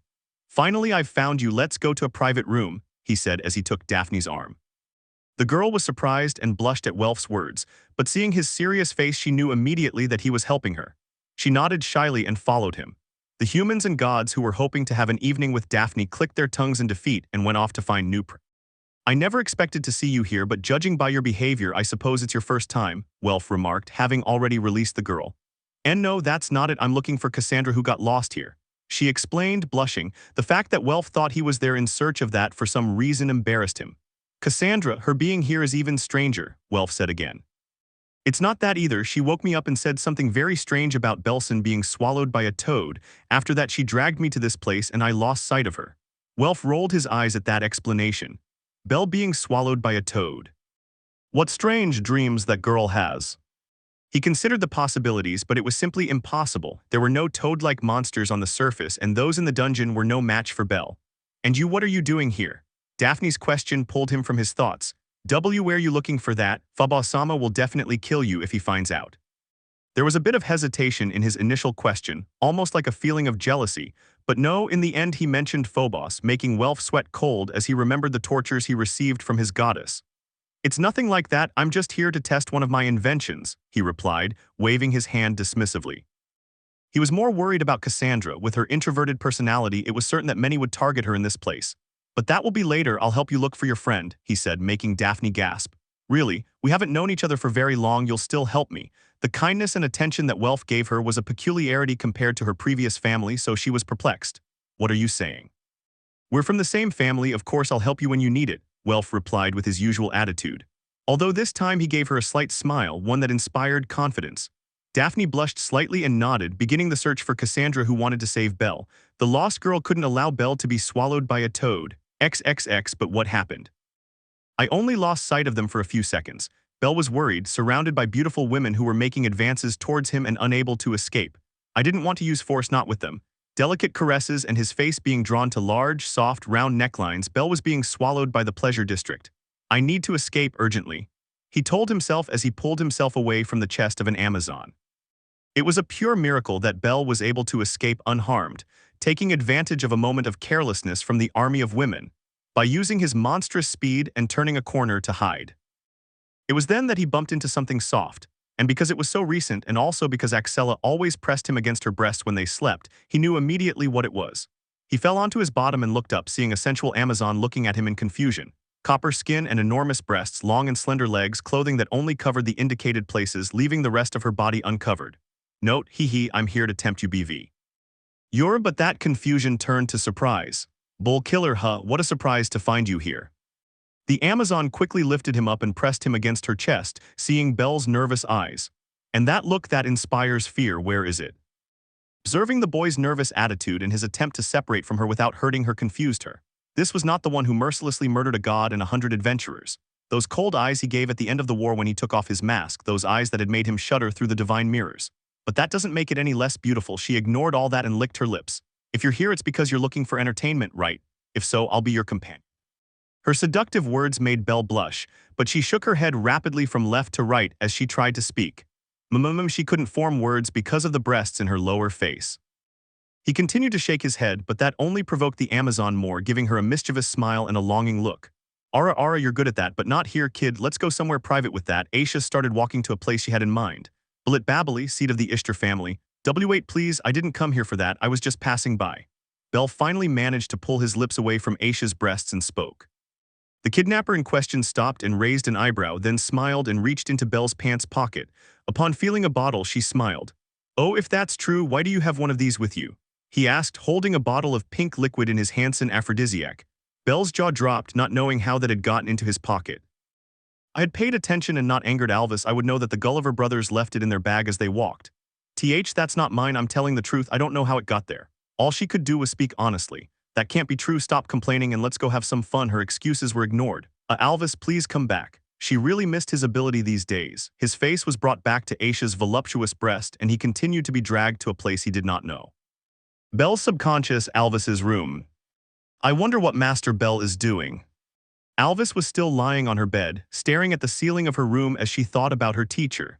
A stuffed rabbit was in his arms, being gently stroked. She felt a little sorry for how she had acted towards her teacher, but she couldn't think of any other reaction. After all, Belle was in the pleasure district. Will he miss me? She was also wondering if Belle missed her since it hadn't been long since she'd locked herself in her room and left him. And that's why he didn't know that his beloved master was being dragged away by a level 5 Amazon at this moment. Yeah, right, he's probably surrounded by women and hasn't even thought about me, damn it. His anger returned as he imagined Belle being surrounded by countless girls, buried in their breasts and smiling happily. She pouted in annoyance and frowned, rolling over on her bed while cursing that she couldn't have a physical body. XXX. Sitting on a long sofa, Belle nervously awaited being devoured. Aisha's hand on his shoulder prevented him from getting up and he broke out in a cold sweat as he felt her gaze. Tusk, and to think all the rooms would be occupied, he remarked with distaste. She was also sitting on the sofa with one hand on Belle's shoulder to make sure he didn't escape. He thought a little longer and smiled, making Belle look at him with fear in his eyes. If you want, we can do it right here, it doesn't bother me again. Her suggestive words made him blush.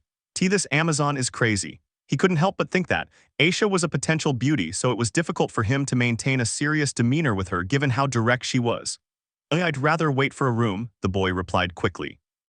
That surprised the Amazon. She expected Belle to refuse and ask to let him go, but that wasn't the case. I see, in that case I can wait a little longer then, she said with a touch of humor in her voice. The fact that he didn't resist took away some of the excitement, but it made it easier for him to test him in detail. Of course, he didn't think that Belle was stalling. Please come back, Alvis. The boy hoped his beautiful ability would return. It was an all-or-nothing situation, a battle of luck and probability. But as the minutes passed, only problems kept coming for Belle, represented by beautiful and erotic Amazons. The harvest was dismal tonight, one of them commented. Belle watched the group of Amazons enter through the door of the room where he was.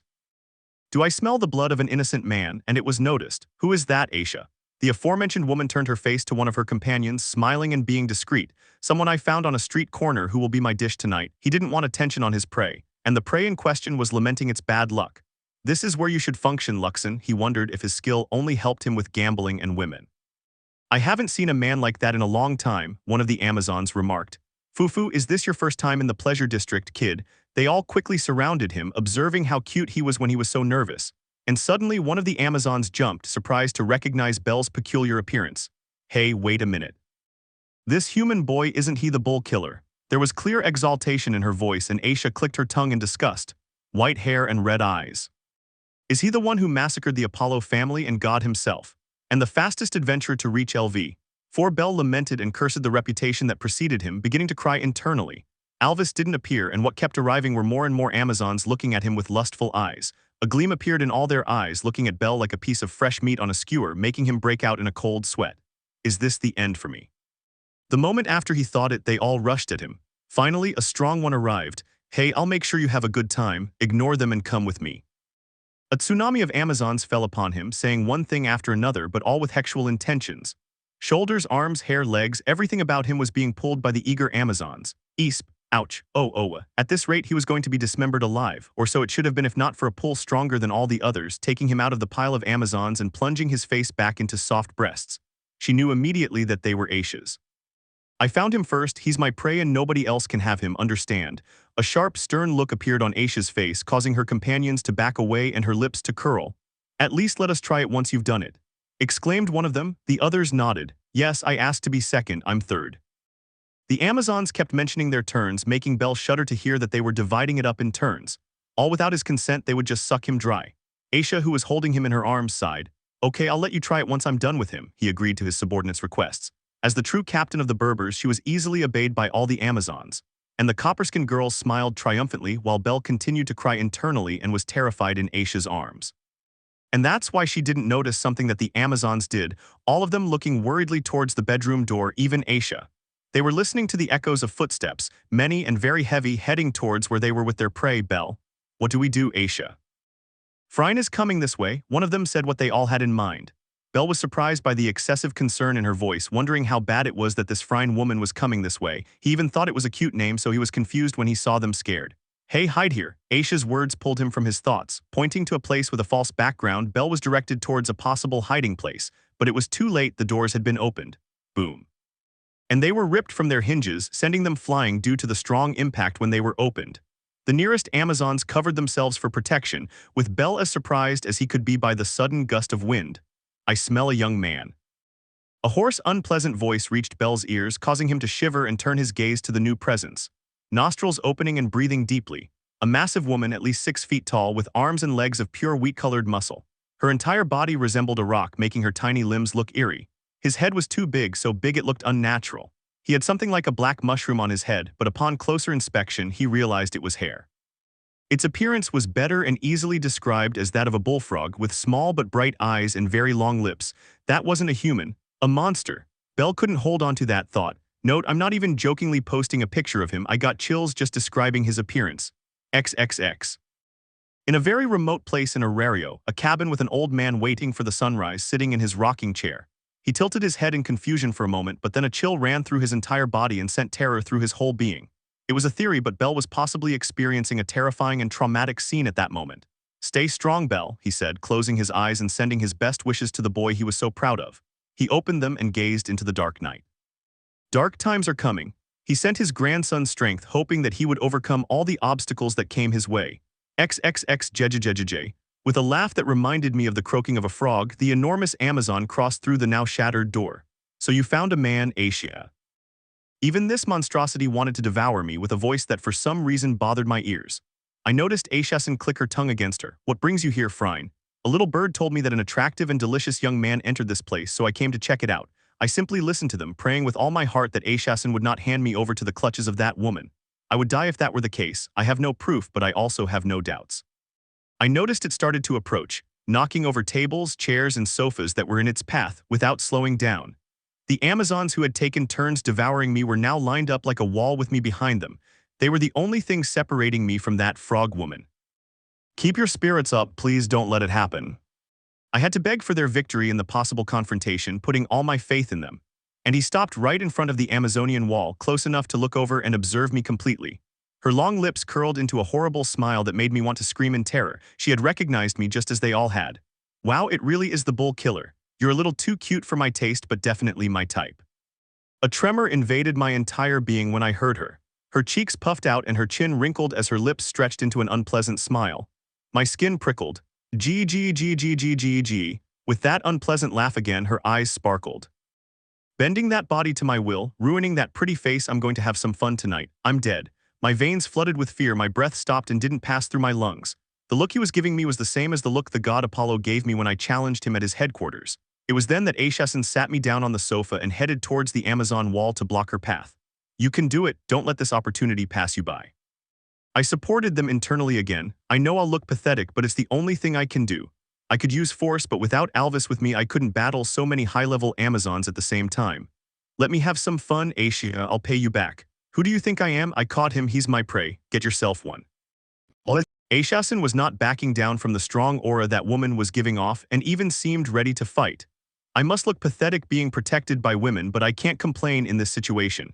But it wasn't just her. All the Amazons tensed their muscles and prepared their bodies ready to take her down. They move in packs. It moved me. It was incredible to witness them all come together to protect me, not letting their appetizer be devoured by that woman. I also had a feeling that something was about to happen, but I was more worried about my own skin than anything else in particular. My alarms kept going off, warning me that nothing good was waiting for me here. All the men who have had the honor of being my companions couldn't entertain me. I'm bored to death, so why won't you allow me this time? Go back to your lair. I can't count how many men you've wasted, so you won't get mine. Aishasin's words sounded cold and harsh as I pitied the fate of those unfortunate companions. Is beauty a sin? It's not my fault that no woman can measure up to me. Ishtar-sama comes a little closer, but she still can't reach me. Is she serious? It's your fault that strong and good men no longer come to this place. Read the scriptures, Toad. Ooh, jealousy, how scary. Today I am the perfect complement to beauty and power, vermin. My joints trembled at her words, even my toes. She wasn't joking, and she wasn't bragging either.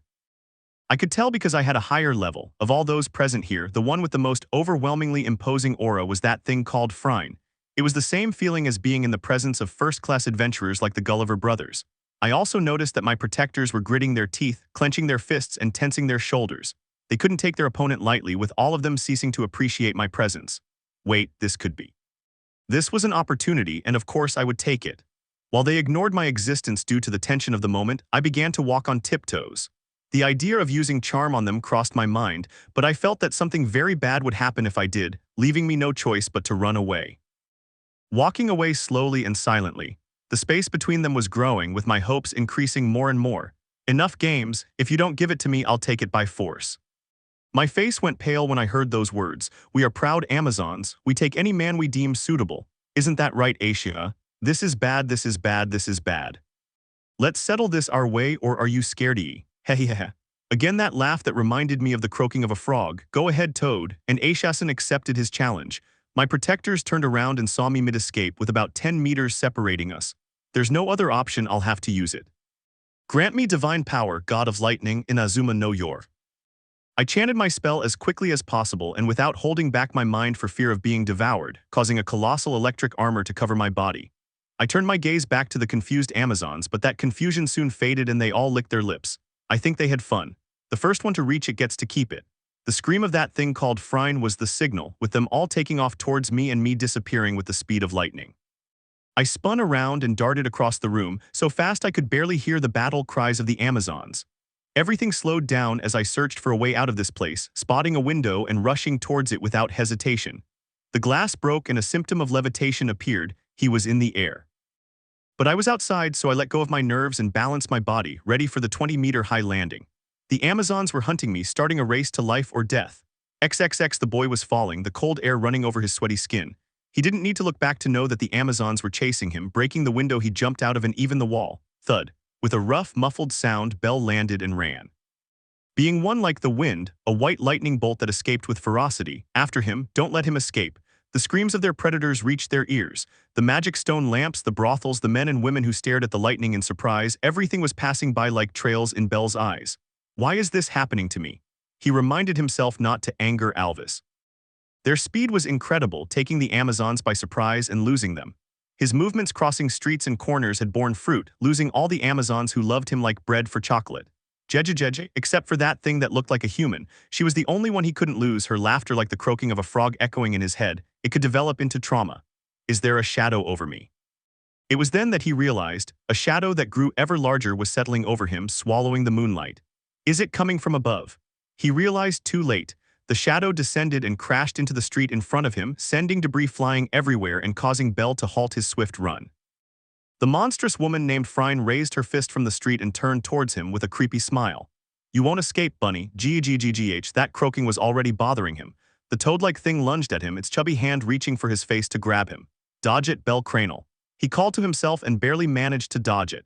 He could hear the wind being torn apart as those coppery fingers had brushed past his ears, making him shudder with terror.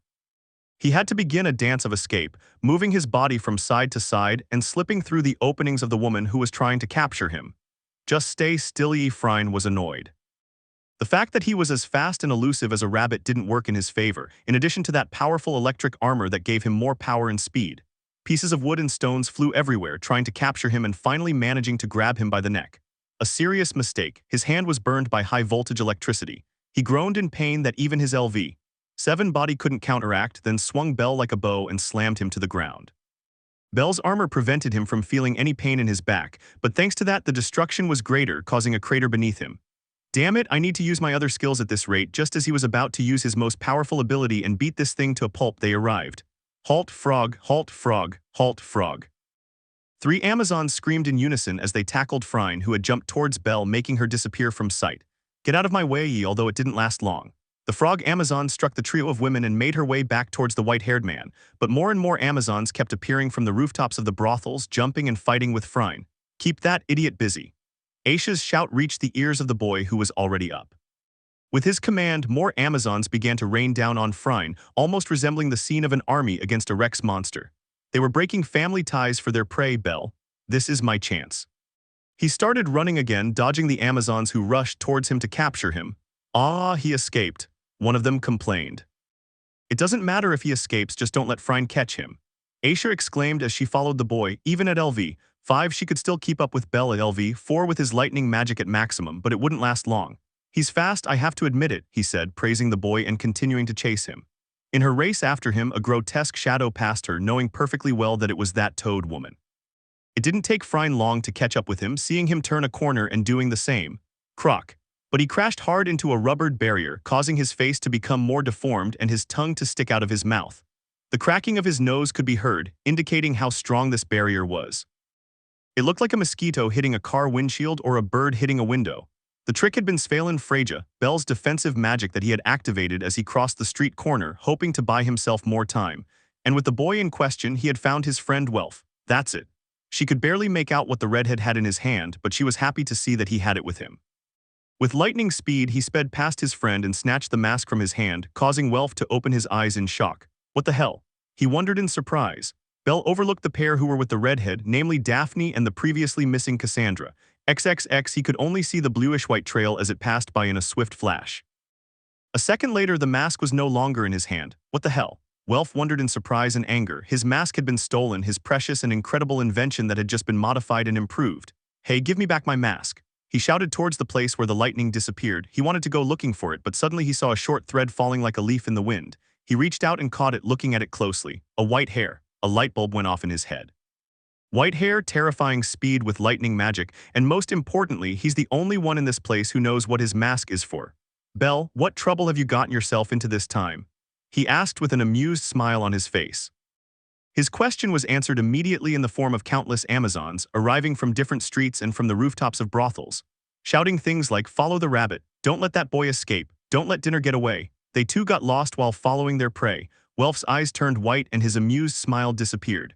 This is going to get complicated, I should bring reinforcements, he thought as the black-haired girl came to mind. It would definitely be a good plan to bring her over, but she would live with the guilt of having caused the Amazons to be massacred by Bell's girlfriend. What was that? Daphne asked, confused. Surely it's Belson they're chasing. Cassandra opined nervously. She was still worried about the white-haired boy, fearing that what she had dreamed about would come true. Don't worry, Bell is fast, Welf said, his words conveying confidence. Besides, if he wears the mask, it will be easier for him to escape from here, so it's time for us to leave too. He quickly came to a conclusion with the information he had, telling the pair of girls to go to the Cranel mansion. They hesitated a little, Cassandra being the most concerned about Bell, but she was convinced the moment Welf told her to remember the war game. If Bell got serious, he could easily escape. XXX, I never knew it before, I never knew women could be so terrifying. I always saw the opposite gender as pure and brilliant. All the women I know have always been so good to me. They pampered me while I remained ignorant of this truth. I guess I grew up or something like that. Escape, escape, escape. With Welf's mask in my possession, everything would be easier. He mentioned not long ago that he'd already fixed the invisibility problem, so this was my trump card. I can do it, I can escape. I won't have to use blood destruction after all. I took another turn while making sure I wasn't seen by anyone and put on the mask, activating the invisibility and noticing the effects immediately. My black tuxedo that I wore to the casino disappeared, just like my entire body. Wow, this is amazing. My grandpa would definitely use this to spy in women's restrooms, haha. Your great wealth creating an object like this is simply incredible. Jejejeje, where are you, bunny? What? The croaking of a frog brought me back to reality, pressing my body against the wall and praying not to be discovered. I watched that monster arrive and stop in the alley, looking all around in order to find me. Damn, she's a first-rate adventure. I finally remembered, adventurers with a certain level and above can detect the presence of other people. But the toad woman kept searching, beginning to distort her already distorted face in annoyance at not finding the direction in which I fled. Could it be the upgrade Welf was talking about was presence concealment? That would be like Axela's ability stealth. I heard the clicking of that thing, also with the other Amazons arriving at the place all except Ashasin, and confused to see it stopped. Damn Welf, you really are a genius. I stood against the wall without moving an inch, praising my friend for such a legendary magic item. I waited a couple of minutes and they all began to disperse, perhaps extending their search. Okay, let's get out of here. I've had enough of this. I don't want to imagine what they would have done to me if I hadn't managed to escape. I'd better go home and get my girlfriend's punishment. It'll be anything but nice, but I'm sure that at least she'll comfort me in her arms once I've finished correcting my behavior. XXX. Belle's subconscious, Alvis's room. It surprises me, it doesn't surprise me, it surprises me, it doesn't surprise me. The melodious and lovely voice of the woman with snow-white hair and eyes as red as her teacher's sounded through her room. In her hands she held a white daisy that she had made appear with her power over this entire imaginary space, detaching petal by petal. I was playing the daisy game and once again. It doesn't surprise me. The last petal was detached by her delicate fingers covered by a glove. He gave a complicated expression with signs of wanting to cry. It was already the 33rd daisy, with all of them giving the same result. Belle didn't miss her. One more try, she said as she conjured another white daisy in her hands. One more try were the words he repeated 33 times in a row, hoping that on the next try he would get a "I miss you" so he could go to his teacher Belle. I was really suffering from not being able to talk to him and hear his kind voice. It surprises me, it doesn't surprise me, it surprises me, she began again. Anxiously, she peeled off petal by petal, hoping for a good result. All this while Belle remained invisible and was escaping from the pleasure district. Note, in case you don't remember what she looks like, here's a picture of her XXX. He had been sneaking around the streets for quite some time while remaining invisible, possibly having already crossed half of the district. He was eager to get out of there, when suddenly a girl he knew came into his line of sight. Belle saw Mikoto accompanied by Chigusa, and both were surrounded by a group of gods who wore obscene smiles. Well, if it isn't Zetsui, finding you here is a surprise. Black hair drives me crazy. Oriental girls are the hexiest. Belle had an invisible bead of nervous sweat as he watched the idiotic behavior of those gods, although he was intrigued as to why those two girls were in a place like this. If you'll excuse us, we're looking for someone. The fact that they are gods makes it difficult for them to defend themselves. Belle was really wondering if the gods deserved so much respect. Naturally, he was only talking about those who had personalities like Apollo's. Although I can't entirely blame them, we are in the pleasure district after all, that was there too. They probably thought they were looking for fun, but Belle knew just by looking at the nervous behavior of the pair of Asians. They were like him in unfamiliar territory. Ironically, he reminded her of her situation with the Amazons. She saw Mikoto stand in front of Chigusa trying to protect her. But the fact that her tormentors were gods prevented them from using force, leaving them to rely on words to persuade them. Belle sighed as he listened to the gods' comments and laughter, enjoying Mikoto's facial reactions more than anything else. He removed his mask and appeared, then approached them. "Good Sama, are you having fun?" he asked, gaining everyone's attention. Mikoto looked at him in surprise, noticing that Belle was wearing a suit and admitting that it didn't look bad on him at all. The group of gods responded in unison, turning around and noticing the white-haired man. The cold stare and the smile that wasn't a smile at all made them turn as pale as ghosts. Why waste time here? Won't the night stay young? And those questions brought things back to normal. Oh, Bull Killer is right. Jessicachan's special playtime is almost over. I snuck away from my family tonight. Better count. I brought my family's money. Oh, me too, me too, me too. Ha ha ha ha ha. They all shared a big laugh and continued on their way, leaving Mikoto Yachigusa in peace. The trio remained silent as they observed each other. "B. Beldono, why are you here?" And it was Mikoto who broke that silence. His question brought back memories for Belle of a horde of Amazons chasing him, sending a shiver down his spine. "It's a long and ugly story, believe me," he said with a tired face. Mikoto didn't understand that. "But that doesn't matter, are you all right? This was the last place I imagined I'd find you," he said, looking at Mikoto. The woman being watched burst into blush and smoke. I should be saying that, Beldono," he tried to defend himself. "Chigusa Dono and I are here looking for a friend," and he explained the reason for his presence in this place. "A friend? If it's in this place, does that mean she works here?" Sometimes he didn't realize it, but Bell could be very direct at times, and that, combined with experiencing Alvis's analyses daily, made him more perceptive. "And no, that's not it. Haruhime Dono isn't that kind of girl," exclaimed Mikoto, startling Bell. The woman from the east realized her outburst, so she apologized. "I am so sorry, Beldono. I let my nerves and anxiety get the better of me." There was a certain sadness and melancholy in her voice, possibly due to the frustration of not finding her friend Renard. And she felt a warm hand on her head and then was caressed. "Don't apologize, it was my fault for acting so insensitively. If you don't mind, could you tell me more about your friend? I can help you find her." The kindly voice conveyed a sense of peace to him for some reason, drawing his eyes to Bell's face. As calm and impassive as a pond of water in an uninhabited forest. Her words were caught in her throat, with possible crystalline spheres in the corners of her amethyst-colored eyes. "She's from a rare race," she forced herself to speak. "She's a Renard with golden hair and jade-green eyes. She's royalty and was given to us when we were children." Given away? Bell didn't like that, assuming Makoto's friend had been treated like an object or something. "See Lama Haruhime Sanjauno." That name was etched in the boy's mind along with the description he received. He nodded and began to think of all the options. He missed having Alvis to say Alvis options, so he would have to manage on his own. But when he looked up and saw the surroundings, he noticed 2 red heads of hair and 1 navy blue head, smiling as he realized who they were. If I did calculations with the time that passed since he removed Welf's mask, the probability that they also headed for the exit was 100%. "Mikitasan," Bell called to the girl, "I'll take care of it, but I need you to get out of here." Mikoto and Chigusa's dismayed faces soon appeared. "In order to search for your friend, we would have to split up to cover a larger search area, but if we do that, you will be targeted by the men here and I cannot allow that." He had to explain to avoid any misunderstandings, with Mikoto and her friend opening their eyes in surprise. "So our only option is to go together, but that would make it harder for me to be quick and discreet when entering places to search. That's why I'm asking you to entrust me with the search for your friend. I assure you I'll find her if she's in this area." The confidence in their words left them no doubt, nodding in agreement with Bell's plan, which made perfect sense. "But how will we get out? Will you accompany us to the exit?" Mikoto asked, confused. She didn't need to be a genius to know that the moment Bell moved away from them, a large number of men would pounce on them. "Don't worry, that's what a friend is for," Bell said, walking away as they followed him. They hadn't walked far when Bell grabbed a redhead by the shoulder, who was surprised to see Bell still there. Bell was also surprised to see Daphne and Cassandra in this place. But everything was explained to him, with Bell asking Mikoto and Chigusa to come with him out of this district. "Okay, I'll take care of it," he replied quickly. Bell smiled at her and thanked her, turning around and looking directly at Mikoto. "Go to their headquarters, I'll let you know about your friend if I manage to find her." She gave them a reassuring smile and they both nodded.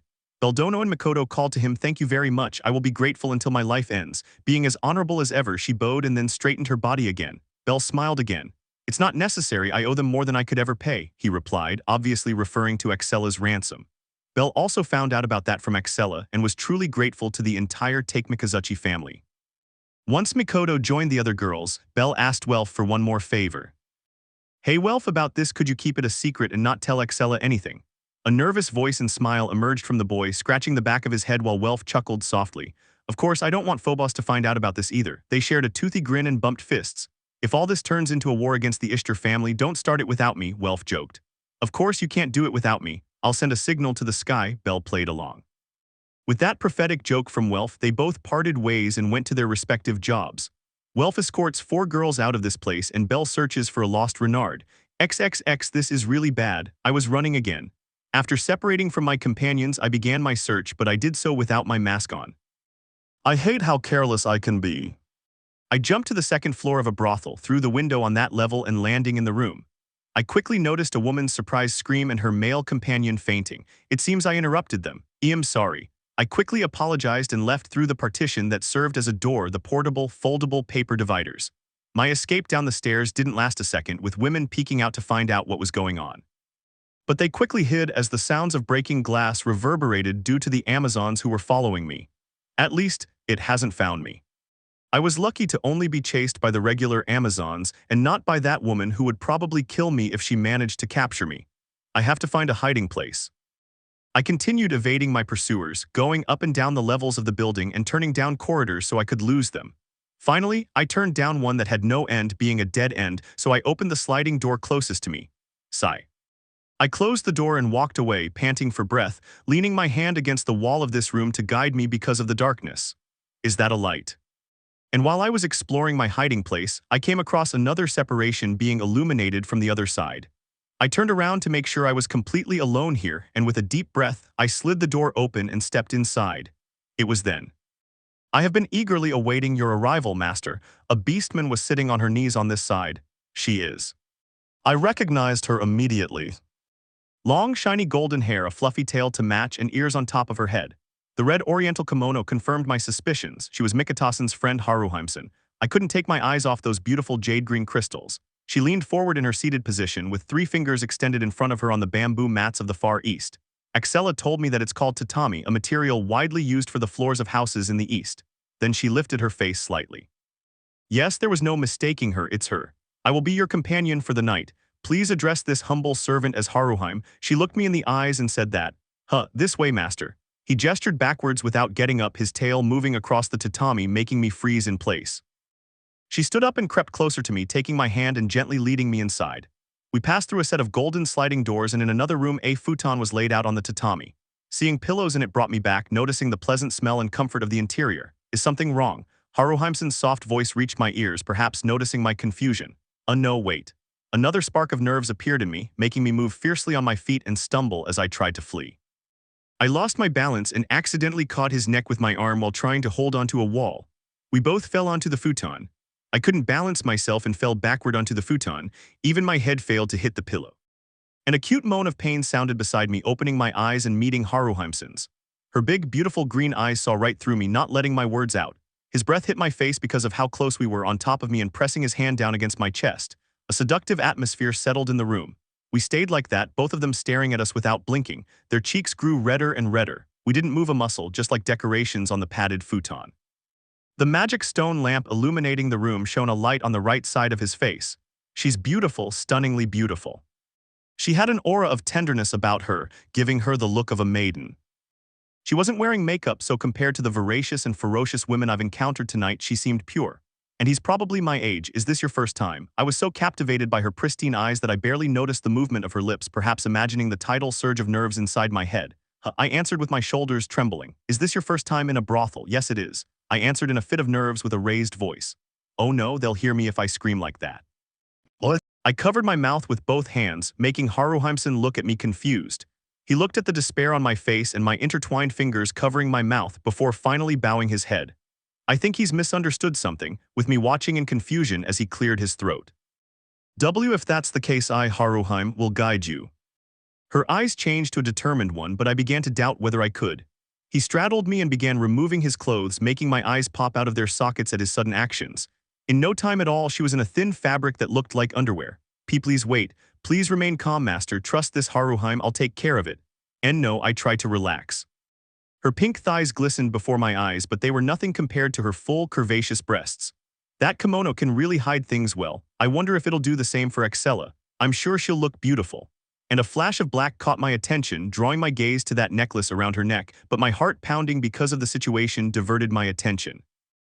I wanted to protest and explain everything, but she wouldn't listen to me. She seemed to be in her own world while that determined look overshadowed my own, which was embarrassed. She lifted her slender leg and hugged me, not letting me move.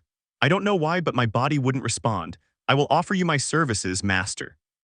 Haruhime-san's soft and pure voice entered me again. Because my body was so pitifully weak, I had no way to escape. I tried to push with my arms and arch my back to get her off me, but nothing worked. She unbuttoned my black suit, which was somewhat wrinkled, exposing my chest. At that moment, Haruhime-san above me froze in place. Master, you have such a beautiful collarbone. She said that as her eyes swirled, collapsing on top of me with her almost bare breasts falling onto my face. Whhh. I screamed from the depths of my soul as I felt their round, soft pillows fall on me, not letting me breathe. Es tamaño. I think they can rival Axella's, even in texture, softness, and firmness. The soft skin on my nose and mouth sent my head into total chaos, but I managed to stabilize myself and wanted to get her off me, fearing that I might suffocate. Haruhime, are you here? Oh no, they found me. The sliding door burst open, and all I could hear was her voice and the sound of footsteps from the girl on top of me. I forgot again that I was being hunted. What? My carefree attitude was deadly, being absent-minded without Alvis by my side to remind me of things. Haruhime, have you seen a human around? I closed my eyes tightly, praying that my luck would turn around. And there was only silence in response, remembering the position he was in with Haruhimson and how it must look from above. "Oh, I'm sorry, keep enjoying it." Those words were followed by the sound of the door being slid and closed. They left. It seems that Luxon did its thing. I really appreciate it. To think that Haruhime would catch a man, I didn't think she could do it. It was the last thing I heard before silence descended upon the room, with me completely silent. I gently moved Haruhimson and laid her down on her side on the futon. I was finally free and could sit down. I carefully observed the interior, drying the sweat and beetroot face with my arm, then turned my gaze to the unconscious girl next to me. Her face looked so hot it could heat a frying pan instantly. I bowed my head in confusion. What the hell just happened? XXX Bell's subconscious, Alvis's room. I'm surprised, I'm not surprised, I'm surprised. Finally, after countless attempts and innumerable white daisy petals scattered on her bedroom floor, the last petal revealed the result. She misses me. She gave a radiant smile as she clenched her fists tightly, her eyes shining with intensity and happiness. It's time to go see Master Bell. The soft, excited voice filled the room, and she jumped up from her bed, stood up, and walked to the door to leave. And once she opened it, her face turned to one of disbelief. The sight shown to him through his master's eyes was that of a fainting and blushing Renard in her underwear. Her sweaty breasts and body were not a good sign for the beautiful white-haired woman who felt as if something inside her was breaking. Her disbelief quickly turned to anger, slamming her bedroom door shut and running to her bed to hug her stuffed animals. "Ayua, Master Bell, you're an idiot." She burst into tears and buried her face in the stuffed animals that served as pillows, not even bothering to check Bell's memories and staying on her bed. What she saw was her teacher finishing with a woman after doing that. He already suffered enough with Excella, and now having a complete stranger do it to him was the final blow. The heartbroken girl stayed in her room crying sadly while calling her teacher a womanizer and unfaithful. XXX my sincerest apologies. The girl named Haruhime bowed her head, completely flushed. Bell couldn't leave because of the Amazons all over the place, so he stayed in the room and covered the unconscious Haruhime with a blanket, waiting for her to wake up. Now that she was awake, they were both dressed as Haruhime bowed and apologized to Bell, so that it's all just a serious misunderstanding. Ahaha, well, I was the one who got involved, so. He was sitting a little ways away from her, blushing as much as Haruhime and apologizing in the same way. My designated client was late, so I thought it was you, she explained, embarrassed. Bell assumed it was his fault because of the commotion that followed him. It might be a little late to introduce myself properly, but I'm Haruhime. How should I address you? Again, the girl Renard spoke softly with shame in her eyes because of what had just happened. Oh, soy Bell Cranel. The boy quickly gave his name with a nervous and embarrassed smile, also because of what had happened not long ago. Then Cranel-sama, if you're not my client, why are you here? Bell hesitated to answer that question. This young woman was the one Mikoto was looking for, but since she was a worker at this brothel, she was a member of the Ishtar family. But seeing her so calm and not calling any of her colleagues, he decided to tell her everything he had experienced that night. Besides, the strange aura of innocence that surrounded Renard made him realize that she was not like the other women he had met that night. The boy told his story and Haruhime understood. You've had a very eventful night, Cranel-sama. Bell almost burst into tears because of the warm attention and understanding Haruhime gave him. Haruhime-san does understand me. He thought as he looked at Haruhime, moved. Although her extreme calmness confused him, she was acting as if what was happening to her was perfectly normal in the daily life of this place. The Amazons who are chasing you, is one of them named Aisha by chance? Haruhime spoke again, pulling him from his thoughts. Do you know her? Yes, Aisha-sama has been very kind to me. She said that in an apologetic tone, but there was an honest smile on her lips, making Bell smile back. It was a little hard to say, but Bell could also see some kindness in her protecting him from that Amazonian monster. Although perhaps it was because they didn't want their snacks stolen, the means justified the end. I have a proposal, Haruhime spoke again. You can hide here until dawn. It's very unlikely they'll find you if you hide in this room until their search is over. Are you safe? Yes, perhaps this time, but I would like to offer you my help, Cranel-sama. The kind smile she gave him eliminated any suspicion that this was a trap, so he accepted Haruhime's help. And her cheeks flushed again. Her smile, her eyes, and the innocent aura about her were simply beautiful. She's too good for this place. He would accept her help and take the opportunity to tell her that, in fact, he was looking for her. However, I would like to make a request. Huh? It took him by surprise. Can we talk until it's time for you to leave? Bell watched her in surprise. He could see her look away as her cheeks flushed. It made her look prettier. It was impossible for her to refuse, so she formed a smile and nodded, making Haruhime smile happily. Thank you very much, Cranel-sama. A smile from corner to corner of her face, her cheeks flushed, her jade-colored eyes filled with excitement. They both started a comfortable conversation. Chapter 28, The Ruin of a Hero and Knossos. Let's begin the invasion. This was terrible and unpleasant. After accepting Haruheimsen's help to stay here until dawn, she started asking me questions about myself. My place of origin, my motivation to be an adventurer. I answered everything honestly. We got to the point where she was the only one leading the conversation, with me listening and responding quickly until she realized this and became embarrassed. He was sweet, to be honest. And where are you from, Haruheimsen? I asked the question when I saw that an awkward silence had fallen, not wanting to let the conversation die. She immediately composed herself, happy that he finally asked questions. And she described her home with heartfelt words, with such nostalgia that it even touched me. As I already knew from Mikitasen, she is from the Far East and also a member of the nobility and aristocrat. Or at least it was, telling me with a certain sadness in her words how she was disinherited by her parents. All because of an offering she ate while sleepwalking, or at least that's what she told me. Nonsense. The moment I heard that Hobbit offered to rescue her, I knew he was responsible for the whole charade they staged. I even felt a sense of disgust seeing Haruheimsen so confident that it was her fault. But that wasn't enough. After being rescued and taken to her new home by that suspicious hobbit, the carriage was attacked by surface monsters, with the hero leaving Haruheimsen behind. She must have died there, abandoned and alone. But she was rescued by bandits, her chastity was discovered, and she was sold to Arario, ending up in the Ishtar family and working in the pleasure district. Yes, absolutely terrible and unpleasant. Everything he went through was unfair. So unfair that a feeling of unease grew within me as he spoke, saying that this was what it was and what he had to endure. Those who do not fight for their happiness have no right to complain about their misfortune. But what about those who didn't have the opportunity to fight? It made me angry. The pleasure district was a necessary evil, so much so that the guild turned a blind eye to avoid fights in bars and disputes in the streets by adventurers. Prostitutes were a means of releasing the stress generated by risking one's life in the dungeon day after day. I always wanted to come to Arario, so my wish somehow came true. He must have noticed the storm brewing in my head, wanting to comfort me. She smiled, but that smile was empty, free from emotions and full of suffering. It was a dead smile, stripped of its life by the threads of a predetermined destiny. It may not be much, but my new colleagues treat me well. Again, another attempt to console me. Why was she trying to relieve me of worry? Even when I was talking to her, I couldn't understand it, and although I wanted to speak, I couldn't. My convictions, which denied all of this, wouldn't let me. I don't know why I haven't even told her that I know her friend Mikitasen. Maybe I don't want her to think about her, not wanting to see her in her current situation. And another awkward silence ensued, with her speaking again after a few minutes. There are also the stories that reach the Far East, which is why Arario has always been attractive to me. Her voice and expression softened, and I spoke.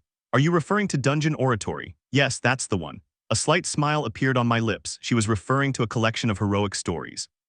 A book recounting the exploits of heroes of old, defeating monsters, rescuing princesses, and recapturing fortresses. I love that book. The story I remember most is about a group of brave knights in search of the Holy Grail. The Adventures of Garland. Where the queen is ill and only water purified by the Holy Grail can cure her. Do you know her? And what about the spirit trapped in a lamp and the young magician? Aladdin the magician. Yeah. She became enthusiastic, bringing her palms together in a closed applause in front of her chest while her expression denoted excitement. That image of her bathed in moonlight was beautiful, like a realistically portrayed painting. And that excitement grew with each correct answer I got to the stories she described, her eyes sparkling with a beautiful, intense jade. By any chance, do you like stories of heroes and legends? It was silly to ask because of how he acted, but I had to. I absolutely love them. They were the only way I could learn about the outside world when I was locked up in the mansion. A common interest. Calm came over me, really enjoying this conversation with her.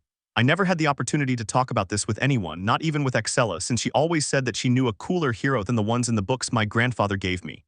It was only recently that I learned about the identity of that hero, and it was none other than me. Every time she mentioned a story, she would mention that of her hero, overshadowing mine with great emotion in her words. And with Haruheim, she and I engaged in a conversation that was purely about stories, with her describing and me guessing. Durandal the Lost, Our Song of Anu, The Legend of St. George. I lost count of the names I guessed, making it clear that Haruheimsen was an expert on this subject. Cranel-sama, are you familiar with the story of Snow White? And at this point it left me speechless, surpassing my knowledge of those stories. I'm sorry, I only have knowledge of heroic history. I was sincere as I apologized, almost bowing to the intimidation she exuded about her knowledge of stories. And for the first time in a long time, she remained silent as her fluffy tail began to sway more slowly. Haruheimsen, what's your favorite story? I wanted to restart the conversation. It's hard to choose, but the one I liked the most was about a princess being saved from a demon by a young, nameless warrior. It's one of the oldest stories in my home. That led me to understand his fondness for stories where the damsel was rescued by the hero, where someone strong helped the princess in danger. Perhaps that taste was due to his childhood confined in a mansion. Wait a minute, did I blush? The look on her face, one that had revealed the position of a precious treasure or a desire, she blinded her sight. There was a time when I longed for a hero like the ones I read in the books. I don't know what I meant since my lips moved on their own but didn't produce any sound. But that was just a silly girl's dream, lost in fairy tales. No hero would come for someone as tainted as me. That's not true. I couldn't remain silent, not in the face of that statement of his. No hero would ever leave someone like you behind. Don't lose hope. The heroes I respect, the ones my grandfather told me about, would never do such a thing as ignore someone like you. What? The heroes I admire and aspire to be are not so low as to ignore a girl in danger. And as an aspiring hero, I save her. I'm sure the heroes you speak of had the same ideas as you, Cranel-sama. However, I am neither a beautiful queen nor a damsel in imminent danger. She blinked slowly, and with a steady expression she said, I am a prostitute. I opened my eyes to his statement. He did not hesitate, he did not waver, he did not falter, he just said it, that's all. The words were sweet and gentle, but the impact was anything but pleasant. Détente. I wanted to say that word, but it only echoed in my thoughts. Although I'm inexperienced, I've given my body to many men. Don't go on. The job of a prostitute, to comfort and please her benefactor. It felt like a slap with the weight of a ton of bricks on my cheek, all because of Haruhimsen's words. It wasn't my destiny to wait for love like a pure flower. In my life, money takes priority. Pureza. Why you too, doesn't anyone understand? A pure flower, a concept far from being well defined. Prostitutes were not pure flowers destined to offer their bodies to give their clients the night of their lives. It was the basic concept established by society. For me, it was all just nonsense. Why would heroes want to save someone as dirty as me? She continued with her depressing words, delivering more figurative slaps to my impassive face. And at the same time, she wore an innocent smile on her lips, impressive yet distant. Even though he was with her, he seemed to be at a great distance. Prostitutes are the downfall of heroes. You probably already know that. Those words, spoken with firmness and confidence, bothered me. They set my insides on fire. I haven't had the right to enter the world of dreams and heroes since I understood what had become of me. Dreams and desires are meaningless. I'm not allowed to have them. I'm just a prostitute. That was enough for me. The way she accepted being locked up here without any difficulty, as if that were the unbreakable destiny assigned to her. And that shiny black collar seemed like a shackle to me, something that tied her to this place. I'll break it. I'll destroy it and get her out of here. Aurario is not a city of heroes. Aurario is a city full of people who need heroes. Apparently my grandfather changed his mind or ignored giving me some details about this place. It's time. Haruhimsen's soft voice pulled me from my thoughts. I watched his movements to get up, so I spoke. I can wait a little longer. She was confused and it showed in her surprised eyes. The fact that there was no discomfort in my expression drove her crazy. You look a lot like my goddess if we're talking about that mentality, that purity is in the body. She stopped trying to get up and watched me, her fluffy ears perked up as if she were listening intently. Beneath those beautiful jades, I continued. He tormented himself for many days with that thought in mind, ignoring the atrocities he had committed before. My goddess Freya came to my thoughts. She looked away and focused on that, on suffering because of her non-existent purity, but she's wrong just like you. I got close enough to take her hands, making her look at me with embarrassment and nervousness at the sudden approach. The softness and warmth of her hands brought a smile to my lips. I looked directly at her. Purity is not in the body, it is in the soul. She opened her eyes in response. His pulse began to increase. I could feel it through the touch of his hands with mine. And you, Haruhimsen, you are the purest person I know. Her hands trembled, a slight, constant trembling took hold of her because of my words. Even her eyes became moist. That's why I won't leave you here. If you want freedom, the least I can do is fight for you to have it.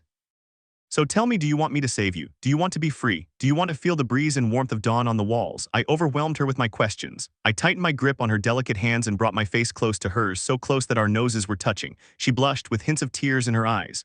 Haruhimsen, the heart is what moves us. So answer me, what is it that your heart desires? I looked directly at her, her breath hitting my face, and without moving an inch away from her, I further tightened my grip on her trembling hands. Her lips moved slowly. I am a prostitute, the ruin of heroes I don't deserve. I won't leave you, then be my downfall, Haruhimsen. I exclaimed loudly so as not to let her finish. If a hero's downfall is a maiden as pure, kind, and gentle as you, then be the downfall of every one of my days, be my downfall for the rest of my life. If it's you, nothing else matters. My heart began to beat faster and even my cheeks began to burn. I may be saying things that could be misunderstood, but it hardly matters. There's a girl in front of me who needs help, and helping her is what I'm going to do. Tell me the truth, Haruhimsen, do you want to live freely? Do you want to wake up in the morning and read a fairy tale while you eat breakfast? She was burning with a full blush. I even thought she wasn't listening to me. Do you want to be able to be happy? So I stopped talking so much and got straight to the point. I moved my face away from hers and let go of her hands to create some distance. I remained silent, waiting for his response, observing his tormented eyes that stared at me. I waited seconds, minutes, and maybe even an hour. It was just her and me looking at each other in complete silence. I trusted that my gaze would convey my position, and I didn't speak, not until she gave me her answer. Not until she told me the desires of her heart. Meet. Finally, with a stutter, his weak and soft voice echoed through the room. I focused my gaze, waiting for her response and seeing nothing but her. I want to live. It was a lie. I don't know how I realized it, but every part of me screamed that she was lying. As if she were resigned to something, as if there were something that would soon end her life, no matter if she was saved. It was a lie sacrificed for the rest. But it was enough for me. She already gave me an answer. All I have to do is turn that lie into a truth. I will become what she needs, and I will not rest until I give her what she desires. Then I'll be your hero. I smiled at her, who had suppressed her tears, and my words sent slight tremors through her body. To turn a false answer into a true one, you have to speak truthfully. She nodded. He got up and walked to a wardrobe, took a coat and put it on. It was time for me to leave and go get my weapons. She says she doesn't deserve to be saved. I'll prove her wrong. XXX Balit Babili, Ishtar's room, 7:00 a.m. So Cranel, what bad taste you have, Freya. Smoking her signature pipe, Ishtar let out a puff as she rested her naked body on the dresser. Hermes was in bed, covering his body with tears falling down his cheeks. You're a bore, Hermes, she said internally as her tears increased. He had returned from his trip last night, bringing the errand that Ishtar had entrusted to him and then being grod by her. All to find out the weakness of the goddess Freya, this being the boy named Cranel. Hermes told him everything except Bel's immunity to charms. I'll charm him and make him mine. I can't wait to see your face when that boy is at my feet, Freya. He gave a pleased smile as he watched the morning unfold, waiting for his plan to be completed so he could overthrow the Freya family. XXX Alvis isn't coming back. Bel's footsteps echoed through the underground streets of Daedalus Street, as did his words, wondering what had happened to make Alvis take so long to return. Well, I'll manage on my own. I need to go get my armor and sword. He downplayed it and focused on what was worrying, saving Haruheim. He had said goodbye to her not long ago, saying that he would return and rescue her, with Haruheim nodding animatedly. Although it was a facade, one so as not to worry him. I'm sure he's hiding something, and I don't think it's anything good. He was also thinking about what bothered him, Haruheim's false willingness to offer herself as a sacrifice. He was drawing conclusions, but voices brought him back, causing him to quickly press himself against the wall and peek slightly into the cross corridor. Those are, she knew immediately. The tunic-style garments covering their bodies gave them away. He didn't hesitate for a second and began to follow them without them noticing, hoping they would guide him to Evelus's base. That idiot must be there. He followed them for a while, thinking about the adventurer named Dix Perdix who had seriously injured his girlfriend. And I was eager to find it. Suddenly, the pair of strangers stopped in front of a wall, baffling Belle, who had no idea what they were doing. But their confusion turned to surprise when one of them pulled out a reddish orb, extending it towards the wall and causing it to slowly open. A magical item that works as a key. I have to admit, that's cool, almost like a secret base. Belle made a mental note to do something similar. A secret base under his mansion wouldn't be bad. He didn't move from the crossroads where he was hiding, waiting for the pair of hooded figures to pass through to the secret entrance and for it to close again. Once he had done so, Belle emerged from his hiding place and approached, carefully observing the wall that showed no indication of being a fake background. It's incredible, the boy praised. He was thinking about forcing it open, but then he insulted himself by remembering that his sealing magic would help him with this. I think Alvis has spoiled me. He also noticed how much he relies on his skill. With Alvis present, I would have even known what material the wall was made of. Well, I'll have to do it my way for now. He downplayed it and waited a few minutes to make sure he wasn't discovered by those who had entered, then extended his hand with his palm open towards the wall until he placed it on its surface. Seal magic, map of the routes to the 9 worlds, guide before uncertain paths. All runes work in and from Miagard, Folkvanger. With a low, soft voice, she intoned her sealing magic, a bright blue light covering her hand and moving toward the wall. He didn't have to wait many seconds when the unlocking sound came, with the wall slowly opening upwards. Let the hunt begin. After that thought, he put on the mask and activated invisibility. He didn't want to risk the enemy spotting the entrance and discovering him, so he would go incognito until he found Hazer, or create chaos in Evelus's secret base if you can't find him. He took a step into unfamiliar territory and got lost in the dimly lit corridors. XXX in an unfamiliar room stood a man with a rather gaunt appearance. Long white hair covering his left eye, which had a white clothes and a vest with slots for tools. Barca Perdix, member of the Thanatos family and descendant of Daedalus, creator of Daedalus Street and Knossos. The west door opened. Her hoarse, emotionless voice sounded bewildered as she watched through the liquid sphere of the room the sudden opening of the west door. About 10 minutes ago, some of the many members of Evelus had entered, but now nothing had happened or entered. It just opened and then closed again, any error in the mechanism. He was coming up with possible answers, but he couldn't find one that would clear up his doubts. It doesn't matter. Even so, he downplayed it. He was currently working on eliminating the Loki familia that had invaded his ancestors' building. A dwarf fighting monsters and protecting the weaker members of his family with him. Two separate Amazons, one fighting against hired assassins and the other against a large number of Posian vermis, poisonous monsters. A hobbit seriously injured by the creature Revis and being carried by his companions and pursued by Valletta. A grumpy werewolf being followed by a group of demihumans as they tried to reunite with Finn. A group of lower-level adventurers led by a girl named Lane. And a blonde girl completely alone being directed to a place where Revis was waiting for her. They will not escape Loki family, Gnosis will be their tomb. Barca gave an irrefutable verdict and continued with his work. XXX Mansion Cranel, 8:00 a.m. Not only had she woken up without being cuddled up with her boyfriend, but she was even just now in the garden of the property watching the crowd on the other side of the gate. I'll kill him. Beautiful elves, humans, and beastmen. All of them with letters and small boxes in their hands, possibly containing a gift. Axella observes everything from the garden with a grumpy face and the day's newspaper in her hands. Please calm down, Belkan hasn't arrived home yet. A nervous Phobos's voice reached their ears. The goddess was keeping an eye on the sudden and unexpected visitors, receiving the letters and gifts that were meant for Bel. Please give this to Cranel-sama, he's my hero. Please tell him to email me, I left my address in the letter. These and other overlapping requests were chanted by the women, the ones Bel had saved from the clutches of Terry Cervantes. And Axella brought her gaze to the newspaper in her hands, unfolding it and reading the exclusive on the front page. Breaking news, bull killer. He stormed into the El Dorado Resort Casino. Witnesses recounted that he bet with the owner on the liberation of women held against their will. It is rumored that he won the casino with the funds and many more properties. The newspaper was crumpled by her with Bel's picture on the front page being torn to shreds. His anger rose to the point of being tangible. So will you tell me where Bel is? She placed the crumpled paper on the tea table and asked her question to the kneeling Welf, sweating profusely and with his gaze downcast, glued to his bent legs. I don't know where it is. Stop playing dumb and answer, I'm not in the mood for beating around the bush. A chill ran through Welf's entire soul, his teary eyes staring at his trembling legs bent on the grass. Bel, he called to his friend, hoping for a miracle, and she arrived in the form of a beautiful oriental girl. Ara, I see you're having a busy morning, Axella. Her playful and joking voice made Welf stop checking what her legs were made of and lead her towards the new visitor. When did she appear? He wondered in surprise as he saw her sitting next to Axella at the tea table. What do you want, Kaguya? Axella gave her a grumpy look. She wasn't in the mood to put up with her best friend's jokes. Don't be so cold to me. Won't you even give me a hug for coming to see you? The beautiful Kaguya continued her teasing style towards Axella, but the latter ignored her and remained silent, awaiting her response. So I came because you weren't showing up for training. I was worried that maybe your father had captured you. She gave in to her friend's attitude and spoke. But when I got here, I found a lot of girls shouting Bel's name. It surprised me, she added with an amused smile. Welf trembled with fear upon hearing her say ours, fearing that Axella would cut off his head because of it. It's not ours, it's mine, you idiot, he replied coldly and without aggression. Welf didn't know it, but Axella found it a waste of time to fight with her friend Kaguya, since that was what she wanted to annoy her.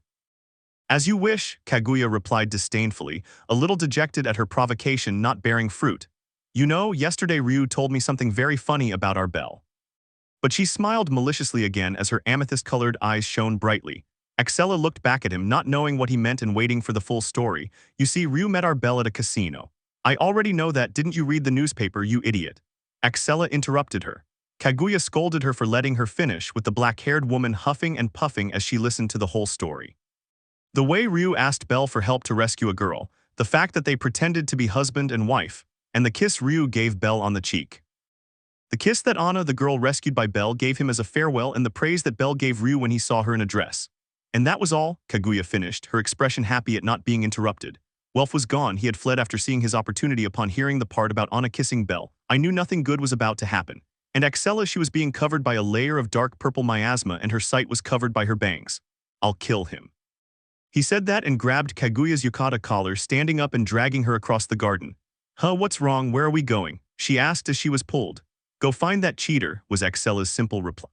Upon hearing this, Kaguya smiled amusedly and matched her pace, letting go of her grip and walking beside her friend. The commotion at the entrance subsided as Axella passed by, with all the women, including Phobos, staring in terror at the beautiful and angry young woman. Anyone who comes near my Belle will die." With those words that everyone heard, she walked away with Kaguya in search of Belle. The crowd dispersed immediately, gripped by the intense bloodlust infused in those words, leaving only one young woman standing in front of the gate. She was the only one who withstood Excella's threat and didn't move an inch. "Hey, are you okay?" The frightened Phobos asked the young woman, but she received no answer. The girl stared into space without moving. Did she freeze up from fear? The goddess finally realized what was happening. Seeing that the minutes were passing and the girl did not move or respond, he decided to open the gate and with difficulty carried her inside. "I had to attend to her for fear that she had died of a heart attack. I didn't want to be blamed for a death." XXX explosions, screams, and the sound of metal hitting flesh entered the ears of the invisible Belle. I had been searching without any guidance, opening door after door and walking through the corridors. Without knowing that a certain Barca was confused to see door after door being opened out of nowhere. All that until he reached his current position. A dwarf who threw his grotesque fist at a monster, shattering it to pieces on impact. "That was a good hit," Belle praised, invisible and observing the battle. He managed to recognize the dwarf as Elgarm, an executive of the prestigious Loki family, accompanied by 3 other adventurers, 2 men and a woman. "Since they're fighting monsters, I have to assume they're in the middle of an invasion, but they're being cornered by the enormous numbers of beasts." He brought his hand to his invisible chin and rubbed it, thinking about their chances of surviving. "Elgarm will definitely live, but those boys with him won't last long. They're even a burden to him." The only woman in the group screamed in complete despair at the dwarf as she drew her twin swords. "Mr. Gareth, more enemies are coming." Short red hair and eyes of the same color were what the invisible Belle observed. They were being overtaken. At this point, those 3 would die. "I wanted to maintain my silence until I found Dix Perdix, but I can't ignore this." Remaining invisible, he detached himself from the wall he was cornered against and set off to hit monsters. In the eyes of Gareth and the others, the monsters simply flew backwards or were torn to pieces in an instant. "What's going on?" Narfi shouted in complete confusion. A monster that was about to attack her from her blind spot had been sent flying in an instant, and in response to her question, an unfamiliar voice reached her. "I'm an ally, don't worry and keep fighting." She almost screamed, thinking a ghost was stalking her, but seeing the monsters behind her being beaten by something invisible, she turned her attention back to the battle. "I really miss my weapons," Alvis Bell lamented as he punched more monsters. He was annoyed that they weren't finishing and that his fists were getting stained with purple blood, so he abandoned his invisibility and took off his mask, becoming visible to everyone. "Bull killer." Narfi, standing beside him, recognized him instantly. Bell just smiled amiably and greeted him with the recently taught greeting Hogni had taught him, making a V with his index and middle fingers, then focused his attention on the monsters. "I will use magician to level my mind consumption and increase power." He bent his knees slightly and conjured. "Give me divine power, god of lightning, Inazuma no Yor." The change was rapid, his body being covered by an armor of rays colliding with each other and protecting him. Their speed and power increased, striking monsters and electrocuting them non-stop. "Okay, let's move on to the next one, Sovereign of Flames," after using the first level. She focused on one of her abilities while keeping the attacking monsters at bay, activating it and beginning another chant. "Ard, Dragon's Fire." It was quick, with an orb of crimson flames being born in the palm of his electric hand and managing to control it with Sovereign of Flames. He raised the orb of flames above his head, causing it to begin firing fire projectiles at distant monsters, supporting the others. "It's complicated and tiring, but I can do it." Once again, Bell realized all the work Alvis saved him. While his flaming projectiles incinerated monsters and he pummeled others into ashes, Gareth continued with his own task while watching him. "What are you doing here? How did you manage to get in?" He was rude, but he came to consider Bell an enemy. "I didn't know him personally enough to judge him, but the situation didn't allow me to be careless." Loki's warning about Bell came to his mind. "Yes, I was here because I had the key to this fortress and free access. I must hurry." He continued crushing monsters until he had finished them all off. "Mr. Gareth, enemy reinforcements." And again Narfi's shout reached him. Gareth looked around, noticing several figures dressed in Evelus's clothing emerging from the entrances and exits of the corridors. "Be careful, these guys are ready to explode." He shouted his warning to the others, although he confused Bell with the exploding thing, and that confusion was answered instantly. "Life and death for this desire." GWWUA. The human bombs exploded within the tide of monsters, their screams overlapping with the cries of pain from the beasts. What the hell? They blew themselves up. Not even Welf dared to go that far. Bell was bewildered. Self-detonating without hesitation was already insane, apart from the fact that the explosions had a considerable destructive range. "I didn't expect that," he remarked to himself. "Run." Gareth's shout snapped him out of his daze. Narfi and the other 3 obeyed and ran alongside their superior, with Bell thinking a bit about whether to follow them or not and in the end following them. They passed through the corridor that was free of Evelus apostles, with the latter being quick to follow them. I heard from Lephiasin, but this is too much. Yes, and with the limited space in these corridors, we have no escape. Narfi was desperate about the critical situation of the human bombs, and Gareth agreed with her, emphasizing the problems. And as he turned quickly onto the next road, his pursuers stopped. Did they stop? Did they stop? Belle and Narfi asked at the same time, with the latter nervously turning back to look at him when she noticed they had said the same thing. Belle smiled at her again, and this time the girl blushed slightly, looking away from that dangerous smile. Gareth looked at that with nervous beads of sweat on his forehead, then brought the palm of his hand to the wall, frowning suspiciously. Everything was quiet now. The hurried footsteps and murderous hostility had vanished like smoke in the wind, leaving the labyrinth motionless. "Oh, Thanatos-sama, I've cornered them, I've cornered the disgusting invaders." And the scream of a human dressed as Evelus suddenly came from afar, catching his attention with tears on his face. The shout of joy contradicted her trembling body, perhaps due to the fear of dying. And with that same trembling, he brought his hands to his chest to uncover it and show the infernal stone tied to him, ready to explode. Another suicide attack from so far away. Another suicide attack from so far away. Once again, Belle and Narfi spoke at the same time, with Belle this time apologizing with that dangerous smile and Narfi looking away, blushing and saying it was nothing. Is this what Reveria-sama meant? She could finally understand why Belle had charmed Reveria. It was all because of that smile, so I would avoid her so as not to fall for her. Gareth ignored the out-of-place situation and looked more closely at the wall, noticing from the small cracks that there were infernal stones embedded in them. He turned his gaze to a decorative object, and it was the same to his left and to his right. The whole place was filled with infernal stones embedded in it. It was a trap oven, one where they would be incinerated no matter how fast they ran.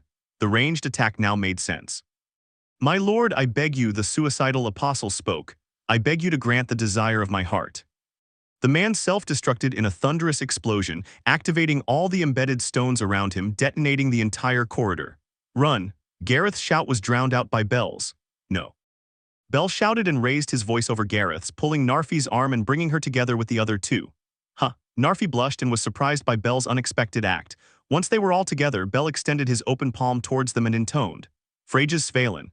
He used his defensive short chant magic, and 6 ruby-red barriers appeared, forming a square and protecting Gareth, Narfi, and the other two.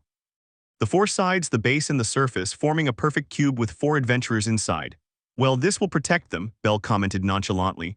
"But hey, you're not inside." Narfi yelled from inside to outside, completely terrified. It was then that Gareth noticed it too, as did Belle. "Oh shoot," the white-haired man said with a nervous smile.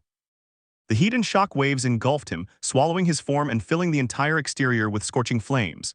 Even though they were protected by the ruby-colored barrier, they could still feel the heat. "Boy," Gareth shouted in complete frustration as Narfi covered his lips with both hands in terror. Her pupils were trembling as she gazed at the place where Belle had once stood, now a sea of flames. He died, shock gripped her, Belle's smile being the last thing she saw. And the sturdy dwarf pounded on the barrier, thinking that perhaps he could rescue him, but Belle's shield didn't even crack. This is extremely hard, on the level of adamantite. She now felt guilty for suspecting the boy. His sacrifice had saved them. The landmines under their feet also exploded, but the barrier covering them below prevented the flames from passing through. The hellstones detonated one after another, the successive roars joining into a powerful wave of flames that danced around them. But they didn't burn them, the barrier remained firm and strong. If the barrier hasn't deactivated, it means the boy is still alive. He's probably already charred, but he's staying alive to prevent the lower-level ones from dying. Elgarm was speechless. The fact that Belle continued to maintain the barrier despite being incinerated was so unbelievable that it almost made him scream again. And in fact, he did. The dwarf screamed in frustration as the heat waves caused beads of sweat to slide down his face. The tunnel walls broke and revealed the adamantite, which only increased the temperature of the place upon contact with the fire. A few minutes later, the wave of flames subsided, with everyone keeping their heads down as they waited for the barrier to deactivate. But he didn't. Narfi and Gareth looked up, confused, and there was the white-haired guy, so casual it was abnormal. He survived. Narfi was in an internal dilemma. "Ahahaha, I forgot I'm immune to fire teth," the boy commented, somewhat embarrassed, hitting his head and closing one eye. That carefree, pure smile pierced Narfi, but once he saw Belle's entire body, it erupted in a fiery red. "Dude, you," Gareth couldn't take it anymore. "Is there anything you don't do right? Ha ha ha ha." So he decided to joke and laugh at the absurd situation.